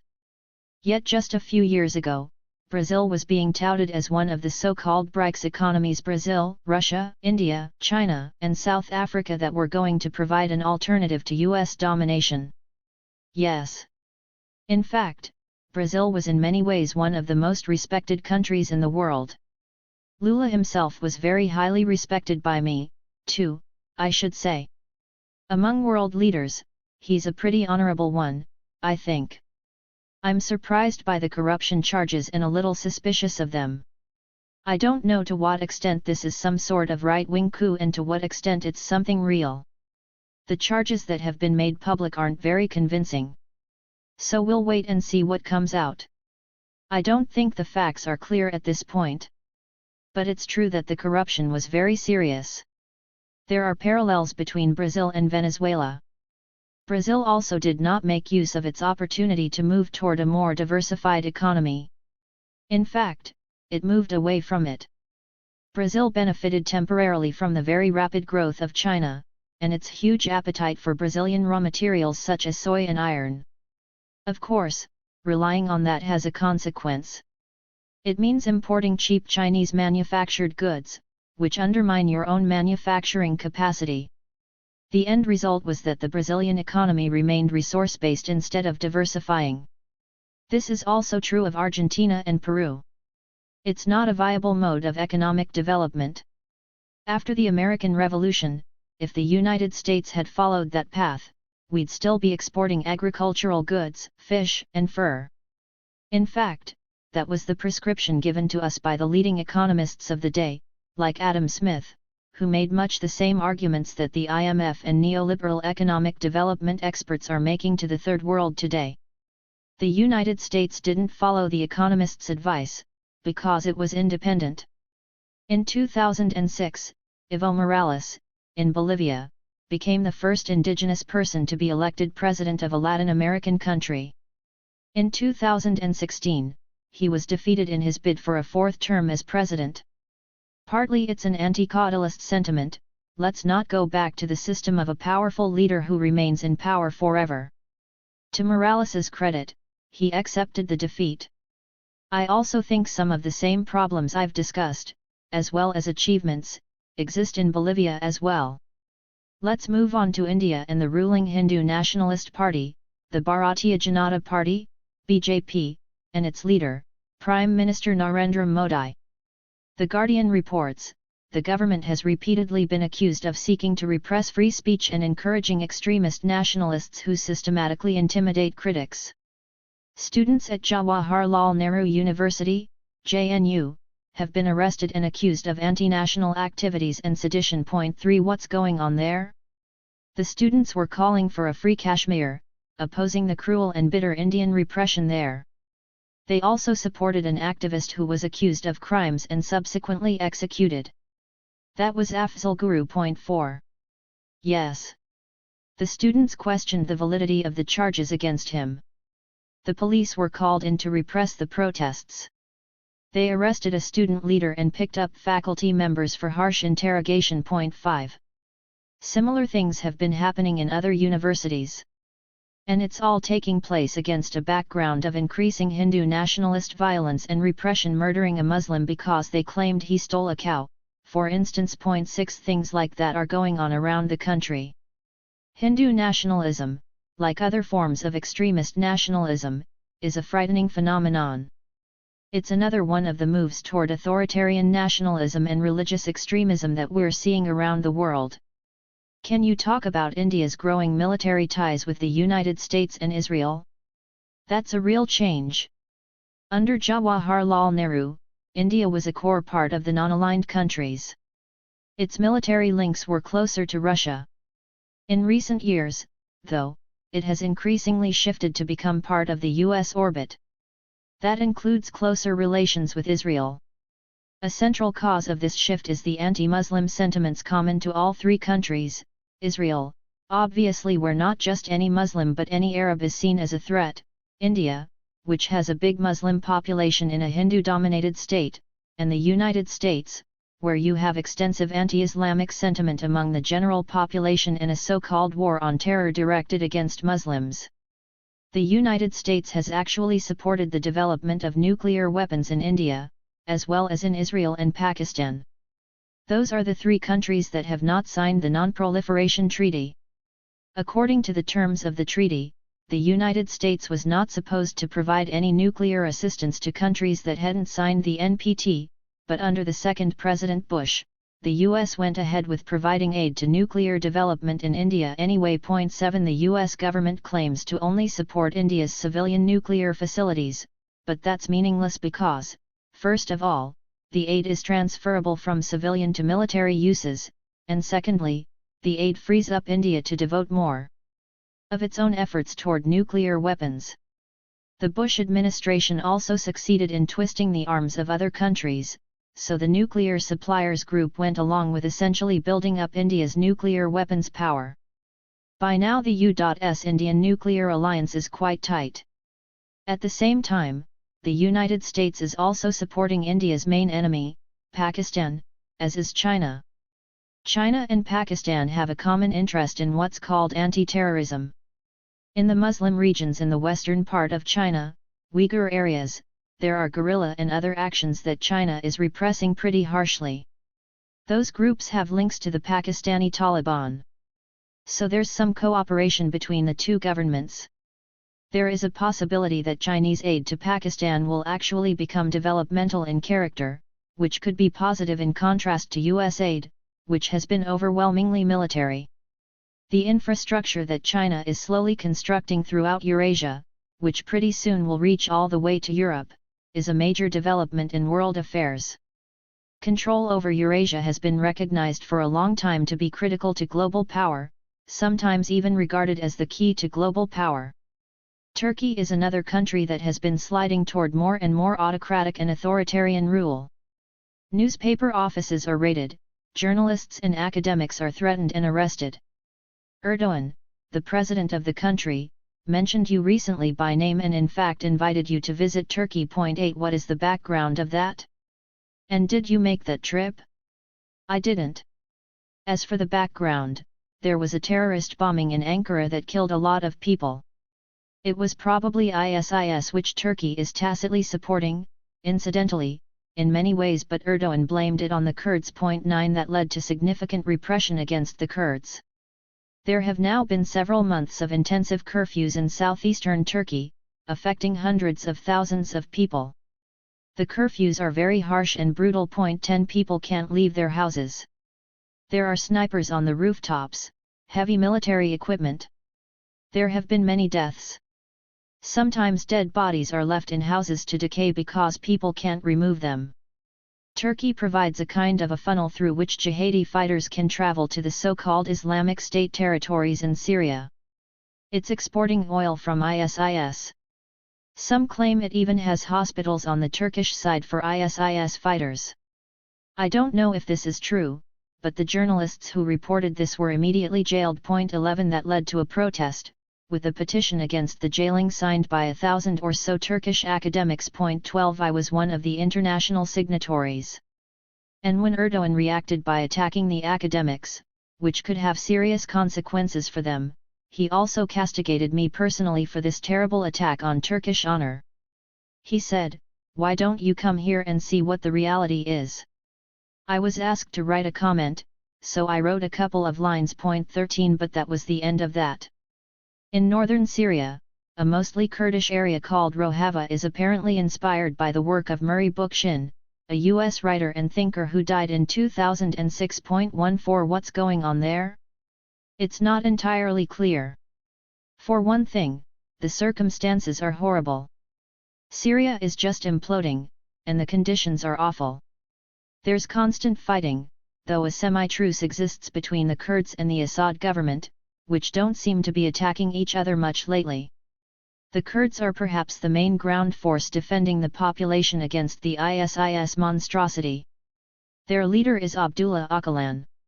He came from a strong Stalinist background, but during his time in prison, he shifted his attitudes considerably, at least in his writings, and picked up from Bookchin a kind of communitarian, anarchist approach. Kurdish groups, both the PKK in Turkey and northern Iraq and the Kurds in the Syrian Kurdish area of Rojava, appear to have been influenced by these ideas. To what degree the ideas have actually been implemented is hard to say, though everyone agrees there has been a new emphasis on women's rights and women's involvement, as well as some communal programs. It's pretty remarkable under the circumstances. Elections are once again front and center. Why aren't elections in the United States held on the weekend, when people are not working, as in other countries? What about abolishing the Electoral College, which seems to be antediluvian? And what about allowing people to vote where they are currently living rather than where they first registered? There are indeed major differences between elections in the United States and in other capitalist democracies. For one thing, elections here never stop. As soon as one election is over, you start working on the next one. That means the day you walk into your office, you start fundraising for the next campaign. Of course, that affects policy decisions. In other countries, there's just a brief period of campaigning, some debate, then people vote. The role of money in U.S. politics also goes way beyond other Western countries. It's been significantly increased by a number of Supreme Court decisions, going back to Buckley v. Valeo on the money is speech issue, then the Citizens United decision and others. But it goes way back. There's pretty convincing evidence that campaign funding is a good predictor of policy decisions. 15. Then there's radical gerrymandering, mostly by Republicans, but others, too, as well as major efforts by the Republicans to keep people from voting. There is good reason for them to do this. The people who are most vulnerable are less likely to vote for the Republicans. So the Republicans don't want Sunday voting, when black churches might take people to the voting booths. They want to require the kind of identification for voting that many poor people, and particularly black people, just don't have. These are all efforts to maintain power despite minority support. The most striking example, perhaps, is the House of Representatives, which is almost a Republican lock, even though they get a minority of the votes. In the 2014 election, the popular House vote was in favor of the Democrats, but the Republicans won the majority of seats. 16. They won the House because of gerrymandering. Not just gerrymandering. Demographics also play a role. Democratic voters happen to be primarily urban, while the Republicans have a scattered rural vote. That means that you get a heavily Democratic vote in an area where there are just a few representatives. But that's not to deny the importance of gerrymandering. And since the Supreme Court threw out the Voting Rights Act, which had protected minority voters in states with a long history of racism and voter suppression, it's gotten much worse. 17. All these things together, I think, are far more significant than, say, the Electoral College. Of course, there's plenty wrong with that institution, but it's marginal compared with these other factors. The United States is unusual in that it doesn't have class-based political parties. It has geographically based parties, and rather odd coalitions. In fact, in many respects, the party system still reflects the Civil War. Take a look at the red and blue states in the 2012 election. It's almost the Confederacy and the Union, just by different names. A recent study published by Brandeis University actually found a pretty clear correlation between Ku Klux Klan activity not that many years ago and current Republican votes. 18. Also, abstention is very high in the United States. Walter Dean Burnham, one of the leading specialists on politics, did an interesting study in the 1960s on who doesn't vote here. 19. It turns out that going by their socio-economic profile, non-voters in the United States are quite similar to voters in European countries who vote for social democratic or labor-based parties. Those parties simply don't exist here, so comparable people don't vote. So you have a variety of factors. Lack of proportional representation has a big effect. Because of the winner-take-all system, you can't develop independent parties here. There's no chance for them to grow slowly and perhaps become dominant over time. But there are positive sides to our political system, too. For example, freedom of speech is much better protected here than elsewhere. There are serious problems, but it's not an all-or-nothing story. You might have heard the joke that if God had meant us to vote, He would have given us candidates. I understand it, but it's a bit too cynical. There are differences between the candidates, sometimes significant ones. Incidentally, it's not all about the party labels. I have voted for Republicans myself, for example. During the 1960s, the Republicans were the ones who were more strongly anti-war in the state elections. But in recent years, the Democratic Party has been a mildly centrist party, while the Republicans have shifted very far to the right. And they have very significant differences on some issues, though the two biggest ones, life-threatening, species-threatening issues, are barely discussed in the elections by either side. One is global warming, the other is militarization. On those topics, there's a major difference between the two parties. In a discussion you had at the Harvard Trade Union program with activists from around the world, someone asked you about hopeful signs for the future. 20. I was taken aback by your answer. You mentioned Egypt, citing a book by Jack Schenker, a former Guardian correspondent there. 21. Egypt is going through hell right now. It is. And when I read Schenker's book, I didn't really trust my own judgment. I don't know that much about Egypt. But I sent the book to friends, some of whom really do know Egypt very well and are very good analysts, and they thought he was pretty accurate. What he found is that although the Sisi dictatorship is driving the country to disaster, nevertheless a good deal remains of the vital activism and achievements of what's called the Arab Spring, particularly in the labor movement, which he's looked at quite closely. I think that's an interesting sign. The New York Times has a story about the laments of the Egyptian elite, the rich students, people who have benefited from the dictatorship. 22 They're very upset. They have to wait a month to get a Mercedes, and they may not get the kind they want. In general, the benefits of standing with those in power are apparently getting harder to acquire, which is leading to dissent among the elite supporters of the regime. And the regime is in economic trouble. Saudi Arabia is no longer funding the Sisi regime at anything like the level they were. A journalist friend of mine in Gaza calls me fairly regularly on the phone. He lives near the Rafah border, the Egyptian border, and you can hear the shelling. He says he hears it all the time. The Egyptians have not been able to suppress the Bedouin uprising in the Sinai, which is probably a pretty big drain, too. The downing of that Russian airliner, killing a couple hundred people, also had a major impact on the tourist industry, which they rely on. 23. So the regime is in some difficulty. And if Schenker is correct, which he may well be, there are still the germs of what could grow into another one of Egypt's many efforts over the years to create a more democratic society. Among the questions you pose in your book, What Kind of Creatures Are We?, I want to ask you about too. What would a decent society look like? And what would satisfy our basic needs and rights? 24. I'm not smart enough, and I don't think anyone is smart enough to sketch what an ideal society would be, but I think we can discuss what would be a much better society. To my mind, it would be primarily a society in which decisions are in the hands of an informed and engaged public. That's a prerequisite for being reasonable and rational in your choices.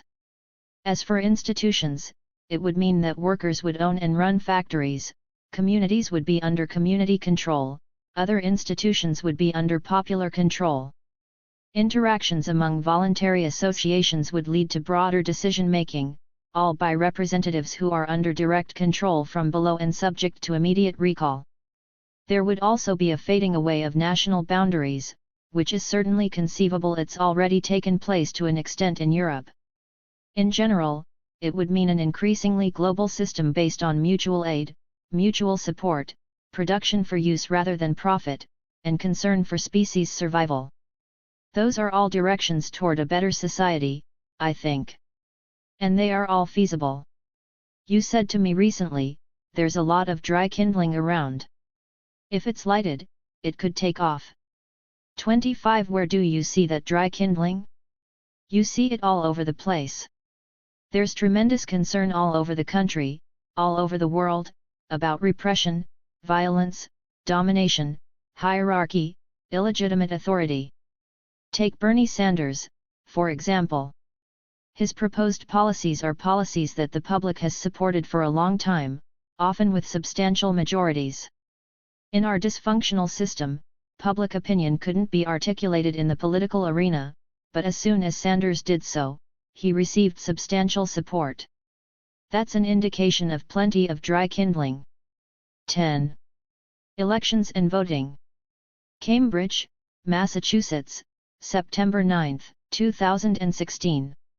Let's talk about presidential elections. What's the earliest one you remember? I remember 1936, when I was 8. The election was discussed a lot in school. In fact, I remember having big arguments with a classmate. He was in favor of Alf Landon and Frank Knox, the vice presidential candidate. His favorite slogan was "Landon knocks out Roosevelt." In our circles, it was basically 100% for FDR. A couple of years ago, I was talking to an old friend, roughly my age, about family doctors. I couldn't remember our family doctor's name, the only name coming to my mind was Roosevelt. After a while, I figured out why. Whenever my little brother had a cold, my mother assumed he was dying, and would call the doctor. Doctors used to come to the house in those days, and as soon as our doctor walked in, the whole mood would change. He had a deep, mellifluous voice and an air of authority. "It's all under control, everything's fine." My mother would immediately feel better. Roosevelt used to give fireside chats on the radio, I think on Friday evenings. My mother was extremely nervous about everything. Of course, there was plenty to be nervous about: Hitler, the war. But as soon as Roosevelt started talking, with that quiet, serious voice of his, everything would calm down, very much like with the doctor. Which is why when I was thinking back to our doctor, Roosevelt came to mind. I still can't remember what his actual name was. Do you recall a political period in which there was as much vitriol and recrimination, rancor, and rage as there is today?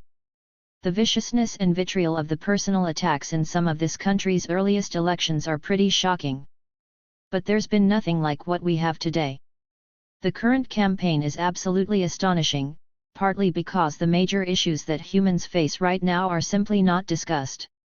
In the Republican primary, just about every single candidate denied anthropogenic climate warming, simply denied it, even though the facts are overwhelmingly clear. There was only one exception, John Kasich. He admitted that it's happening but said we shouldn't do anything about it, which is even worse. Point 1. On nuclear war, too, there was virtually no discussion, just a few side comments here and there, usually framed in terms of Russian aggression and how we should respond to it. The fact that this is happening in the most powerful country in world history by comparative standards, an educated, privileged country, is just incredible. I don't know how to even comment on the total denial of matters of such immense significance. And the denial is not just abstract but is having real consequences. So, for example, the Paris climate negotiations, 21 Colombian pesos, though not as strong as they should be, were at least a step in the right direction, perhaps the basis for further action in the future. But the summit did not establish a treaty with verifiable goals, only an informal agreement. The reason was very clear: a treaty couldn't get through the Republican Congress. So here you have a political organization that is essentially saying, let's race to the precipice as fast as possible. Donald Trump is being condemned for all sorts of things by liberal commentators, but not for the most important thing, his policies on the climate. He's calling for more fossil fuels, more coal plants, ending EPA regulations, possibly getting rid of the EPA altogether. He wants to dismantle the Paris agreements and stop giving support to developing countries for addressing climate change. That really is saying, let's race to the precipice. It's very serious. And the precipice is not far off. We're already close to, if not past, the limits that were proposed in the Paris discussions, a temperature increase of 1.5 degrees centigrade. What is Trump saying that some people are receptive to? The standard explanation is that good-paying blue-collar jobs have disappeared, leaving a rust belt and angry workers in their wake. There's surely something to that. The white working class has indeed been pretty much abandoned. The Democrats gave up on white workers 40 years ago. They don't offer them anything. The Republicans offer them even less. Or, rather, what they, including Trump, offer them is a punch in the nose. The healthcare system is scandalous. Let's make it worse. Trump's proposed budget, which is basically Paul Ryan's, is devastating for working people. There's increased spending on the military and reduced taxes on the rich. There's essentially nothing left for any moderately constructive part of the government. But the Republicans do have a rhetorical style that makes it sound as if they're working for working people. That's the rhetoric, we're for you. It's not true. But what is true is that the white working class feels that as everyone is against them. Nothing has been offered to them by either political party. It's also true that careful analyses of Trump supporters have shown a close correlation with authoritarian personalities: patriarchal, authoritarian, racist, ultranationalist, and so on. Point 2. That's significant as well. But I wouldn't discount the idea that the white working class is just extremely angry, and for good reason. They've been cast to the winds. Real wages are roughly what they were in the 1960s and have actually declined since the latest recession. Point 3. Meanwhile, there's enormous wealth, which has become very narrowly concentrated and very visible. Why shouldn't they be angry? The solutions proposed by Trump will make the problems worse, but that's a different issue. I'm hesitant to use the word fascist, because it's bandied about quite promiscuously, but there's a whiff of fascism in the air. Is there any credence to the notion that there are fascistic tendencies in Trump's campaign? Something is coming out in the Trump campaign, but I think to call Trump a fascist is highly misleading. It attributes too much to him. I don't think he has any ideology, or pretty much anything except give me what I want, and somehow I'll do something for you. I'll make America great again. For example, he was asked in a debate what he would do about ISIS, and his answer was something like, well, first I'm going to make America great again. And I'm going to call the generals, and they're going to give me a plan. And I have my plan, and I'll decide which plan is best, and then we'll go ahead and get rid of them. But first I'll make America great again. For whatever that means, it's not fascism. It doesn't rise to that level. There's no plausible political category that it belongs to. That slogan, Make America Great Again, taps into a nostalgia for an imagined past, an America that never really existed. Not entirely imagined. There was a time when the United States had a lot more clout on the international scene than it has today. As I've said, in the period right after the Second World War, the United States had overwhelming power. The United Nations was a tool in the hands of the US, a battering ram against Russia. That's all over.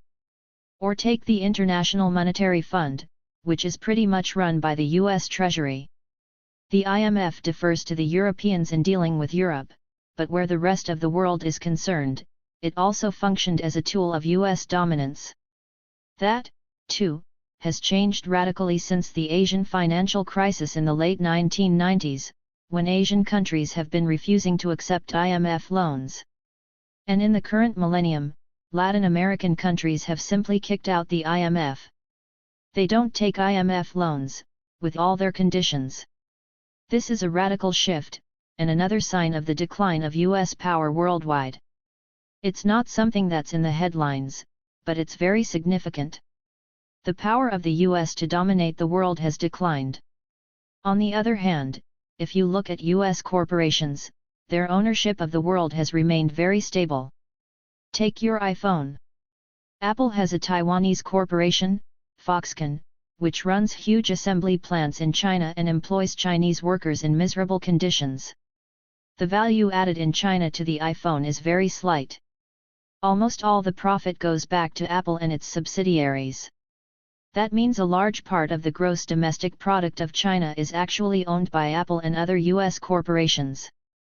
Even though US power to run the world has declined, US corporate power is still extraordinary. And, of course, there's another respect in which there's some truth to the nostalgia. The 1950s and 1960s saw the highest growth rate in US history. There was plenty of turmoil, conflict, and so on, but nevertheless there was a sense that the country was growing and developing. Young people, college students, could say, I'm going to have a decent future. That's pretty much gone. There's a sense of hopelessness, of decline, a sense that we've reached our peak and the current generation won't have a better life than their parents. That kind of feeling is very widespread and there is some reality to it. So the talk about making America great again is not totally empty. Thomas Frank, who wrote What's the Matter with Kansas, in which he explained how working-class people actually vote against their own economic interests, told me recently that he's concerned that there's going to be a smooth-talking Trump the next time around, one who will not piss people off. He regards that as an ominous prospect. We already have him. His name is Paul Ryan. I think he is more dangerous than Trump because he comes across as serious, thoughtful, with numbers and spreadsheets. But when you take a look at his programs, they're devastating. And, yes, he may run for president. On the other hand, 4 years of Trump could very well bring us to a tipping point on climate change, which would render other questions moot. That sounds apocalyptic, but if you take a look at the actual developments today and Trump's policies, assuming he implements them, it's a very dangerous mixture. Hillary Clinton's comments at the American Legion National Convention in Cincinnati were saturated not just with boilerplate rhetoric but with constant use of the words exceptional and exceptionalism. America is the indispensable nation, she said. 6 What do you think about Hillary Clinton? Who doesn't use that terminology? It's absolutely standard in liberal democratic rhetoric. There's simply no deviation from it. The indispensable nation phrase comes from Madeleine Albright and Bill Clinton. 7 Look at what are called the liberal intellectual journals. Samantha Power, writing in the New York Review of Books, starts by favorably quoting Henry Kissinger, his usual rhetoric. 8 But he's not quite correct, she says, because he doesn't recognize how important it is for us to enlist other countries in our marvelous efforts to do good all over the world. You find this everywhere. Take, say, the simple word aggression. Nobody has any hesitation in describing Vladimir Putin's takeover of Crimea or his actions in eastern Ukraine as aggression. That's aggression, no qualification. But have you ever heard the term used for the US invasion of Iraq? Ever? Could any member of the articulate classes use that phrase in the mainstream? It's virtually inconceivable. In fact, let's look again at Crimea. Whatever you think about it, the takeover was indeed an illegal act. Does the United States have a better claim to Guantanamo Bay than Russia has to Crimea? No. We have much less of a claim. We took it at gunpoint over a century ago, it has no historical connections to the United States. Then we refused to give it back, even though Cuba, once it achieved independence from the United States, immediately demanded it back. There's absolutely no justification for this. The United States is holding Guantanamo Bay only to impede and undermine Cuba's development. It's a major port. It's also the site of the worst human rights abuses in Cuba by far, in fact, the worst in the whole hemisphere, except maybe for Colombia. Is it aggression? Is that even a question? The inability to face elementary facts is overwhelmingly true of the liberal, intellectual, articulate sectors of the population that are involved in commentary and discussion. And the rhetoric you quote from Clinton comes straight out of that. In a recent Gallup poll, more than 3/4 of respondents said the United States is on the wrong track. 9 Both Trump and Clinton are deeply unpopular. They're regarded as untrustworthy and dishonest. 10 Have you ever seen that before in a presidential campaign? I have never seen anything quite like this, but it's an instance of something much broader. For several decades now, attitudes toward a number of key institutions have become very negative. Support for Congress has sometimes been down to literally single digits. 11 Banks are hated, corporations are hated. The Federal Reserve, which people don't know anything about, is hated. The government, of course, is hated.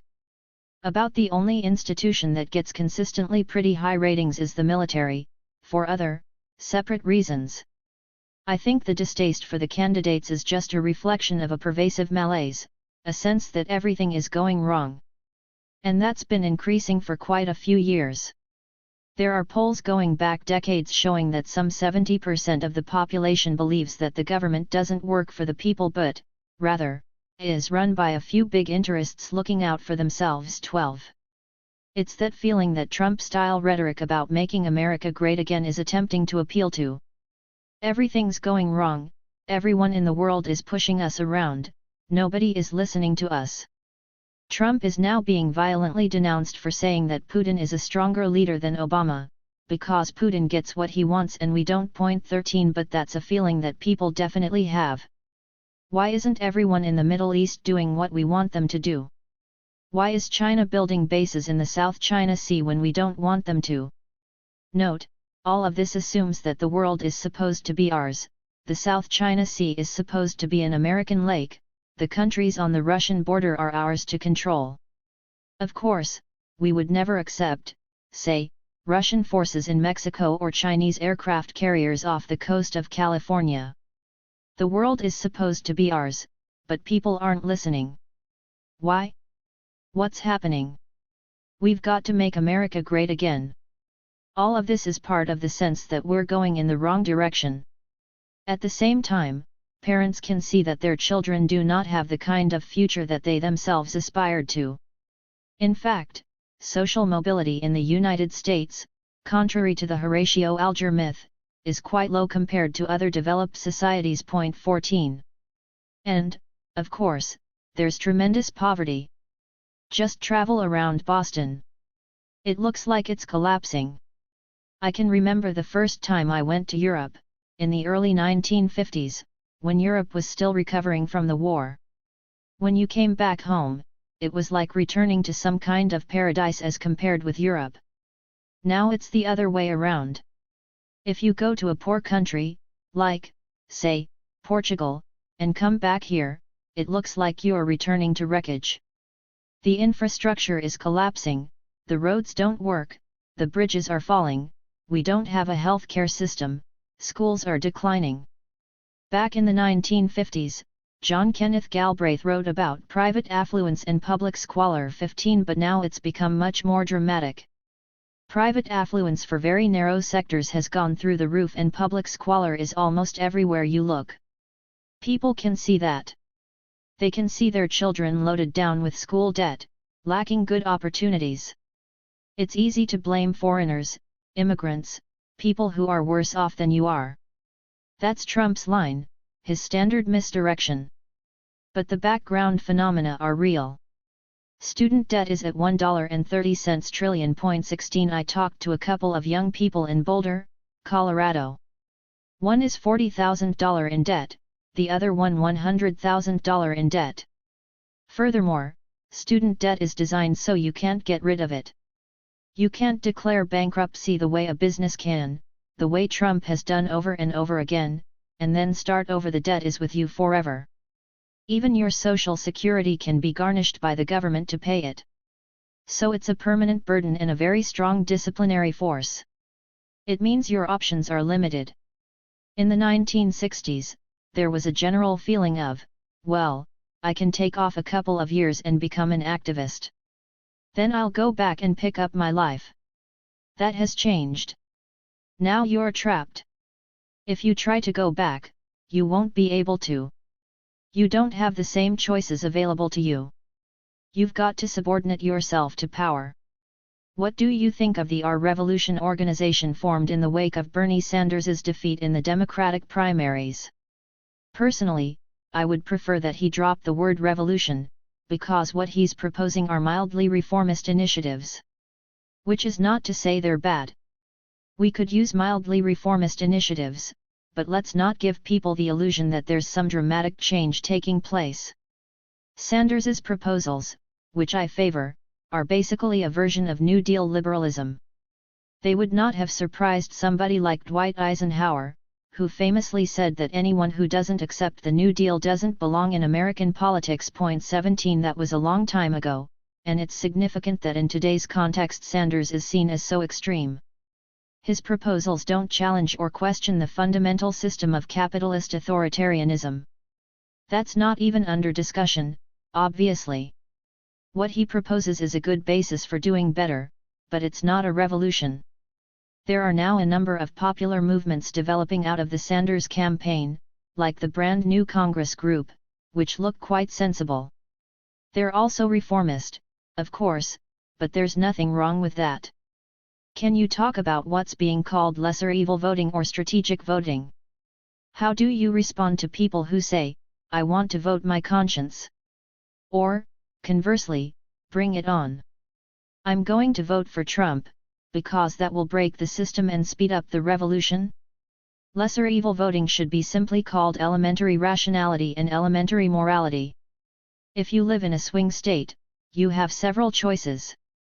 One choice is to vote for Trump because you honestly think he's better. Fine, nothing strategic there. Another possibility is to vote for Clinton because you think she's genuinely better or because you find Trump extremely dangerous. A third choice is to abstain or to vote for, say, Jill Stein, which works out to much the same thing. It's basic arithmetic. If you put one less vote in the Clinton column, you're making it easier for Trump to win. That's just a matter of numbers. If you think you're voting your conscience when you vote for Jill Stein, what you're saying is my conscience prefers Trump. It's the same with lesser evil voting in general. The question about voting your conscience is, do you care about what happens to the world, or do you really only care about what you feel? If you only care about what you feel, you don't have any conscience, you're not a moral agent at all. So stop talking about conscience. If you care about the effect on others, then you'll ask, well, what are the consequences of subtracting a vote from the only person who can plausibly beat Trump in this election? Again, it's simple arithmetic, elementary rationality. Frankly, I think this entire discussion should take maybe 5 minutes of our time, period. If you think it through, the facts are obvious. After that, go on with the things that matter: activism, organizing, popular movements. That's what people should be engaged in. Maybe electoral work at lower levels, school boards, activism on the environment, and so on. That's what should be taking our time. The fact that there's even discussion about this is an indication of how the left is trapped by the propaganda system. We have an enormous propaganda system that tries to focus people's attention and energy on the quadrennial extravaganza. You shouldn't fall for that. The presidential campaign is not insignificant. But it's not the main story. As to the idea of bring it on, let's heighten the contradictions. We've lived through that. The German Communist Party in 1932 was one example. They voted for Hitler. They said, well, there is no difference between the Social Democrats and the Nazis, so let's just bring on the Nazis and we'll have a revolution. Yeah, there was a revolution, but not the one they were talking about. The United States is not in a revolutionary situation by any means. And if you want it to get there, you're going to have to build the popular base for it. If you take the word revolution seriously, if you want to get rid of the capitalist system altogether, what you have to do is press the options within the system as far as you can. If the public agrees that it wants to go further, and the resistance of the system is too strong, then you have a revolution. But not before, not just from a small sect saying, let's go break windows in the banks.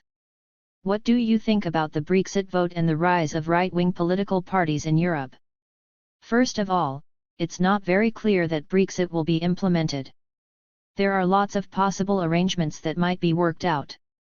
So I don't think it's a foregone conclusion that Britain will literally be out of the European Union. It may be in some respects, not in others. There is a feeling in England, including on the British left, that Brexit will free them from the reactionary policies of the European Union, but that's misleading. For one thing, Britain has been a sponsor of those policies. So it's not that the European Union is imposing them on England. England has been supporting them and advancing them. Furthermore, what's been happening in England, from Margaret Thatcher to Tony Blair to David Cameron, is not an effect of the European Union, it's internal. So separating themselves from the European Union and the Brussels bureaucracy is not any kind of panacea for their problems. In fact, it could very well make them worse. It will weaken England and could leave it, even more than it is now, under US influence. The rise of right-wing parties is scary. Norbert Hofer, virtually a neo-Nazi figure, came very close to the presidency in Austria in 2016.18. A large part of the reason is anti-immigrant feeling.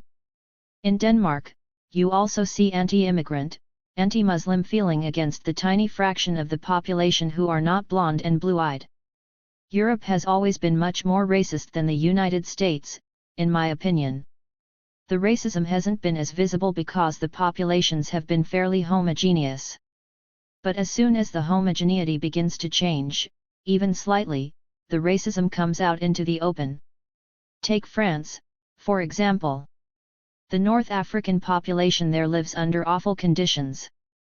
They're a very small percentage of the total population, yet around 60 or 70% of the incarcerated in France are Muslim, mostly from North Africa. 19. The rise of right-wing parties is largely a result of the willingness of the centrist parties, including the Social Democrats, to tolerate economic and social policies that are highly destructive. The austerity policies imposed by the Troika, the European Commission, the IMF, and the European Central Bank have been extremely detrimental. And there's good evidence that they were deliberately designed to undermine the welfare state. Point 20. As I've said, the purpose of austerity was not economic development. In fact, austerity is very harmful to that. The goal was to dismantle welfare state programs, pensions, decent working conditions, regulations about labor rights, and so on. And you see the right-wing backlash as a result? Yes. But you have to trace that back to the willingness of the moderate and moderate left parties to accept those policies. 11. Crises and organizing. Cambridge, Massachusetts, December 6, 2016. Two major events occurred on November 8, 2016. 1, obviously, was the U.S. election. Later that week, Der Spiegel had a cover story headlined "The End of the World," with Trump depicted as a meteor hurtling toward Earth, his mouth wide open to devour it. 1. Can you talk about the second major event, which hardly got any coverage whatsoever? The second major event, which I believe was much more important than the U.S. elections, was a meeting of some 200 countries in Marrakesh, Morocco.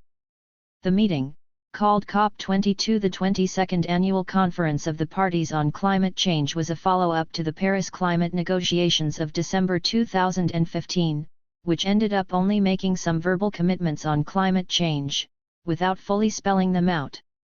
The Marrakesh Conference was intended to define specific measures that countries would commit to, steps that might actually deal with this very urgent problem. On November 7, the meeting opened in the normal way. The next day, November 8, the World Meteorological Organization presented its report on the current state of what's being called the Anthropocene, the geological epoch in which humans are drastically modifying the environment. It was a pretty dire report. It found that Arctic ice had receded about 30% relative to its normal level, which means that there is less reflection and more absorption of solar rays, which amplifies global warming. It pointed out that 21 Colombian pesos had set a goal of keeping the rise in global temperature below 1.5 degrees centigrade, but that we were already approaching that limit. A little more of an increase and we'd be over that cap. And a little higher than that would be irreversible. That was November 8.3. Then the meeting went into suspension while everyone watched the results of the U.S. election. On November 9, the conference basically collapsed. The only question on the minds of the delegates was, with the most important country in the world likely to pull out, will this project survive at all? The conference ended, and once again nothing much was achieved except some verbal commitments. 4. The spectacle was pretty astounding. Here were nearly 200 countries, practically the whole world, all hoping for a leader to point the way to decent survival. And who were they looking to? China. China is the leader that they're expecting will somehow save civilization from self-destruction. On the opposite side, there's one country they're afraid is going to destroy the whole thing, the supposed leader of the free world, the most powerful country in human history. It was quite a remarkable spectacle. And no less remarkable was the fact that there was no comment on it. What happened in Marrakesh is pretty dramatic, and it may justify that headline in Der Spiegel about the end of the world, though not in the sense they intended. Tens of millions of Bangladeshis are going to be climate refugees because of rising sea levels and extreme weather.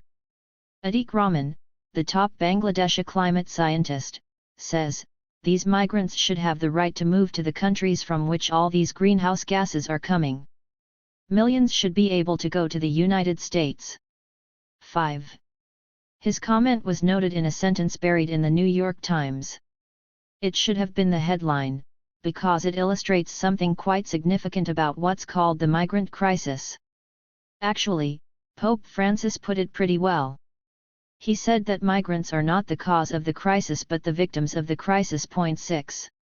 Why do we regard it as a crisis if, say, 8,000 miserable victims come to a rich, powerful country like Austria, with its 8 million people? Other countries, much less wealthy ones, are accepting refugees. In Lebanon, perhaps 40% of the population is made up of refugees fleeing from one crime or another, recently from Iraq and Syria in particular. 7 Some of the refugees date from 1948 and the expulsion of Palestinians at the time of the establishment of Israel. That's Lebanon, a poor country which has not generated refugees itself. Jordan, too, has accepted an immense number of refugees. And Syria was accepting huge numbers before its implosion. But rich countries, which have not only the capacity to absorb refugees but also a significant responsibility for creating the conditions from which they're fleeing, refuse to accept them. There's only one country in Europe that has a somewhat respectable record on this, Angela Merkel's Germany, which has accepted around 800,000. 8. Aside from Germany, what both Europe and the US are doing instead is trying to bribe someone else to keep the refugees. Europe tried to make a deal with Turkey to take care of the refugees fleeing from the Syrian conflagration, from Iraq, from Afghanistan. We're talking about a couple of million people. Erdogan is not my favorite person, but when he refers to European hypocrisy, it's pretty hard to argue with him. 9. The United States is doing exactly the same thing.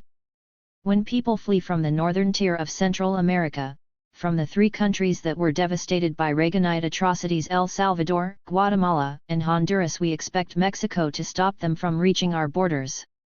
That's their job. It's interesting that there is one country in the region which refugees are not fleeing, Nicaragua. Why?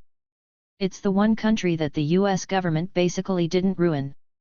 The United States did carry out terror in Nicaragua, an attack on the government. But in the other 3 countries, terrorist forces supported by the United States were the government. I remember, in 1985 or so, I was in Managua with Cesar Jerez, who was the rector of the Jesuit University, a leading church figure in Central America. He had had to flee from both Guatemala and El Salvador, and took refuge in Nicaragua. We were walking down the street one evening and stopped to talk with a policeman. Jerez pointed out to me that Nicaragua is the one country in the region where you don't have to be terrified when you see the police. So, looking ahead to the effects of climate change, tens of millions of people are going to have to flee Bangladesh. Where are they going to go? And that's just the beginning of the story of climate refugees. The Himalayan glaciers are melting. That's the water supply for India and Pakistan. Already it's reported that there are about 75 million people in India who don't have access to clean drinking water. 10 What's going to happen when this number increases? One very likely scenario is conflict between India and Pakistan over diminishing water supplies on which both of them rely. These are nuclear weapons states. They're already virtually at war. Suppose a water war breaks out? It will turn into a nuclear war very quickly, and a major nuclear interchange might lead to what scientists have been warning about for decades, nuclear winter and global famine. In which case, it's basically over for all of us. So there's a point where the 2 major threats to survival begin to converge. Once again, there's barely a word about it in the newspapers, just a scattered comment here and there. It's right in front of our eyes, yet all attention is given to Trump's tweets. It's hard to find words to describe what's happening. It certainly is. I can't. In the wake of Trump's election, some have invoked Joe Hill's admonition, don't mourn, organize. That's the right prescription. And we should recognize that there are real opportunities. Just take a look at the popular vote in the last election.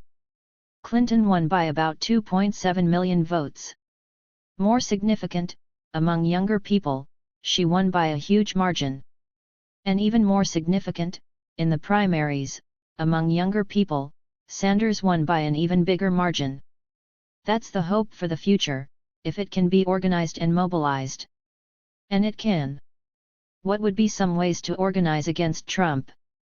First of all, I think some of Trump's initiatives should be supported, but supported in a way different from his proposals. One of his main agenda items is development of infrastructure in the United States, which is indeed in disastrous shape. So, yes, let's reconstruct the collapsing bridges, roads, water supplies, the energy system. That's a policy one should support. However, we should bear in mind that this was actually Obama's policy, and it was killed by the Republican wrecking machine. When Obama came into office, the Republican leadership was quite open about their tactics: we'll make sure nothing happens, and maybe somehow we'll get back in power. 11 Now they're in power, so there is no reason why Congress would block this. Or, rather, there are some reasons, but the main one, to make the country ungovernable, is gone. However, there are two major differences between Obama's original infrastructure proposal and Trump's. One is that Obama's was undertaken at a time when it would not have had a fiscal cost. Trump's is being undertaken in the context of fiscal policies adapted from Paul Ryan, who in my view is the most dangerous figure in U.S. politics. His policies involve a sharp tax cut for the rich and for the corporate sector, no new sources of revenue, and a huge buildup of what Trump calls our depleted military system, which, in fact, is already eons ahead of every other country in the world. 12 There's also some talk about middle-class relief, of course, but that's marginal at best. The cost of those policies, according to various estimates, is quite high. So what's going to happen? It's predictable. Recall Dick Cheney's remark to Secretary of the Treasury Paul O'Neill in 2002, when the Bush spend and borrow programs were taking off. He said, "Ronald Reagan showed us that deficits don't matter." 13 He meant deficits that Republicans create to get popular support but that are then blamed on someone else, on Democrats, if possible. When Democrats are in power, deficits are a horror story, we can't allow them. But when Republicans are in power, if you take a look at the record, not Eisenhower, but everyone since, we can have huge deficits and leave it for somebody else to clean up the mess. That's one difference. The second difference is that what Trump has described, at least so far, is not government stimulus but a taxpayer subsidy to private corporations to rebuild infrastructure that they would then own and profit from. And if that's carried out, we're not going to see reconstruction of the decaying water systems or installation of solar panels. What we're going to get is toll roads and the like. That's not the kind of infrastructure development the country needs, but it fits the dedication of the Republican Party, and Trump in particular, to private power and profits. The talk about the benefits for the rest of the population is just rhetoric. You use populist rhetoric to draw people in, and at the same time you kick them in the face. Actually, financial elites are pretty happy right now, because Trump is doing exactly the opposite of his campaign pledges. He is bringing the core of the financial establishment that he attacked, Goldman Sachs, J.P. Morgan Chase, and so on, into the White House. The stock market shows that the business community understands what's going on very well. Almost right away after the election, the stocks of energy corporations, banks, and military firms shot up. One of the most striking was Peabody Energy, the world's largest private coal producer, which was actually in bankruptcy proceedings at the time. Their stock value immediately went up by about 50%, and rose more later. 14. The market surge is a reflection of what the business world expects Trump's actual policies to be. The spike for banks means financial deregulation, which lays the basis for the next financial crisis, when taxpayers will have to bail everyone out again. The spike for energy corporations means destruction of the environment. You know what good news for military corporations means. These are all portents for the future. But all of this can be constrained, controlled, reversed, directed in other ways. Take, say, the white male working class Trump voters. A fair number of them voted for Obama in 2008. They voted for Obama for a reason. The slogan of his campaign was hope and change, and these voters wanted change, quite rightly, quite seriously. In 2007, a year before the big financial crash, U.S. non-supervisory workers had lower wages than in 1979.15, so the call for change made a lot of sense. Hope, too, of course. Well, they didn't get any hope, and they didn't get any change. So now they voted for a con man who made the same promises. But that's an opportunity to provide a real and meaningful program for actual hope and change. That could bring together many of the Trump voters and the Sanders voters, for example. These are opportunities that can be pursued. Let's talk about what's called the gig economy, the vanishing of steady 9-to-5 jobs that come with some benefits, maybe sick leave, maybe a couple of weeks paid vacation. Such jobs are becoming distant memories as this economy of temporary work and on-demand hiring develops. Workers are supposed to feel good that they're now independent contractors. I guess you see a lot of this in universities and colleges, where there are now so many adjuncts and teaching assistants. One of the things that happened during the neoliberal era is the increased imposition of a business model on universities, which means policies of the kind you describe, hiring temporary workers with no security, rotten working conditions, and very low wages. A tenured faculty member has job protections, but you can fire adjuncts and assistants anytime you want. It's a loss for working people and it's a loss for students, but it's good for the bottom line. These workers are being called independent contractors, although they're not that, of course. But the effect is to separate workers from one another, to focus them on their individual situations, which are precarious. They have no security, they can't plan, which means they're not likely to organize or to act as participants in a functioning democratic society. This is all good for concentrated power. Elites don't want a functioning democratic society. They want a society in which people are frightened, intimidated, inactive, fearing for the next paycheck.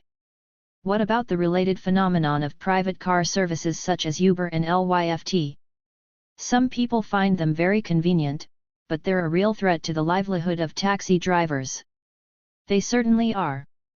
The taxi drivers are people who have worked hard, they've often paid a lot for a taxi medallion. That's their life's investment.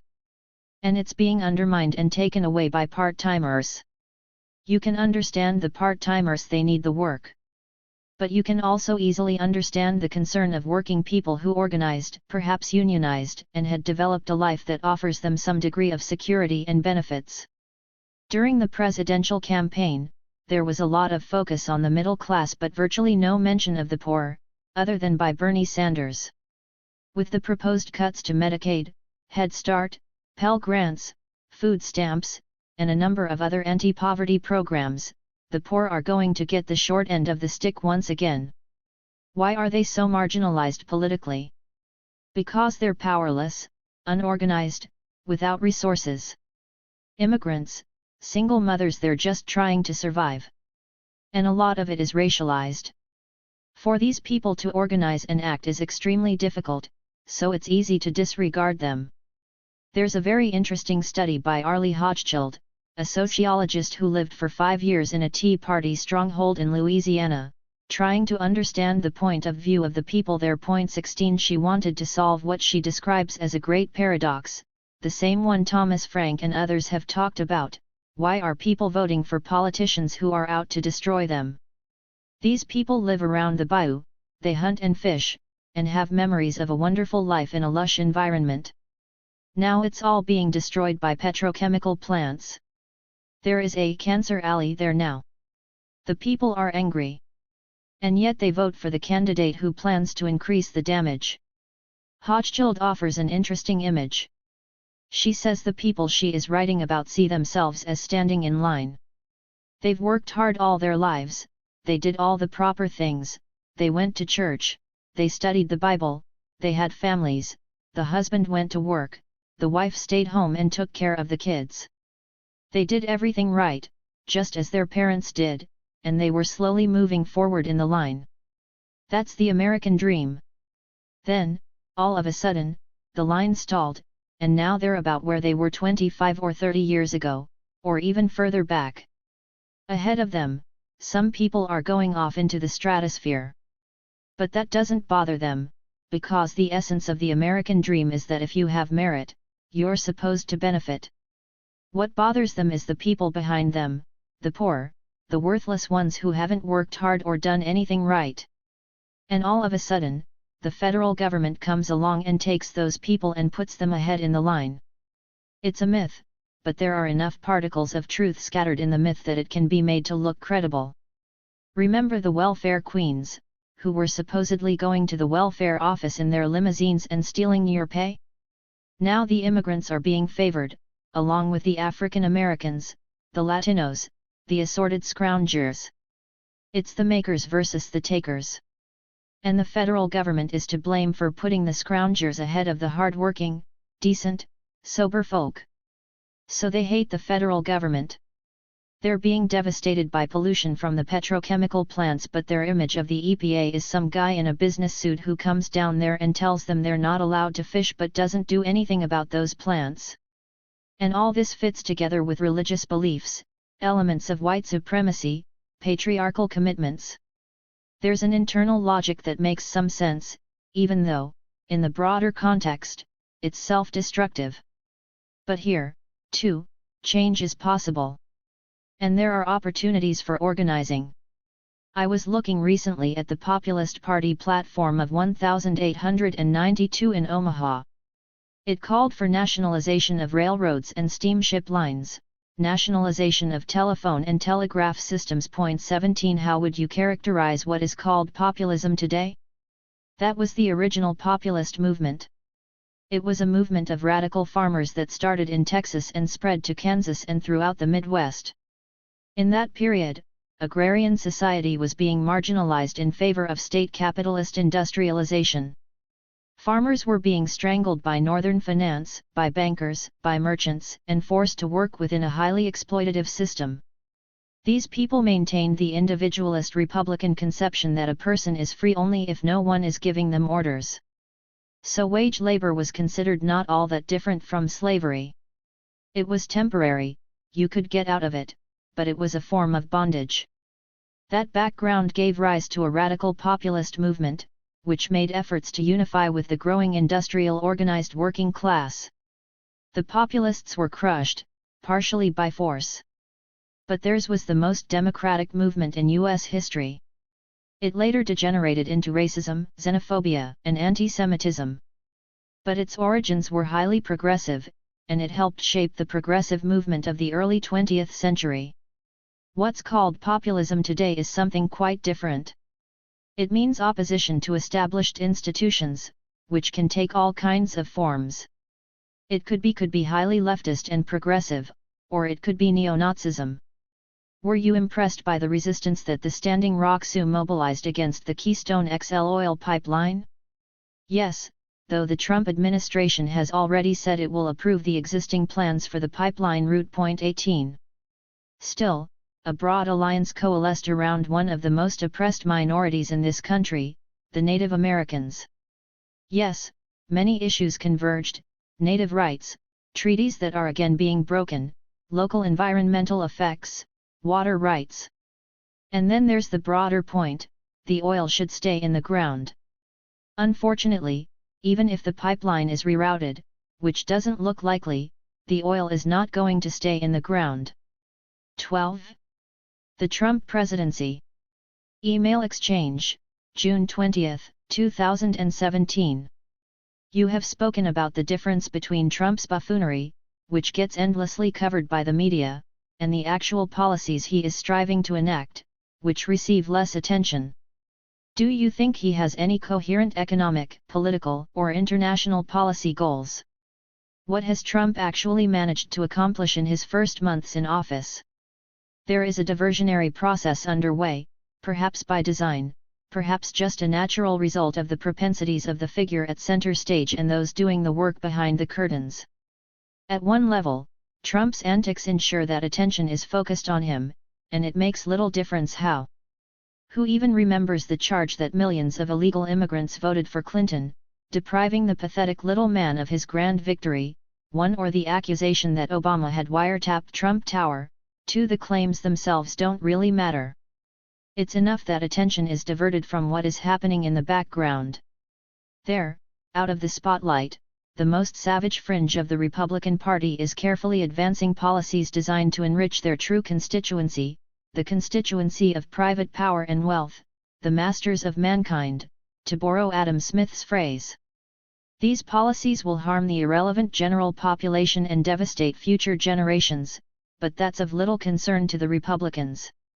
They've been trying to push through similarly destructive legislation for years. Paul Ryan, for example, has long been advertising his ideal of virtually eliminating the federal government, apart from service to the constituency, though in the past he's wrapped his proposals in spreadsheets so they would look wonkish to commentators. Now, while attention is focused on Trump's latest mad doings, the Ryan gang and the executive branch are ramming through legislation and orders that undermine workers' rights, cripple consumer protections, and severely harm rural communities. They seek to devastate health programs, revoking the taxes that pay for them in order to further enrich their constituency, and to eviscerate the Dodd-Frank Act, which imposed some much-needed constraints on the predatory financial system that grew during the neoliberal period. 3. That's just a sample of how the wrecking ball is being wielded by the newly empowered Republican Party. Indeed, it is no longer a political party in the traditional sense. Conservative political analysts Thomas Mann and Norman Ornstein have described it more accurately as a radical insurgency, one that has abandoned normal parliamentary politics. 4. Much of this is being carried out stealthily, in closed sessions, with as little public notice as possible. Other Republican policies are more open, such as pulling out of the Paris Climate Agreement, thereby isolating the U.S. as a pariah state that refuses to participate in international efforts to confront looming environmental disaster. Even worse, they are intent on maximizing the use of fossil fuels, including the most dangerous, dismantling regulations, and sharply cutting back on research and development of alternative energy sources, which will soon be necessary for decent survival. The reasons behind the policies are a mix. Some are simply service to the constituency. Others are of little concern to the masters of mankind but are designed to hold on to segments of the voting bloc that the Republicans have cobbled together, since Republican policies have shifted so far to the right that their actual proposals would not attract voters. For example, terminating support for family planning is not service to the constituency. Indeed, that group may mostly support family planning. But terminating that support appeals to the evangelical Christian base voters who close their eyes to the fact that they are effectively advocating more unwanted pregnancies and, therefore, increasing the frequency of resort to abortion, under harmful and even lethal conditions. Not all of the damage can be blamed on the con man who is nominally in charge, on his outlandish appointments, or on the congressional forces he has unleashed. Some of the most dangerous developments under Trump trace back to Obama initiatives past, to be sure, under pressure from the Republican Congress. The most dangerous of these has barely been reported.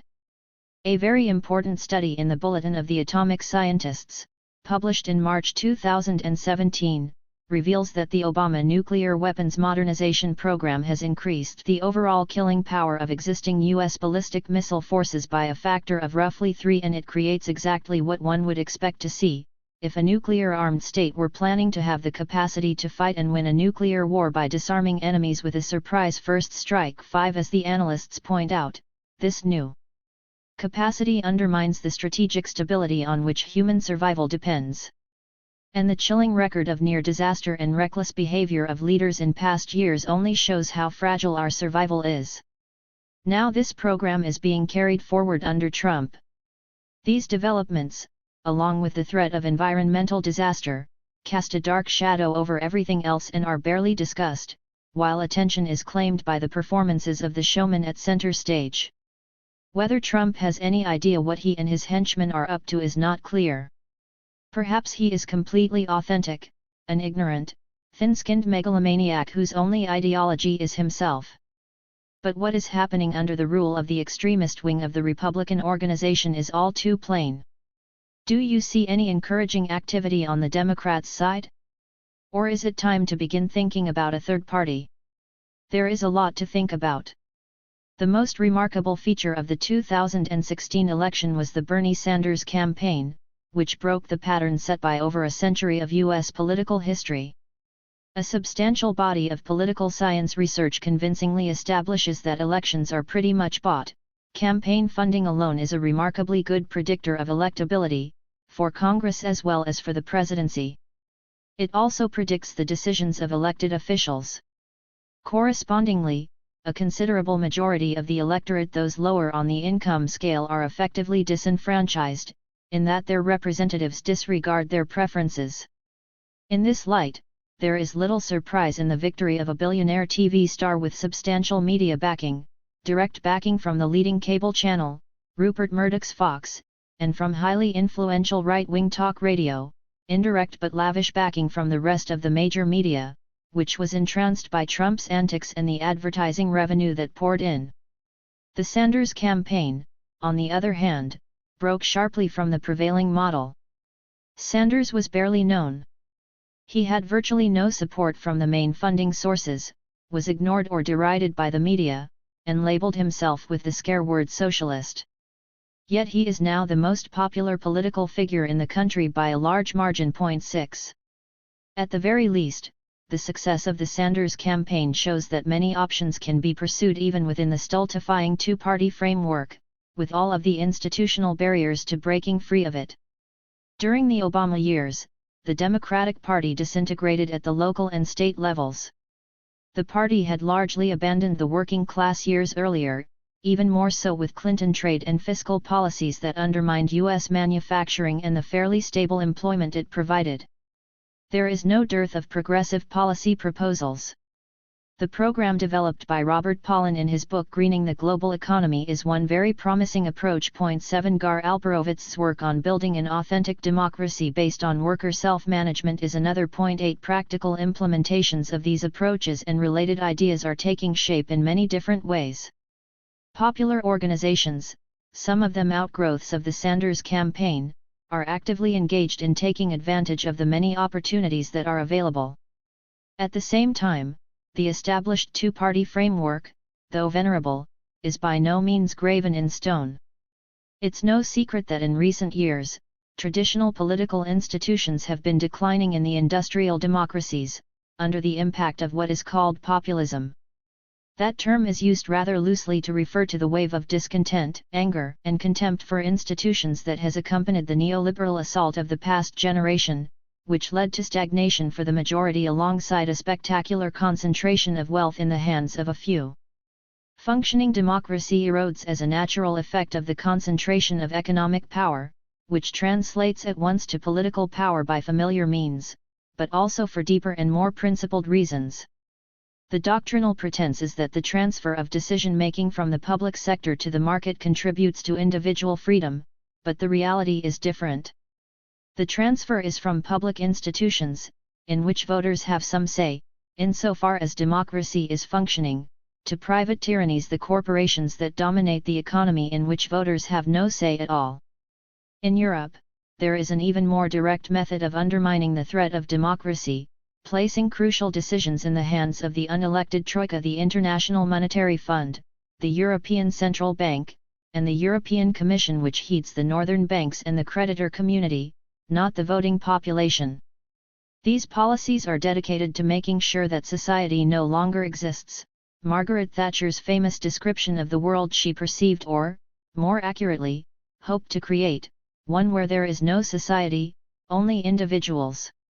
This was Thatcher's unwitting paraphrase of Marx's bitter condemnation of repression in France, which left society as a sack of potatoes, an amorphous mass that cannot function. 9 In the contemporary case, the tyrant is not an autocratic ruler in the West, at least, but concentrations of private power. The collapse of centrist governing institutions has been evident in elections, in France in mid-2017 and in the United States a few months earlier, where the two candidates who mobilized popular forces were Sanders and Trump, though Trump wasted no time in demonstrating the fraudulence of his populism by quickly ensuring that the harshest elements of the old establishment would be firmly ensconced in power in the luxuriating swamp. These processes might lead to a breakdown of the rigid American system of one-party business rule with two competing factions, with varying voting blocs over time. They might provide an opportunity for a genuine People's Party to emerge, a party where the voting bloc is the actual constituency, and the guiding values merit respect. Trump's first foreign trip was to Saudi Arabia. What significance do you see in that, and what does it mean for broader Middle East policies? And what do you make of Trump's animus toward Iran? Saudi Arabia is the kind of place where Trump feels right at home, a brutal dictatorship, miserably repressive, notoriously so for women's rights, but in many other areas as well, the leading producer of oil, now being overtaken by the United States, and with plenty of money. The trip produced promises of massive weapons sales greatly cheering the constituency and vague intimations of other Saudi gifts. One of the consequences was that Trump's Saudi friends were given a green light to escalate their disgraceful atrocities in Yemen and to discipline Qatar, which has been a shade too independent of the Saudi masters. Iran is a factor there. Qatar shares a natural gas field with Iran and has commercial and cultural relations with it, frowned upon by the Saudis and their deeply reactionary associates. Iran has long been regarded by U.S. leaders, and by U.S. media commentary, as extraordinarily dangerous, perhaps the most dangerous country on the planet. This goes back to well before Trump. In the doctrinal system, Iran is a dual menace. It is the leading supporter of terrorism, and its nuclear programs pose an existential threat to Israel, if not the whole world. It is so dangerous that Obama had to install an advanced air defense system near the Russian border to protect Europe from Iranian nuclear weapons which don't exist, and which, in any case, Iranian leaders would use only if possessed by a desire to be instantly incinerated in return. That's the doctrinal system. In the real world, Iranian support for terrorism translates to support for Hezbollah, whose major crime is that it is the sole deterrent to yet another destructive Israeli invasion of Lebanon, and for Hamas, which won a free election in the Gaza Strip, a crime that instantly elicited harsh sanctions and led the U.S. government to prepare a military coup. Both organizations, it is true, can be charged with terrorist acts, though not anywhere near the amount of terrorism that stems from Saudi Arabia's involvement in the formation and actions of jihadi networks. As for Iran's nuclear weapons programs, U.S. intelligence has confirmed what anyone can easily figure out for themselves: if they exist, they are part of Iran's deterrent strategy. There is also the unmentionable fact that any concern about Iranian weapons of mass destruction, WMDs, could be alleviated by the simple means of heeding Iran's call to establish a WMD-free zone in the Middle East. Such a zone is strongly supported by the Arab states and most of the rest of the world and is blocked primarily by the United States, which wishes to protect Israel's WMD capabilities. Since the doctrinal system falls apart on inspection, we are left with the task of finding the true reasons for U.S. animus toward Iran. Possibilities readily come to mind. The United States and Israel cannot tolerate an independent force in a region that they take to be theirs by right. An Iran with a nuclear deterrent is unacceptable to rogue states that want to rampage however they wish throughout the Middle East. But there is more to it than that. Iran cannot be forgiven for overthrowing the dictator installed by Washington in a military coup in 1953, a coup that destroyed Iran's parliamentary regime and its unconscionable belief that Iran might have some claim on its own natural resources. The world is too complex for any simple description, but this seems to me the core of the tale. It also wouldn't hurt to recall that in the past 6 decades, scarcely a day has passed when Washington was not tormenting Iranians. After the 1953 military coup came U.S. support for a dictator described by Amnesty International as a leading violator of fundamental human rights. Immediately after his overthrow came the U.S.-backed invasion of Iran by Saddam Hussein, no small matter. Hundreds of thousands of Iranians were killed, many by chemical weapons. Reagan's support for his friend Saddam was so extreme that when Iraq attacked a U.S. ship, the USS Stark, killing 37 American sailors, it received only a light tap on the wrist in response. Reagan also sought to blame Iran for Saddam's horrendous chemical warfare attacks on Iraqi Kurds. Eventually, the United States intervened directly in the Iran-Iraq War, leading to Iran's bitter capitulation. Afterward, George H.W. Bush invited Iraqi nuclear engineers to the United States for advanced training in nuclear weapons production, an extraordinary threat to Iran, quite apart from its other implications. Point 10. And, of course, Washington has been the driving force behind harsh sanctions against Iran that continue to the present day. Trump, for his part, has joined the harshest and most repressive dictators in shouting imprecations at Iran. As it happens, Iran held an election during his Middle East travel extravaganza, an election which, however flawed, would be unthinkable in the land of his Saudi hosts, who also happen to be the source of the radical Islamism that is poisoning the region. But US animus against Iran goes far beyond Trump himself. It includes those regarded as the adults in the Trump administration, like James Mad Dog Mattis, the Secretary of Defense. And it stretches a long way into the past. What are the strategic issues where Korea is concerned? Can anything be done to defuse the growing conflict? Korea has been a festering problem since the end of World War II, when the hopes of Koreans for unification of the peninsula were blocked by the intervention of the great powers, the United States bearing primary responsibility. The North Korean dictatorship may well win the prize for brutality and repression, but it is seeking and to some extent carrying out economic development, despite the overwhelming burden of a huge military system. That system includes, of course, a growing arsenal of nuclear weapons and missiles, which pose a threat to the region and, in the longer term, to countries beyond, but its function is to be a deterrent, one that the North Korean regime is unlikely to abandon as long as it remains under threat of destruction. Today, we are instructed that the great challenge faced by the world is how to compel North Korea to freeze these nuclear and missile programs. Perhaps we should resort to more sanctions, cyber war, intimidation, to the deployment of the Terminal High Altitude Area Defense (THAAD) anti-missile system, which China regards as a serious threat to its own interests, perhaps even to direct attack on North Korea, which, it is understood, would elicit retaliation by massed artillery, devastating Seoul and much of South Korea even without the use of nuclear weapons. But there is another option, one that seems to be ignored: we could simply accept North Korea's offer to do what we are demanding. China and North Korea have already proposed that North Korea freeze its nuclear and missile programs. The proposal, though, was rejected at once by Washington, just as it had been 2 years earlier, because it includes a quid pro quo. It calls on the United States to halt its threatening military exercises on North Korea's borders, including simulated nuclear bombing attacks by B-52s.11. The Chinese-North Korean proposal is hardly unreasonable. North Koreans remember well that their country was literally flattened by US bombing, and many may recall how US forces bombed major dams when there were no other targets left. 12 There were gleeful reports in American military publications about the exciting spectacle of a huge flood of water wiping out the rice crops on which the Asian depends for survival. 13 They are very much worth reading, a useful part of historical memory.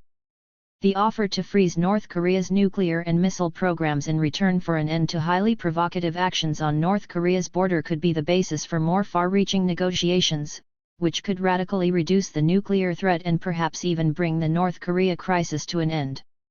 Contrary to much inflamed commentary, there are good reasons to think such negotiations might succeed. Yet even though the North Korean programs are constantly described as perhaps the greatest threat we face, the Chinese-North Korean proposal is unacceptable to Washington, and is rejected by US commentators with impressive unanimity. This is another entry in the shameful and depressing record of near-reflexive preference for force when peaceful options may well be available. The 2017 South Korean elections may offer a ray of hope. Newly elected President Moon Jae-in seems intent on reversing the harsh confrontationist policies of his predecessor. 14 He has called for exploring diplomatic options and taking steps toward reconciliation, which is surely an improvement over the angry fist-waving that might lead to real disaster. You have in the past expressed concern about the European Union. What do you think will happen as Europe becomes less tied to the US and the UK? The EU has fundamental problems, notably the single currency with no political union. It also has many positive features. There are some sensible ideas aimed at saving what is good and improving what is harmful. Yanis Varoufakis's DIEM25 initiative for a democratic Europe is a promising approach. 15. The UK has often been a US surrogate in European politics. Brexit might encourage Europe to take a more independent role in world affairs, a course that might be accelerated by Trump policies that increasingly isolate us from the world. While he is shouting loudly and waving an enormous stick, China could take the lead on global energy policies while extending its influence to the West and, ultimately, to Europe, based on the Shanghai Cooperation Organization and the New Silk Road. That Europe might become an independent third force has been a matter of concern to US planners since World War II. There have long been discussions of something like a Gaullist conception of Europe from the Atlantic to the Urals or, in more recent years, Gorbachev's vision of a common Europe from Brussels to Vladivostok. Whatever happens, Germany is sure to retain a dominant role in European affairs. It is rather startling to hear a conservative German Chancellor, Angela Merkel, lecturing her US counterpart on human rights, and taking the lead, at least for a time, in confronting the refugee issue, Europe's deep moral crisis. On the other hand, Germany's insistence on austerity and paranoia about inflation and its policy of promoting exports by limiting domestic consumption have no slight responsibility for Europe's economic distress, particularly the dire situation of the peripheral economies. In the best case, however, which is not beyond imagination, Germany could influence Europe to become a generally positive force in world affairs. What do you make of the conflict between the Trump administration and the US intelligence communities? Do you believe in the deep state?